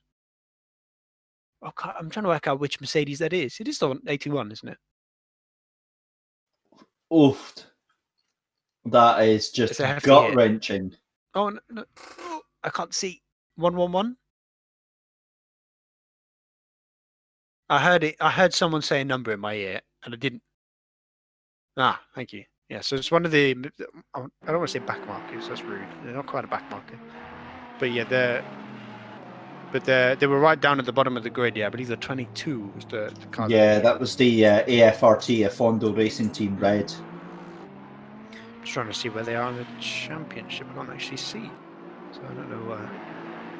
I don't know. Oh, there we go. They're down in 14th in silver, so they've not had great races so far, and I think this might be another race where maybe that Mercedes isn't quite going to have a good finish. But yeah, that car is just such a scary beast in the dry in Rouge and Raidillon that when you add that sort of extra scariness of the greasy conditions, it just becomes such a scary moment. Here we're going to see the spin. Does he drop it on the curb? That's a very weird incident to have. He loses it so late on. Yeah, it's just that bump there, pushes it back onto the track, and because he's locked it down, he can't quite get off the track. He actually lets go of his brakes. The car rolls forward a bit, but I'm not sure if that caused the incident or if the incident would have happened anyway. But yeah, you just see that's pretty much a race ender for the both of them. You look at the incredible levels of damage on that car, Luke. There's just absolutely nothing you can do with it. Yeah, it's one of those ones where you just try and get back to the pits by any means necessary. Luckily, they were able to give him permission to do the little teleport, but it's still going to be multiple minutes in the pit stop. At least it's not a literal race ender because of the way ACC works. You can get those kind of things fixed, but it takes so long that they're going to lose multiple laps. And in terms of the championship implications, right, they're essentially taken out by a car that's right at the back of the championship, from the lead of the championship, and also giving the lead to their main contender in the championship at the same time. So suddenly, that 125 car is going to become the favourite if it can survive the as I say that, if it can survive the 13.5 hours we have left. That's a big if, given the drama that we've just had in the past 2 hours. So many cars off. It's a real battle of attrition right now. We're still watching Marcel Reichart in the MSR Liga Endurance Team 488 Ferrari and doing a fantastic job trying to keep things consistent. The car looking a little bit shaky, a little bit slidey in some of the corners. There is the 997 Silver Racing Team of Igor Baranski, and just making his way across the start-finish line and into turn number 1, and that is P42. So one of the things we've mentioned all the way through, Luke, is that no matter where you are in the field, you've got your own battle that you're taking part in. Exactly that, and we're just seeing that with all these. Every now and then we just see 2, maybe even 3 cars that just get bunched up by strategy, by changing conditions affecting cars different ways, by new drivers coming in, and it always brings these cars back into these little fights. And we see, obviously, this is pretty much the closest one we have. Jardy blowing us a kiss. I was about to say, did he just blow us a kiss there? I feel so special. One back. You can't see it, but I am definitely blowing one back, because that is peak male performance right there. What a man. If there was ever a person I'd want as a teammate in a sim race, it's Jardia. He just seems like such a happy person to be around. I get quite grumpy. Luckily, there's no one here that can agree with me. There's no one here that can say how grumpy I get, but I know for a fact that I can be a bit emotional in the car. I can get a bit angry as the 997 decides to drift. But this is the wrong sim for that. It's the wrong AC for that, actually. But I can get quite emotional. I always think it must be so great having someone that's not laid back, but sort of to just bring the mood up. Someone like Jardim, just having him on your team. And not only is he an incredible driver in his own right, but he's also someone that I think just seems to be really nice to be around. So I think that's an added bonus of having someone like that in the team. And also, as you can see, he's always fun to watch as well. So if you are ever looking for a sim racer to watch, and there's not a race broadcast on, because obviously you should be here if that's the case, do check him out because he is awesome fun to watch. Oh, I'm feeling the love here right now. But no, I completely agree with you, Luke. It's something that myself and Chris talked on and touched on when he was on, and you touched on it again just as you started. How important it is to have moral support as we see the Audi going round and round and round every corner now. Yeah. The rain is now, within the next half hour, it's going to completely fizzle away. So I think this is the last gasp of the rain, or potentially some overheated tyres. But yeah, I mean, how important it is to have a good supportive team around you when you're doing an endurance race like this.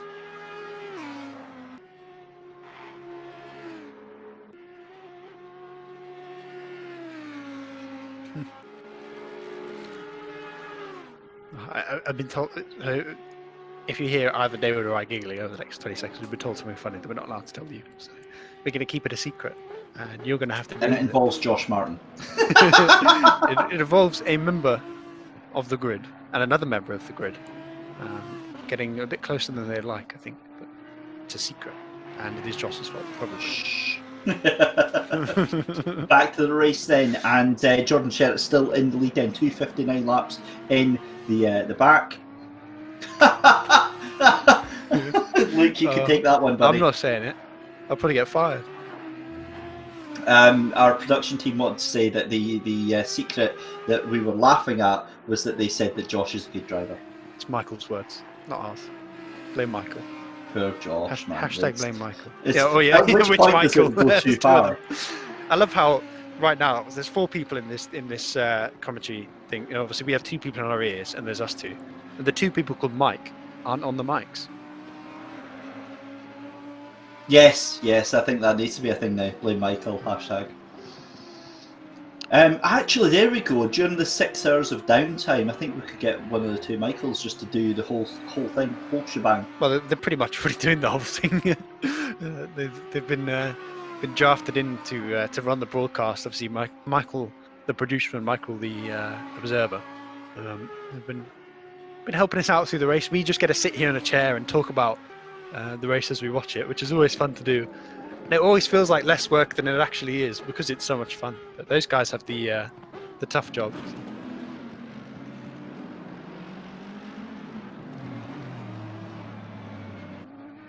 Oh, and so we were talking earlier. We saw the 905 car do that little teleport, and we were saying that they must have got permission, because it was worth pointing out in the rule set you have to have permission to use that, because it essentially saves you multiple minutes, right? You don't have to do the lap to get back to the pits, so you have to have permission to return to the garage, and you have to have permission because your car is such a danger to the rest of the cars. They've not asked for permission, they've done it anyway, and they've been slapped with the stop go plus 30 because of it. So they were already complaining that their race might be done, and now I think they might be going a bit further down the grid than 27th. Okay, we definitely need an F in chat now for the Keck Sim Racing number 2 car, because that goose is well and truly cooked after that one, and that is going to be at least another lap that the Keck Sim Racing team goes down. I suppose the saving grace, right, is they're in the silver class, so they don't lose as many actual positions, right, by falling down the order, because obviously there are those pro cars that they're losing positions to, which don't actually count towards their champion. And also, we know they're fast, so we know in the 14 hours they have left, well, 13:37, I'll probably get clarified to me at some point, but there's more than enough time to at least gain a couple positions back and try and salvage what you can in terms of your championship position, because right now I think they're still, I want to say 7th or 8th in class. I think 7th, as I think it's only the 125 ahead of the Porsche right now. So really, they're not in a horrific position just because of the nature of how silver works.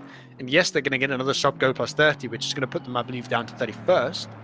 But they're not going to go any further down than that, really.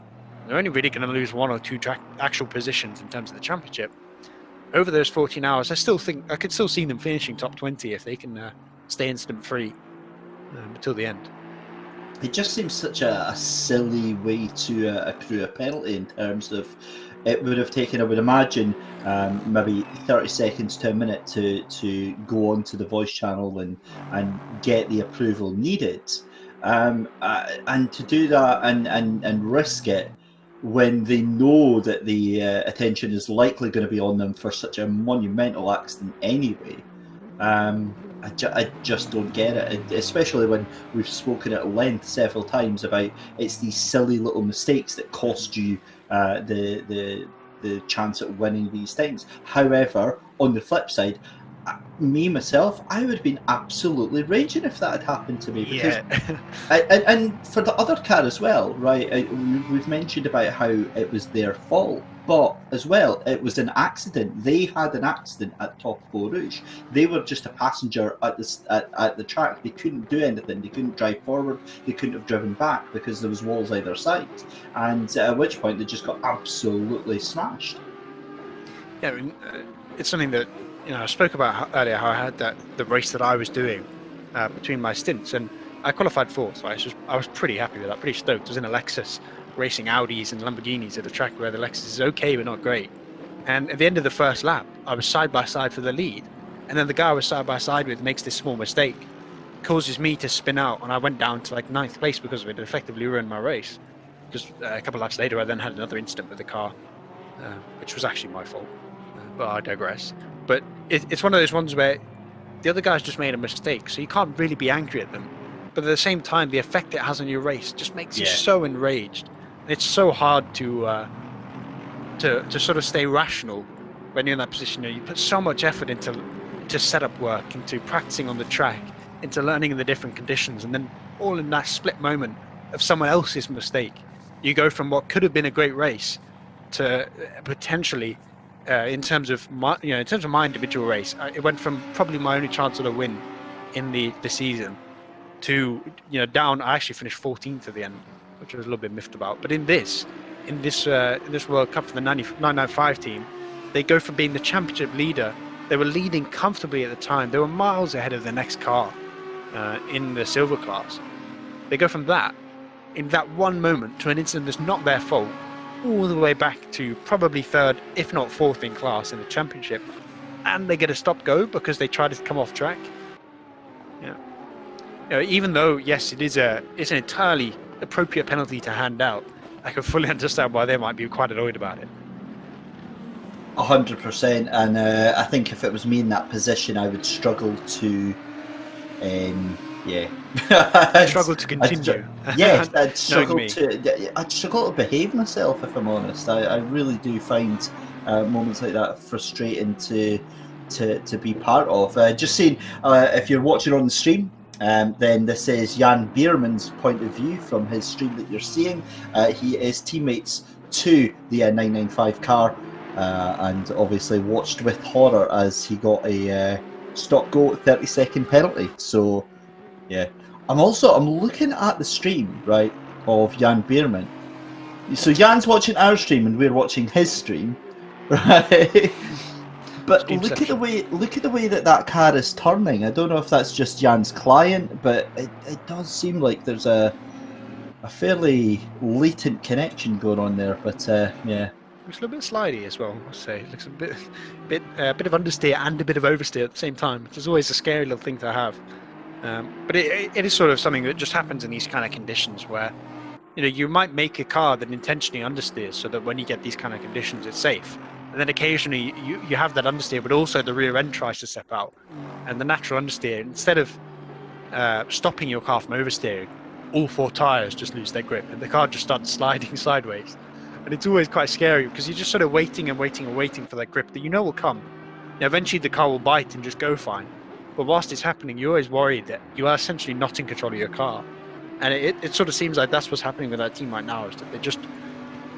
The car is almost on the track and not in the track, if that makes sense, with the way they have it set up. Yeah, it's going around the they're track. Present, but not actually but at the the tyres are circuit. not quite biting and not quite giving them the grip they need to put in that lap time. This is a battle for position here. That is Martin Laurent with the 404 connection lost racing, and I believe that is Ericsson that's just passed him in the Aston Martin, the number 72. So yeah, that does look like it's for position, but Martin's trying to get back at it at the chicane there, and it's going to be on the run down towards turn 1 here. So can he get the drive out? It looks like it was a good drive out, gets the toe. Is he going to dive to the right hand side?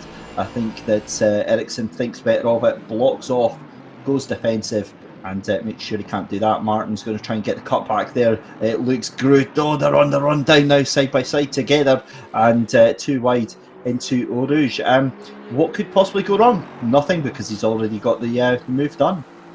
Yeah, but getting the move done just before you come onto the longest straight on the track can always be a bit scary, because the other car is very close to you and will be following you. I mean, they managed to get the gap here, but you always worry that maybe you make that move and then the slipstream is so big that the other car just gets it back again.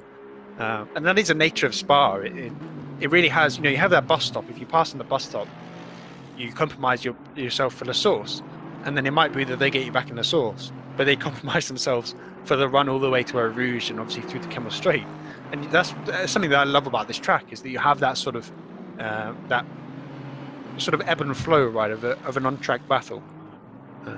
But this obviously is for third place in silver right now. Actually, I believe, is it for second? No, it is for third, right? Because the 125 is up the grid. Yeah, it's for third. The 125 is quite far up the grid in silver at the minute. So they're in 6th overall at the minute. Obviously, embracing their inner 995, which we saw do so well at Bathurst. It's really cool to see these individual silver teams just come to a track where they seem to be so comfortable and also compete with all these guys, the more established teams. And it's also very weird that 4 of the top 5 in the silver class are Aston Martins, and the best Aston Martin in the Pro Championship, I believe, is not even in the top 10. Let me get it up. I can check exactly where they are. I think you're absolutely spot on. I think they're down to like 12th. I should Yeah, have searched it before you're I letting started. tight down here, mate. Yeah, here we go. I've got it. Where are they? Oh, they're 22nd. There we go. The highest Aston Martin in Pro in the Championship is 22nd. And then you switch to silver and it's 4 of the top 5. So it's such a weird thing to me that we have these individual Astons that in the silver class that are doing better than the Pro ones. Yeah, the only Aston in Pro, as we're being pointed out, is the one that's obviously running 23rd on the field right now, the 531 car, and is 22nd in the actual championship standings. And I think actually if you made like an overall championship, the 905, the 125, and probably a few of the other Aston Martins would be ahead of them in the championship. So I don't know if maybe that Bathurst was really because for those of you who don't know watching, we had qualifying on Bathurst, so you had to set some certain amount of times on the track, and that was your qualifying, and that's how you got into the top 40. So part of the way we assigned Pro and Silver was based on your qualifying pace. Another part of it was based on who you are. So if you are maybe the one car of Jordan Sherritt, we know those guys are rapid. If they had a bad qualifying, they'd still be stuck in Pro. But it kind of seems like that some of these teams have really come alive since qualifying, especially those cars like the 125 and 905. Maybe these teams don't necessarily have as much experience in sim racing. Maybe they don't quite have as much experience in competition, but they're proving they're fast enough to compete with the best. Yeah, and you have to take your hats off to them, especially, as you said, the 125 team of SRJ Motorsport. That's James Bacon, Alexander Draycott, and I think that's Ryan Yee company behind the wheel at the moment. Fantastic job for them. 6th place, and this is again, we mentioned Bathurst a few times, and that was where we saw that standout performance from the Keck Sim Racing number 2 team to be so far up. And this is right up there. This is right up there with that style of performance and being so far above where it should be right now. This is Nicholas Caputo. Now, Nick was up into the top 10 at one point about 20 minutes ago. But he was around, I think he was actually just in front of that massive accident in the Leone E-Racing Team 1 68 Ferrari there. And again, just confirmation, in the next 10 minutes, the rain is due to ease. And I wonder if we're going to see the lap times look just start to settle down and start going in the positive direction again. The thing is, with these kind of temperature conditions, with a track this cold, it's going to take so long for that water to go away, because obviously the cars are moving the water on the track, but the water's not evaporating. When you have a hot track, they tend to dry out quite quickly. as the water evaporates, but we're nowhere near that kind of track temperature. So the water is going to stay around for a long time. And yes, it will start to go away, but it's going to be a long time before we get away from the greasy conditions. And even when we do start to get dry, as we see the 68 go a bit wide there to Blanchemont, even when we do get towards a dry track, all that rubber has been washed off. And we're essentially starting again with the green track and rebuilding the rubber on it. So it's going to take a long time to get a track that has any kind of pace in it, even when we get rid of the standing water that's sort of lingering on the track. So it's going to be a long time, I think, before we see any kind of pace. And if the temperature goes down anymore, we might get to a point where the temperature is so low that you can't get heat in the tyres at all, no matter the actual track condition. And we just sort of get stuck with these tyres that don't really work. Yeah, it's we said that earlier, didn't we? It's in between a rock and a cold, hard, slimy place. And that's exactly where they are just now. And we'll see how the track evolves over the next hour or so. But yeah, this is a very unenviable place for these drivers to be right now, and I certainly wouldn't want this stint because there's the very high risk that something could go quite badly wrong, as we saw with the 995. Still looking at Nicholas Caputo here for the Leone V Racing Team 1 68 Ferrari, and making that series of corners, that's turns 13, 14 and 15 there, look so easy. But that back end of that car does want to twitch just ever so slightly. And just up in front of him, I think, or is that Joe McCauley actually just behind him? No, it's not. It's just in front of him, about a second and a half, is Muscat in the 36 Audi. So if you just joined us, ladies and gentlemen, a very, very good evening to you as we see a little twitch from Nicholas there going through Blanchemont. 13 hours and 24 minutes left to go in the SimGrid World Cup powered by Thrustmaster. We check in again with Ross McGregor, is up to second in the wildcards, I believe it is. 14th place overall in the 23 Jensen Team Rocket McLaren. And yeah, on paper, like we've said this all weekend, that is a fast bunch of drivers.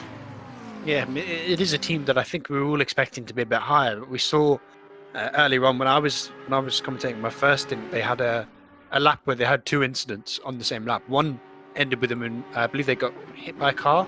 I think it was the 123 Nissan, if I remember correctly, they had an incident with. And then they also spun out through Blanchemont. So they lost a lot of time at track position through there. And they're starting to fight their way back up the grid. And I'm surprised that they're doing that in the greasy conditions, because the McLaren, I think a lot of experienced sim racers will tell you it's not an easy car to drive in the wet. It kind of fits into that same band of like the Lamborghini.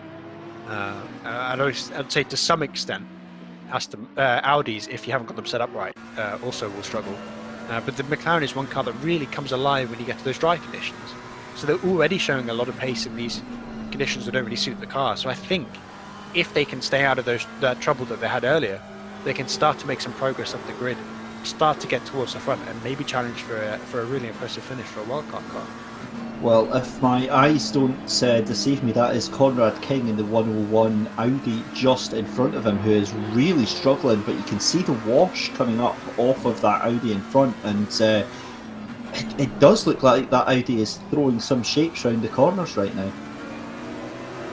Exactly that. That's just what happens in these conditions. You know, there is just no track grip right now. All the rubber's gone.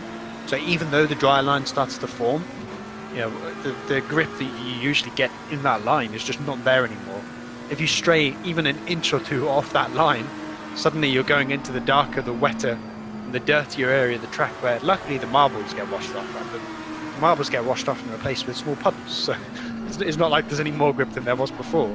But you just see there's still actually a fair bit of rubber on the track. You can see those lines.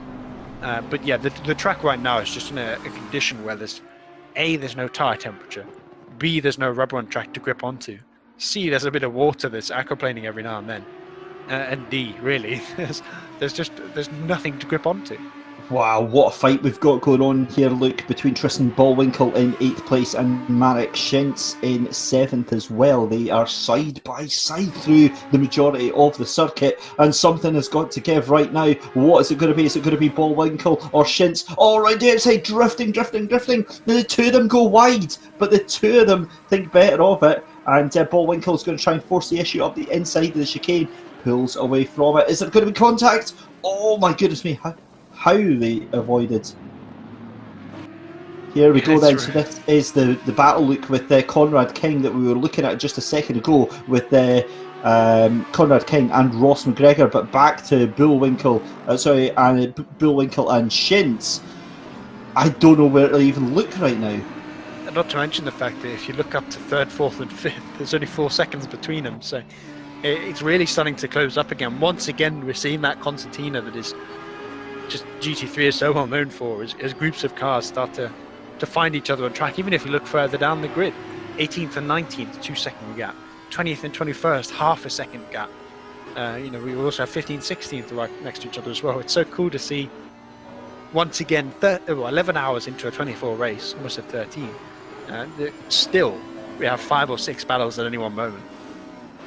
Yeah, this is mega stuff, and it's awesome to see that we're getting the best of both worlds right now. You're getting that battle for 7th and 8th place, and that is in the picture-in-picture at the bottom right, and in the top left in the main picture you can see Conrad King's rear spoiler as Ross McGregor all over the back of him right now. Fellow Scott Ross McGregor on that Team Jensen Rockets RJN, and he makes a move up the inside here. Has he got the nerve to make it stick? I can't quite see from just now, but we'll see in just a second. I think Ross McGregor's still around the outside, but back to Tristan Bullwinkle, who is trying to catch onto the back of Marek Shintz, and I think Marek has composed himself a little bit and got himself back going again.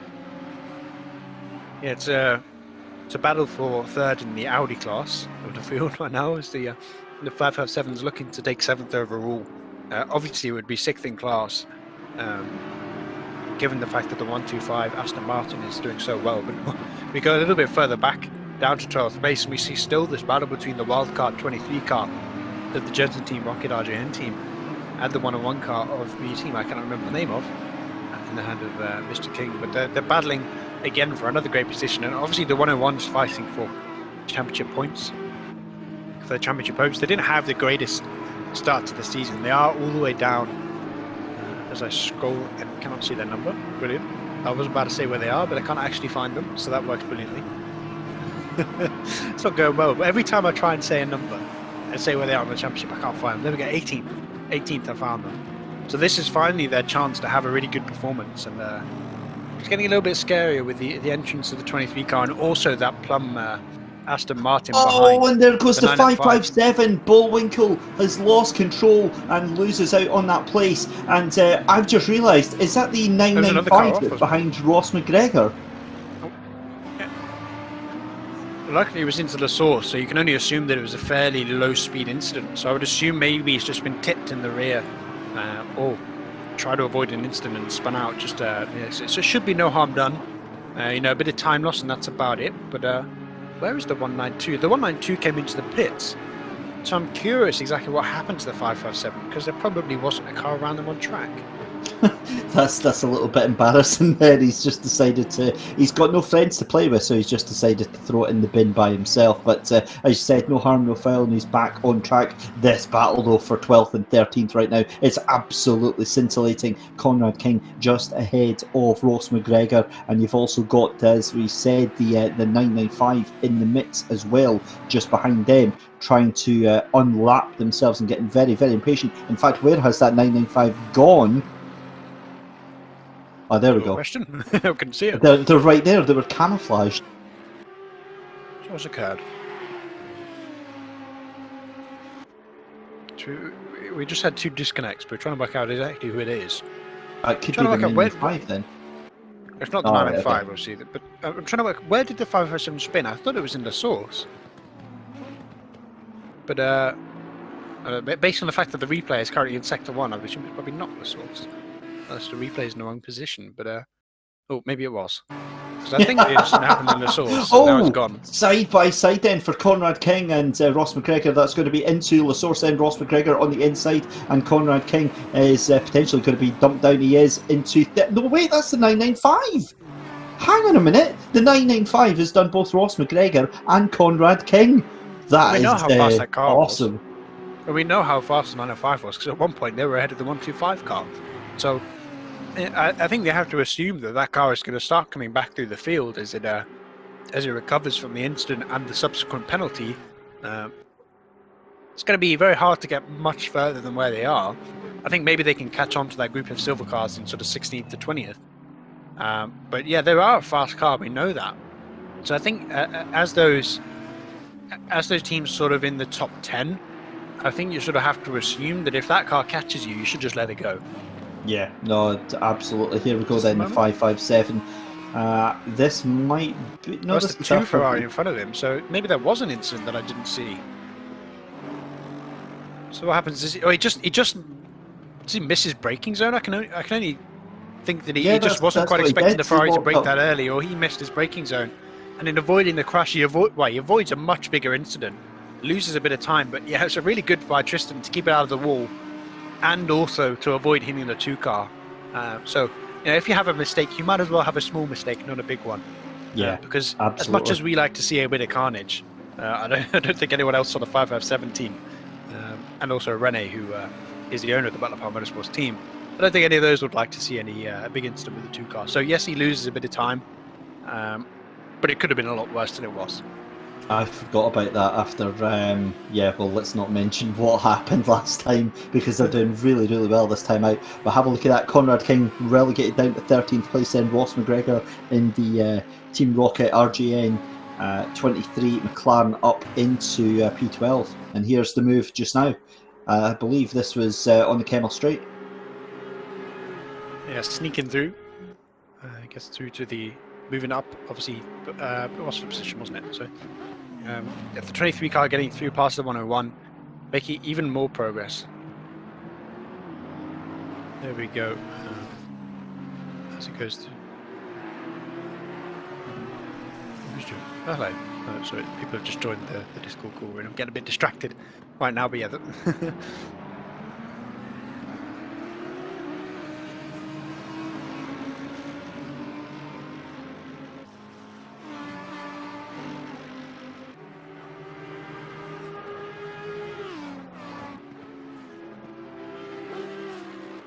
So, Luke, I don't know about you, buddy, but can you believe that we are just about 13 hours to go in the race? It has been an awesome stint so far, hasn't it?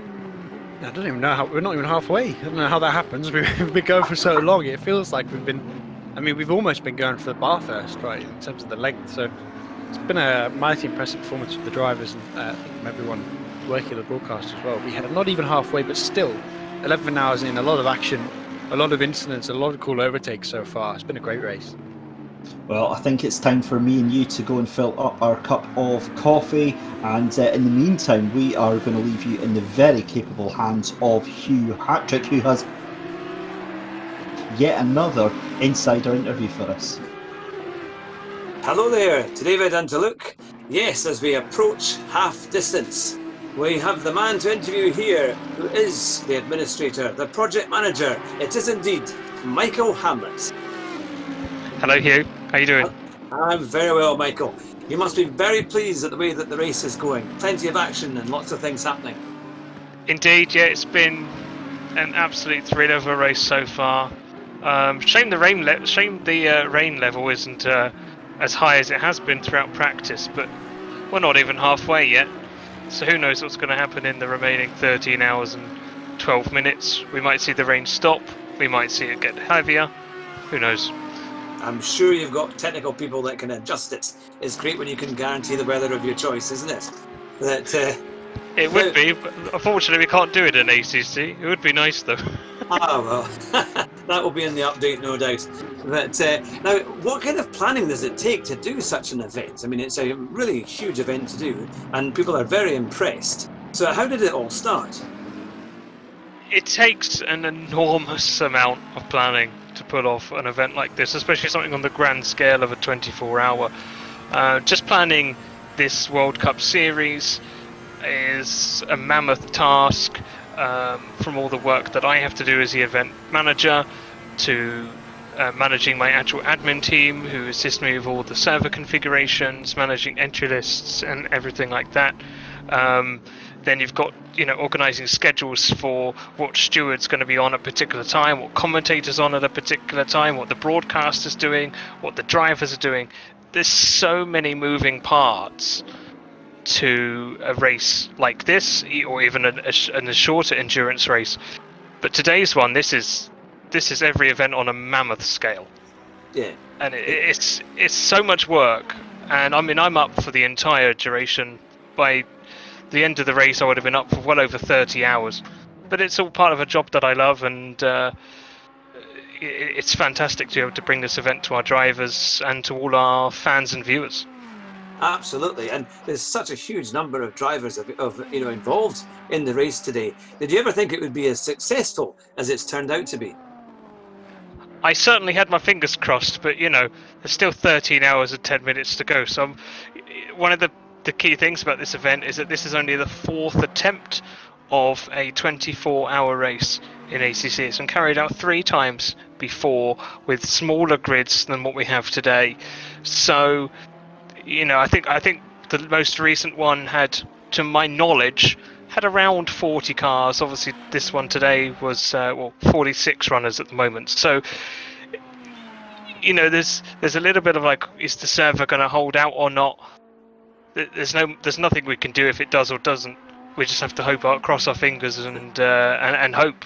But it's been a fantastic event to host so far, and we have. In the run-up to this event, we've planned a lot of preparation on how we handle those issues should they come about, and how we prevent them in the first place as well. So, it's a lot of work, but it's great fun. What I think people will be very impressed is the fact that when people have, if they've had any issues, they've been able to get back involved quite quickly, which is really, really good. Did you think it would be as close a race as it's turned out to be? Because there's lots of incredibly close racing and overtaking, and not much of a gap really between many of the drivers. Yeah, this field is so incredibly competitive. They went through a grueling qualification process, which lasted for, it's a while ago now, it's back in the summer, I believe around 2 weeks, at least 2 weeks, qualifying, where every single team member of the team had to set numerous qualifying sessions at the qualifying track, which was Bathurst, and this took for some teams hours, tens of hours to try and qualify for this series. So I remember at the end of the qualification phase, the actual average lap time across all the drivers in a team and across the entire grid was only 1.7 seconds. Wow, that's incredible. That just shows how much talent you've got in the field here, and of all the drivers involved. That really is something. So really, is there any way you think that you could improve upon the racing and the structure and things like that as you go forward? Well, at the end of the season, I mean, this is only round 3. Still got one more round to go, which is the Kyalami race at the end of November, 28th of November. So at the end of the series, we'll conduct a review. Myself and the admins and the SimGrid management team, and we'll conduct a review. We'll speak to the drivers and make amendments on issues where we can improve, and try and improve things that we do well and make them even better. But we always look to seek feedback and make changes where necessary. That's fantastic. And do you think the SimGrid will always stick to using the kind of GT3 cars and kind of Blancpain cars, or would you have ideas of going into other formulas as well? Well, we'd have to change sim. I'll change our sim focus to use anything else apart from GTs. But ACC is primarily our focus, at least for the time being. I can't see that changing anytime soon, to be honest. And the GT4s, as good fun as they are, just don't seem to be as popular as the GT3s. So GT3 is most likely where our focus is. But for members who are interested in GT4s, we still do host GT4 events. In fact, on Thursday we have a team event involving GT4s, just a bit of fun. So for fans watching on YouTube, if you want to do some GT4 racing, which is hard to come by in ACC, the SimGrid is an opportunity to do that as well. Yeah. Well, of course, hopefully next year, if the COVID kind of gets goes away and we're able to start doing more race events, perhaps we could do a sim event at one of the big Blancpain events as they did at Silverstone last year. Would that be something perhaps that they might look to? I can Doing hope it so. alongside? That would be amazing, wouldn't it, to have real race and a sim race alongside it? It may be the way of the future. We'll see what happens, I suppose. Fantastic. Well, thank you very much, Michael. I know you're the busiest man there with your team, making sure that everything is working, and we really appreciate having an interview with you today. All the best Thank for you. the rest of the race and to all the team. It's fantastic, and I'll hand you back over to the professionals, as they are, David Christie and Luke Rogers. You are far, far too kind. Hugh Hattrick there, ladies and gentlemen, with an awesome interview with series coordinator and general all-round good guy, Michael Hamlet. It's myself, David Christie, and Luke Rogers here for the final hour of this first stint. And for those of you that were enjoying that interview, you also got to enjoy straight up carnage. As the, what was that? It was the 211, I think it was, wasn't it? Just went straight off at the top of Eau Rouge and decided to rearrange everything. And also decided to leave by the looks of it. So I think that might be our pole-sitting team out of the race. And when I say out of the race, I don't mean 995 style, where they're a couple laps down because they've had to get repaired. Are they still on track? Yeah, 211 fell down just by two Who was it places. that disconnected? Someone disconnected. No, It I was think them. they thought they might have disconnected, but yes. Niels van de Koekelt and the Misunderstood. JLO team's still there. It's because they're not on the thing, because we're down on the 19 car. Misunderstood. Never mind, my bad. But yeah, the 211 car had a fairly chunky incident. The car looks drivable ish. Emphasis on ish, I think. But they seem to have sort of survived now. But a team that was obviously on pole, obviously was in second place at the time, losing 2 positions, a lot of track position, probably a lot of time as well. The Teletubby car not quite doing very well anymore. Well, I say that, they're still 4, so they're still doing pretty well. But yeah, that's not a moment you want to have. And I think that's just been the story of the race so far, right? With these Mercedes having this issue every time in the same corner. It always seems to be that murk. And I expect, I'm going to go out a bit of a limb here, but obviously with sim racing, or with racing in general, one thing you want to do is get your car as low to the ground as is safely drivable. You know, when you're trying to develop grip with the aero, as we see this race between the 137 and 25 here quick, but you're trying to develop grip with your front splitters and so on. You want it to be as low to the ground as possible, and with that Mercedes, it's even more important, I think, than maybe in something like an Audi, which you can raise up a little bit.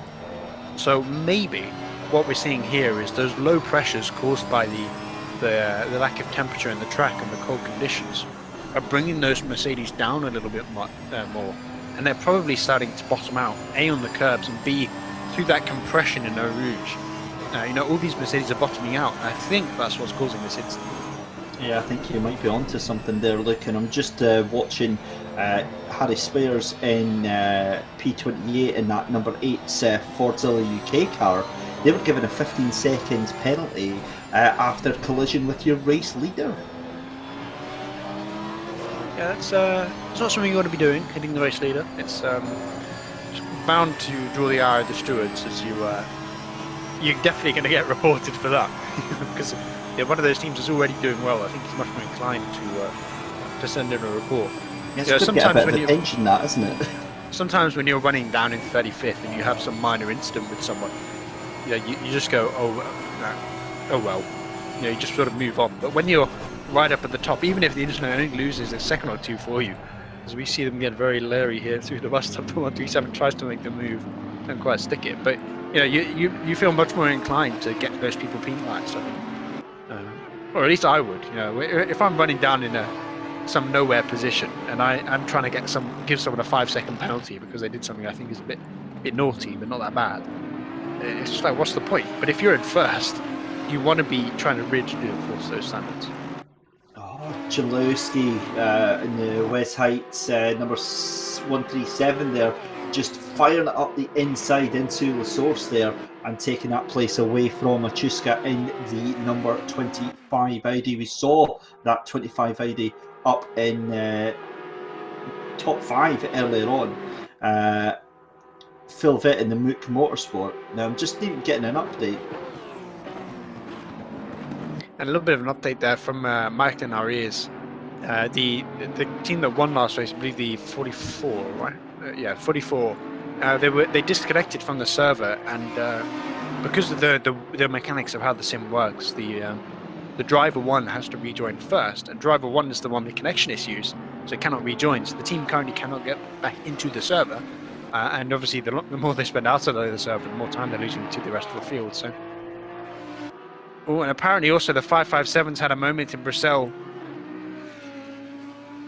Oh, sorry, Malmedy rather. I've been lied to by the steward, who also said the name of the corner wrong. So, bad producer. as we got the name of the corner wrong. So I'm being told to shut up in my ear, which is the opposite of my job. I can't shut up. But anyway, they had a moment in Malmedy. Hopefully, didn't put it in the wall. Obviously, I think the whole chat knows at this point that I'm a bit of a fanboy for the team, purely because I race with those guys. And Nico, obviously, the guy that qualified and started in the 557, is someone that I did the Kyalami event in, and I was the one that DNF'd the car, so I'm not sure if he wants to race with me anymore. We're starting to hear a bit of a pattern here, Luke, aren't we? Yeah, it's normally my fault. Yeah. Hashtag blame Luke. Blame Luke. In my defence, I have less than 100 hours driving an ACC, so in my defence. So get some more hours then. I'm trying. Okay, but it's not. Oh, he's put it in. Oh, that's rough. not. Yeah, that's not going to T-cut out, is it? Yeah, it's just a case of dipping the wheel on the grass as one of the mics, not the one who got the corner name wrong, the other mic, points out for us. He dipped his wheel in the grass and just lost it a little bit. And just put it. Well, luckily it's quite a low-speed incident, so with the way that ACC works, it should only be a couple seconds of damage, which will, over the course of half a stint, which is probably roughly what he's got left, he'll only lose, maybe 2-3 more seconds in terms of lap time, as the balance of the car might change a bit, and he'll lose a couple more in the pits. It's hardly a race ender, but it's definitely not something you want to be doing. Well, on that bombshell, we have got less than 13 hours to go in the penultimate round of the SimGrid World Cup, powered by Thrustmaster, and that is a perfect opportunity to throw it to some adverts.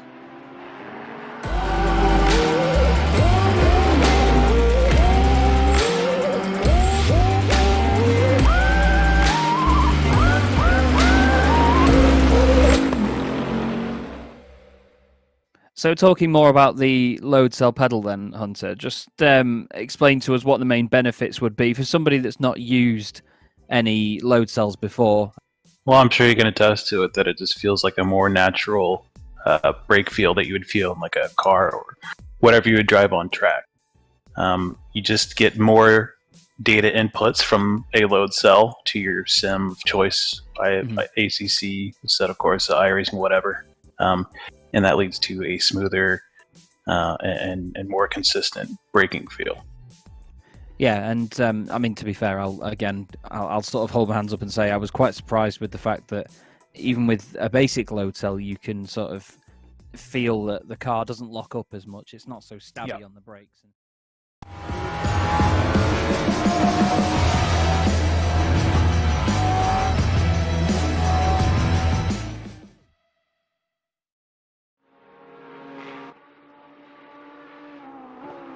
Then a very warm welcome back, ladies and gentlemen. It's David Christie and Luke Rogers taking you through the final hour of the first stint here for the SimGrid World Cup, powered by Thrustmaster, the 24 hours of Spa. And my goodness me, what a race we have had so far. Thrills, spills, chills, we've had it all here, and it's only just getting warmed up. We are so close to the halfway point in the race, and everything that we thought we knew about this race has kind of been thrown out the window, with P2 binning it at the top of Eau Rouge and dropping himself down into P4. This is Sheldon Muscat for the GT Omega RPM Esports Endurance team, currently down in 19th position at the moment, car number 36. And again, the ID just looking so very, very twitchy, Luke. Yeah, I think pretty much the whole grid is twitchy right now in these conditions. There's not much you can do to avoid it. Talking twice to my producer, apologies. This time it's my fault. Something went wrong, so blame Luke. But yeah, anyway, back to what I was saying. Yeah, as we were just saying, the rain is still coming down, albeit lightly. There's still those tiny little puddles on track that are just causing you to aquaplane. If you even dare to look at the grass, you're just going to spin out. So it's such a dangerous track to be on right now. And again, the fact that we've not had that many incidents is really impressive. And I think a testament to the whole field. And yes, we've seen these incidents, but by and large, apart from the 22 and the 95 that we saw, or the 995, sorry, that was massive in Radion, it's been pretty tame for considering the conditions. Yep. And I do have to say, though, one thing we do need to do is give a huge shout out to Martin Larenk, Bart Maya, Andrei Dedicek and Dominic Tower on the Connection Lost Racing 404 Aston Martin Vantage. After that earlier issue, they have clawed themselves all the way back onto the final spot of that silver podium. So they are just 1.8 seconds ahead of the number 72 car of Ericsson, and they're doing a very, very good job of holding off Jesper Ericsson for that final podium place, and my goodness, have they had to fight for it. Yeah, they've still got a lot of time left that they need to fight for. It's still 13 hours left to try and continue fighting for this position right now, so anything can happen. And I think at some point, I'm sort of expecting we're going to have that big rain shower that has been threatening to arrive. I kind of expect we're going to see some cold and dry running as Statsenko just absolutely sends it up the inside of someone into Lake Coombs. Takes, I think it was just lapping someone, but takes over that position nicely. It's incredible to see. I'll come back to what I was saying earlier later, but it's incredible to see how much curb they're still using.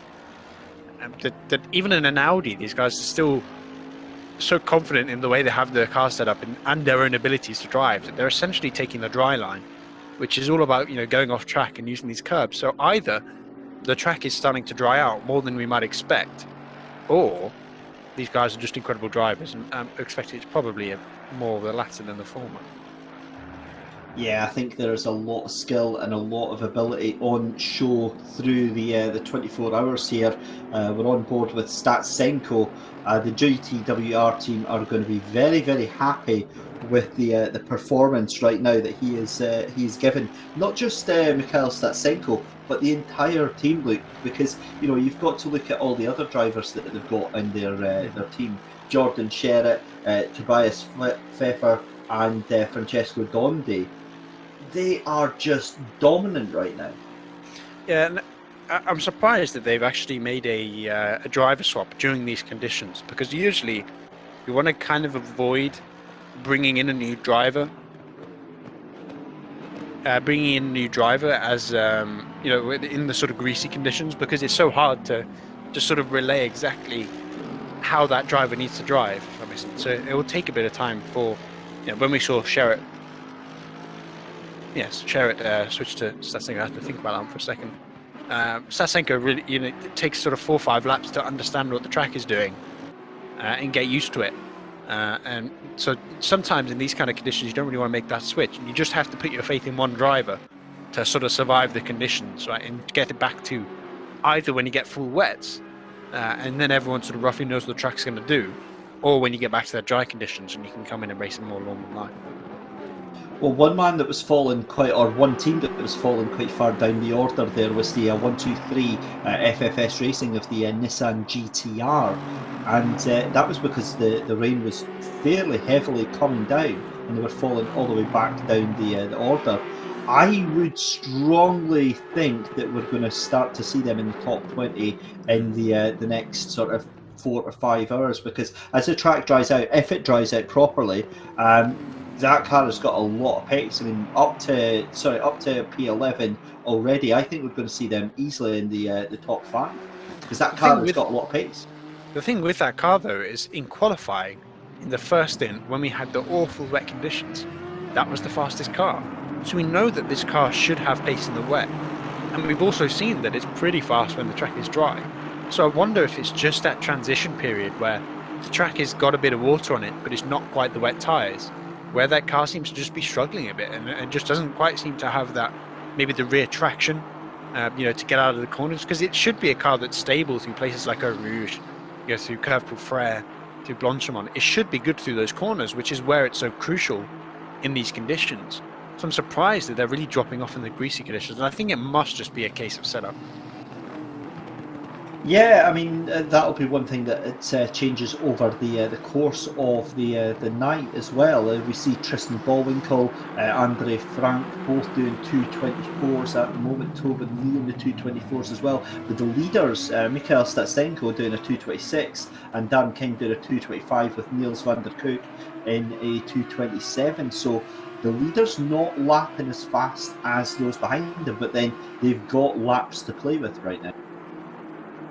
Yeah, exactly that, and that's when building up those kind of gaps that we see slowly start to form in the grid means it's a kind of important thing to do, because it means that if you have that small incident where maybe you have a little bit of a spin, or you do sort of what we saw with the 557 earlier at La Source, where they missed their braking zone and they lost a bit of time on the exit, you can afford to do that. Let's say if you're the one car right now, maybe you can afford to take a little bit more risk in terms of your lines, right? You can afford to try and push the pace up a little bit more, because if you do have a small moment, it's not the end of the world. Obviously, you have to try and avoid the big moments, because that's how you end your race. But yeah, I think opening those kind of gaps is super important. Yeah, absolutely. Well, under 13 hours left to go, and again, you feel like the race here starting to settle down. Drivers trying to get themselves into a rhythm. And really just trying to knuckle down through the next 6 hours. I think this is going to be quite difficult, because this is going to be the last 4 hours of darkness in the sim. Then we start going through that transition into the morning, which is difficult enough as it is. But hopefully with that morning, it brings with it clearer skies and a drier track. Yeah, and that's when track temperature becomes a factor. Right now, obviously, it's track conditions that are a factor. But when you have that sort of, I think it's roughly 6 a.m. right, is when the sunrise is. From there to about midday, you tend to see often about 10 degrees worth of temperature, especially when it's raining during the night. As it clears up, obviously it gets hotter, and also as the sun comes up, it gets hotter. And being able to manage that increase in temperature through your stints by adjusting tire pressures, by maybe once you reach a position where your tires are heating up, you can start to try and drive a bit faster, and so on and so forth. So all those drivers that are better able to deal with the change in track temperature, like they've been able to do with the change in track conditions, are going to come good in the later in the race. And I think that's where we're going to start to see cars like the Mercedes, especially. I think maybe the Nissan as well, start to come back in. When they can get that pressure in the tires, I think those cars are going to be faster than the Audis. Again, we'll have to sort of write that one down and see if that prediction comes true through the final course of the race. Again, we have to say a big thank you to our brand new sponsor for the 24 Hours of Spa, Trackworks, joining us on board as a partner. They make official engineered add-on modifications, brake mods for your pedals, and very, very much worth it, and very much worth just exploring to see the difference that they can do in not just your performance and your lap times.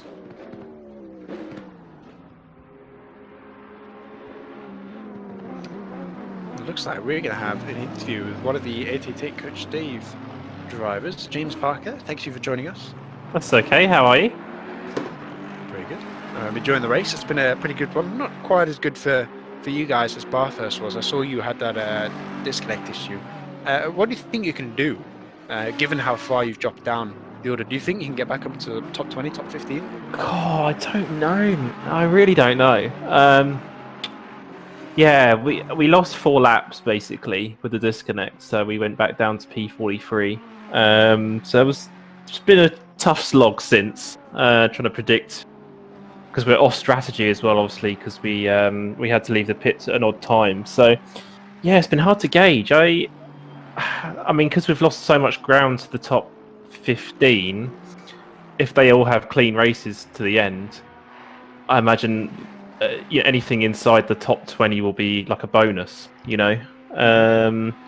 So it's just too hard to predict, really. We don't know what the weather's going to do again. We went quite aggressive on the wet setup side of things, thinking it would be quite wet most of the race. So in the dry, we're lacking a tiny bit of speed compared to others that have gone more dry orientated. But as soon as obviously it got wet, then we were flying. So a bit more of that, and I think we can start, getting big chunks out of the guys ahead of us again. So yeah, I think anything inside the top 20 by the end of the race will be a good result, I think, because that'll be plus 23 positions and good progress from where we obviously ended. I think it was hour 4 when Alti had his disconnect. You're speaking about how you make that compromise in the setup between the dry and the wet setup, and obviously your sponsor, Coach Dave, and the as you work with to help develop the setups is the whole point of the Coach Dave Academy is developing those setups. So talk us through sort of the process when you approach a race like this, and how you go through designing your setups. So obviously with the with like a wet track or wet orientated race, you obviously want to run a tiny bit more downforce. You obviously want to generally have the car a tiny bit higher. Stuff like toe and camber, you generally want to run quite low, so you have maximum traction in slippery conditions. So, and then you make the car softer overall as well to make it a bit more forgiving and less snappy. That's great in the mixed conditions, and it's what we've done. But obviously in the dry, it means the car's generally a bit understeery and a bit too safe. And so I kind of wrung its neck in the first hour to kind of keep us in the top 10. And then obviously as the Audis and Mercs got into their stride a bit, and with quite a few of them going for a dry orientated setup, they started just to jump us in pit cycles. So, but we weren't concerned about that. For us, it was always the long game, and okay, maybe first 12 hours it's dry, but what about the second 12 hours? So yeah, the compromises we have made are just to generally make the car softer, run much less toe and camber, which makes the car much more forgiving, but also fundamentally slower. And we are struggling with straight line speed because we are running a lot more wing. So unless we're in the toe of someone, we generally lose out in straight lines. So it's a tightrope, always is. And trying to predict what the weather's going to do, it'll swing in your favour sometimes and then swing away. But I'm proud of our recovery. The boys have all worked super hard. We weren't going to throw in the towel, that's for sure. And we'll carry on fighting. And yeah, just keep it clean. I mean, no drive-throughs, no pit stop infringements. We've been very, very good with that. We've not had a single. I think we've had one track cut in the 12 hours, which is very good. That's it. So yeah, we just got to keep it consistent, keep it on the black stuff, and just take advantage of everyone's misfortunes, essentially. David, you got anything to add? All good, buddy. Just obviously from my point of view, James, best of luck for the rest of the race, and thank you for all the awesome work you do with Coach Dave Academy. No worries. I hope you're getting fed coffee and tea tonight in the long time. But no, I hope you guys enjoy the action. I'll be back in the car with Gregor in the morning. Alti and Josh are now going to cover the night stints for us. So at least I get a bit of rest. But yeah, I hope you guys enjoy the action, and yeah, I'll catch up with you maybe at the end of the race.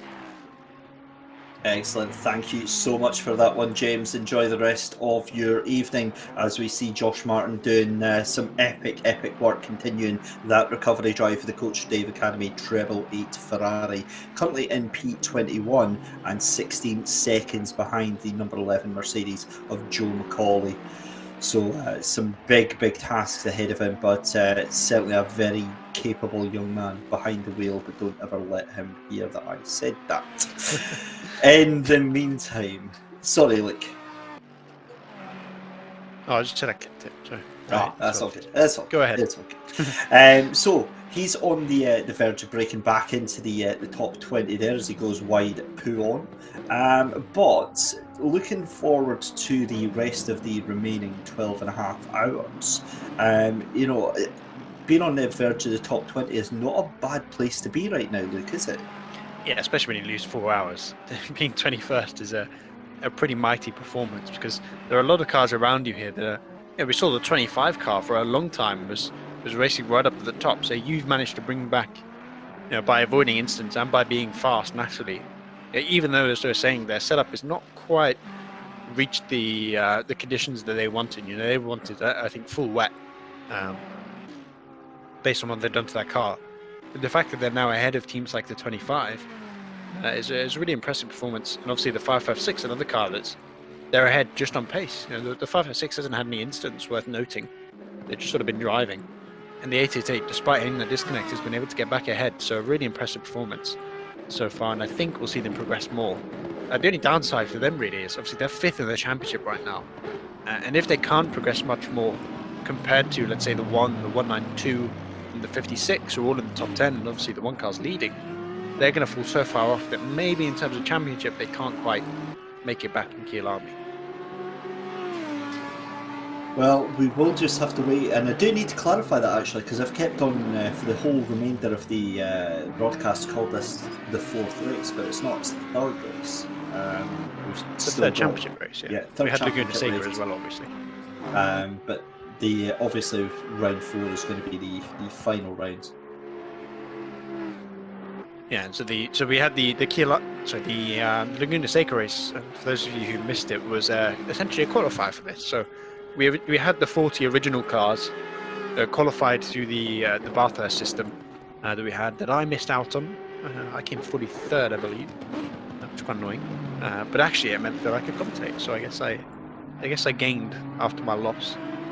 But yeah, so we had the 40 original qualifiers. And then the 3 top finishing teams at Laguna Seca came in just for this round, so they're only able to compete in the Spa 24. I mean, they don't make any points for the championship, but those 2 teams are in. And then we also have a couple special guests, like the 23 Intensity Team Rocket RJN, and the I believe the 96 car is another one of those invited teams off the top of my head. But I might be talking out Maria. Well, that is for you to find out on that one. But joking aside, I mean, the wildcard entries have really added a nice little spice to this race. The silvers at the moment is the 125 of James Bacon that is currently leading that race at the moment. SRJ Motorsport and the Aston Martin, James Bacon, Alexander Draycott, and of course Ryan Lee in that team. They are just light years ahead of the next silver team, which is the number 137 outfit, the Porsches of Westheight.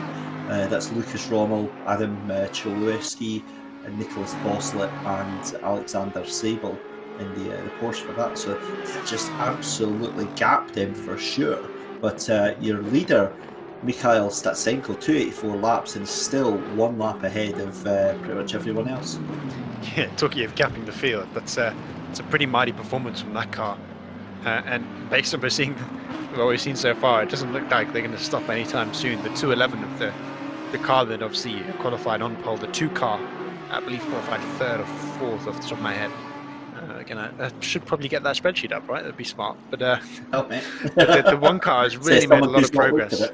It's made a lot of progress during this race, and it's really impressive to see, because they are a team that are competing for the championship. They are in 2nd place in Pro, and given that the 56 is only in 7th place, they should take over the lead if things stay as they are.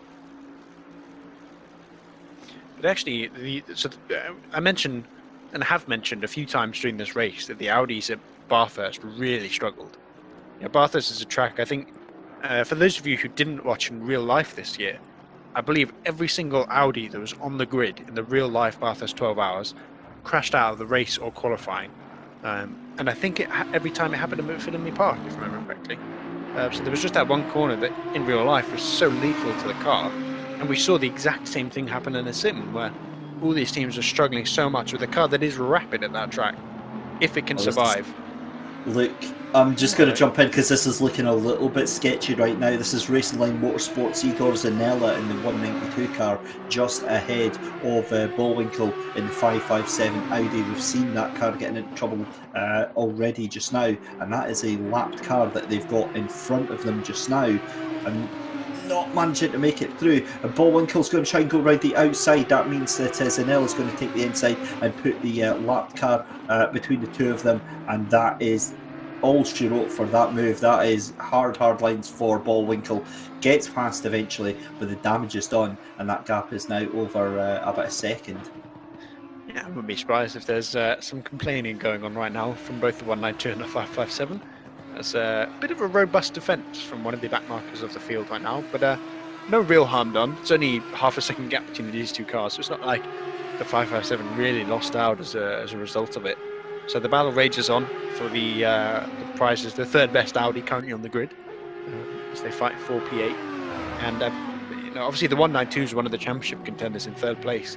The 557 is out of contention really after a DNF at Bathurst, and I think 21st at Suzuka. So they're really just fighting for individual race performances right now. It's kind of a not an all or nothing mentality, but I think especially for the 557, they're sort of looking at Spa now as its own event rather than as part of the championship. And they just want to have as good a performance as possible. And it looks like they're going to make the overtake stick, maybe. No, they're going to come side by side out of La Source. Oh no, I've got such a bad feeling about this. Zoella and Bullwinkle side by side, then down the run towards Eau Rouge, and it has to tuck in. Zanella loses out on that one, and gets all sorts of sideways coming up radio on there. And yeah, I think that move is already done. However, I'm wanting to have a look at the battle for third and fourth place at the moment, because it looks like it's certainly on the timing screens. Capoccia is just under a second ahead of Ibriami. So this is a cracking little battle that's going on here as well. So this is for the final step on the podium right now. And it's still 12 and a half hours to go, and they're split by less than a second. Intriguingly, we saw the 49 car, and especially Samir was really struggling in the wet. I think, especially in comparison to what you might expect from this 49 team, being, with the guys that are in the Pro and Welcome car are all such well experienced and fast drivers. And we saw in qualifying, although he made the Super Pole session, in Super Pole he finished. He was the slowest car to actually complete a lap, and also in his final lap on the normal session he spun out.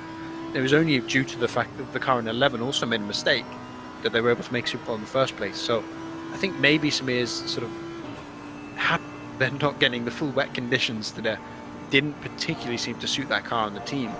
And that's really letting them make some progress sort of in the dry and greasy conditions as they start to fight now for the podium. And he is closing on that Ferrari, so I think it's a matter of when, not if. Yeah, I think you're absolutely spot on with that one, because Capoccia in the Yaz Heat 2 Ferrari really doing his best to try and get some distance between him and Samir, but it's not happening because Samir just looks so composed again in that Audi. A car that you're not used to saying is composed and controlled is looking very nice in these wet conditions. Yeah, it's something you don't see very often. Any car looking nice in these conditions. So, yeah, that's just a sign that A, there's a lot of confidence and belief in that car, in the way that it's set up from the drivers, and B, a lot of skill in the seat. There's this great graphic that I use to help design my setups, and there's at the bottom it sort of has like a, if you have turn in understeer at high speed, these are the things you can do, and then there's one where it's just if you have this issue. It says picnic, and then there's like a little disclaimer at the bottom where it says problem in chair, not in car. And I find quite often that I'm applying picnic to myself. But these kind of guys, you can tell that there's a lot of talent in their chairs. Yeah, that's the sickening thing about it, is that it's like another driver that's a good friend of mine, John Monroe. The talent that they have is it just evokes this feeling of jealousy out of you, because he's an amazing sim racer and is on something stupid like a G29 on a very what's considered an entry level set of tools, and yet the the artist in him can make the car do incredible things. So yeah, I think we've got a lot of that on display today. Andrea Capoccia, this beautiful rear view from the Ferrari 488, the Yaz Heat team entry, and looking really comfortable right now. He's extended that gap to nearly a second over Samir Ibrahimi. But yeah, this is awesome stuff, and we're coming near to the end of our second part of the broadcast. We've got an interview coming up in about 7 minutes' time. But for yourself, Luke, have you enjoyed the first 12 hours? Oh, of course I have. It's been great racing all through the field, and obviously being the biased man I am, the team that I'm sort of cheering on and supporting, the 507, is finally having a good race, taking their time with getting one in the books. But it looks good so far, 12 hours into the race. And yeah, they're going to crash in a couple of laps now. But anyway, the whole field has been it's been a lot of fun to watch. We've had the sort of the championship contenders running at the front, the 192, the one car, the 56, all been running pretty consistently. We've had these sort of Spa contenders, the 2 car of the Assi, the 211 Mercedes as well, 2 cars that haven't necessarily had a great performance in the championship, but are starting to come into their own. The Bentley being the surprise package that is doing so well at Spa. It's just been one of those races where there's been a lot of really fun racing to watch. There's been a lot of cool storylines, and we're only halfway through. And it's one of those things that, hand on heart, you just don't know which way it's going to go, as we hear that the Lione V Racing team Ferrari has actually disconnected. That was Nicolas Caputo that was in that car. That has now disconnected, so we possibly will see that. But yeah, this is awesome stuff unfolding before your very eyes, ladies and gentlemen. Do not go anywhere. We will be back in about 10 minutes' time for part 3. We'll keep going with part 2. We'll cut away for an interview in around about 5 minutes' time, and it will be an uncommentated stream that will be live throughout the night, and then we return in the morning with live commentary from Chaz. He is going to be back early in the morning, and then I will jump back on around about 9 o'clock GMT. Chaz will be on from 6 o'clock GMT, 7 o'clock CET. I get the line. He will go and have a chat with, I think he's going to have a chat with one of our boys from Trackworks. And, yeah, Hunter, sorry, from Trackworks. I hope he's got a cool Canadian accent, because they sound like an awesome little company. Do indeed, and obviously making a pretty cool product as well to go along with our Thrustmaster sponsors and improve what is already a pretty solid product, I must say. So yeah, pretty cool to have them on board for this race. Obviously our third sponsor for the Sim Grid World Cup, joining Thrustmaster and Coach Dave Academy. It's nice to see now that now this World Cup is starting to gain a bit of traction as people start to recognise it, that sponsors are actually coming in and willing to invest a bit of money and start to support the ecosystem, right? Because that's something you need, I think, in all esports. I come from a different esport. Before I got into sim racing, I competed for a little bit and commentated for a little bit longer in PUBG. So coming from PUBG and seeing a game that, from my experience, there's not a lot of support in terms of sponsorship. It's been the real struggle for that, and for something that is not necessarily new, but something that's finally sort of becoming more mainstream in sim racing and finally starting to gain a bit of traction, that all these sponsors are so willing to jump on and to support it is it's really cool to see. Yeah, the development that's happened in the sim racing community over the past, I would say over the past 12 months, has been absolutely fantastic to see the explosion in mainstream popularity of esports. But we digress, because on track we've got some awesome action kicking off. It's almost 3 wide down the Kemmel Straight. It is 3 wide down the Kemmel Straight. You've got a lapped car and 2 cars fighting for position as well. Who's going to win? It's going to be the back marker, isn't it? Of course it is. The 997, the Aston Martin, making its way back round and trying to get itself back into contention. Meanwhile, 11th and 12th place, What an absolutely ballsy move by Frank in the 123 FFS Racing Nismo GTR. Godzilla claims another scalp and moves back into the top 10. It's a car that obviously we know is fast. That started to drop off, and finally they seem to have found their pace a bit, and now they're starting to charge back through the field, making their way back to the top 10.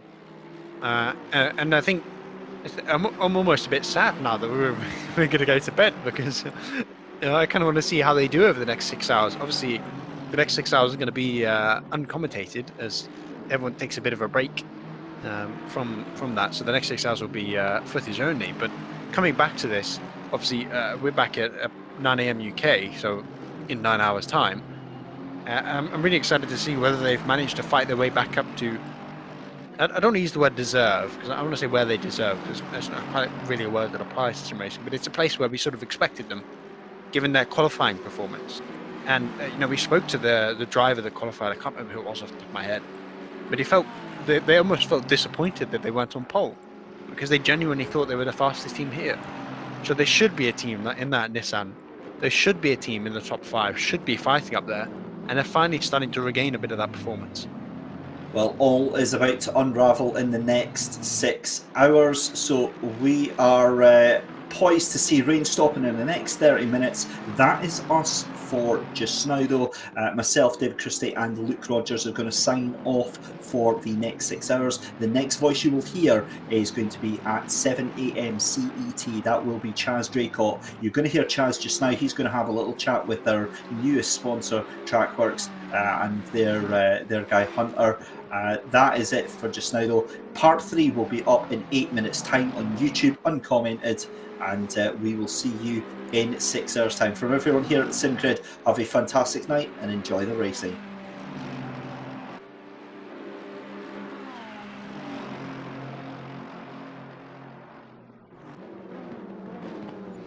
Hi, I'm Chaz Draycott, and I'm here with Hunter Reeve of Trackworks. He is the product developer of the brand, and also, as you can see by his background, a professional collector of hats and helmets as well. Hunter, how are you today, mate? Not bad. About yourself? Yeah, very good, thank you, mate. Very good indeed. Now, obviously, we want to just talk to you about Trackworks and obviously what the brand does and the potential of products going forward. If I was a brand new customer or somebody that hadn't heard of the brand before, how would you best describe Trackworks to me if it was the first time hearing of the brand? Trackworks is a company that's focused on not just sales or selling you a part or an item. Our main focus is making sure you're happy, and oftentimes that means you spend less money. We just would rather you be happy and get what you need than to make you open your wallet. We're all about a kind of a family open environment for all of our customers, where they feel welcome and they can just ask us anything they would like to. Okay, and in terms of the products themselves, then, what are the sort of flagship products that you offer for sim racers? So we carry Next Level Racing and Thrustmaster as well. Those are our two main brands. We've just recently started really being in the sim world. It's something that we've liked ourselves on our own time, and we thought, well, why not bring it into Trackworks? We started off as an automotive company in 2007, kind of grown from there. And we decided to just make simulation part of our catalog. And obviously, we recently spoke, or I did anyway, with the SimGrid about the recent pedal mod, the load cell pedal mod that you guys made. What was the reason behind creating that? What was the sort of inspiration on that? I'm one of those people. Like I'm the most consistent on a sim if I have a better braking feel. It just, to me, it's great you have a load cell that can take 100 kilos, no problem. But to me, what's more important, how does that feel? So that's what I kind of went to work on. Just try to improve that pedal feel just a little bit, just a smoother, more progressive kind of hydraulic feel that you would feel in real life in like performance car or sports car. And I tried to make that into one piece. My inspiration was actually the original Thrustmaster conical mods that you found on the T3PAs and the T3PA Pros. And just figured out a way to make that work with the TLCMs. Yeah, I used to actually have the T3 PAs myself as well, and I know the exact mod that you're on about as well. They had a little rubber cone with a big, massive screw thread on the back of it. It was a great, really simple solution to what they wanted as well. But obviously going for a more professional feel and having, like you say, 100 kilo load cell as well, it's very impressive. And what would be the main benefit? So for somebody that hasn't sort of used load cells before, I know that, I mean, myself as well, I'll hold my hands up. I used to think, there's no point getting load cells. There wouldn't be that much difference. Yeah. I have load cell pedals now on my rig behind me, and it's night and day. But for anybody that hasn't used them before, what sort of benefits could you sort of entice them with that sort of product? One of the main reasons I like it as well is it's a more natural feel, and it's a higher resolution pedal. So that means what data is putting in from the pedal itself, going to your sim, iRacing, Assetto Corsa, ACC, whatever you're using, it translates into a smoother input. That's the huge upgrade for me compared to what I've had before. And if you're speaking about our mod, for me personally, I just wanted something that made it a smoother and more progressive pedal. And something I've focused on the last few months with this mod is I've reached out to customers, and I've emailed, and I've said, I've asked, is like, hey, what do you like? What do you dislike? And more often than not, everybody says it's improved their pedal feel. I've probably had 2 people with tiny little suggestions, but outside of that, they've all been really happy with it. So talking more about the load cell pedal then, Hunter, just explain to us what the main benefits would be for somebody that's not used any load cells before. Admittedly, I used to think, there's no point me getting load cells. I'm not going to see that much difference for the money. But now I've been running load cells for a year and a half, and I absolutely love them. So for people that haven't used them before, what's the main benefit they could expect to see from something like that? Well, I'm sure you can attest to it that it just feels like a more natural brake feel that you would feel in like a car or whatever you would drive on track. You just get more data inputs from a load cell to your sim of choice by ACC, Assetto Corsa, iRacing, whatever. And that leads to a smoother and more consistent braking feel. Yeah, and to be fair, I'll sort of hold my hands up and say I was quite surprised with the fact that even with a basic load cell, you can sort of feel that the car doesn't lock up as much. It's not so stabby on the brakes, and like you say, that's more realistic, isn't it? Yeah, exactly. And over the course of the Spa 24 hours that the SimGrid have been doing as well, obviously there's a competition running to win some wonderful sim racing prizes, isn't there? So if obviously you're okay with it, would you be able to let everybody know what they could possibly win and how they go about entering this competition?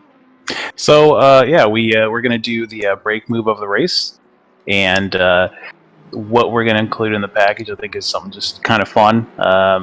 It's going to be like a small bag, t-shirt, hat, Trackwork sticker, couple of items from a division we started for a little fun called Snackworks.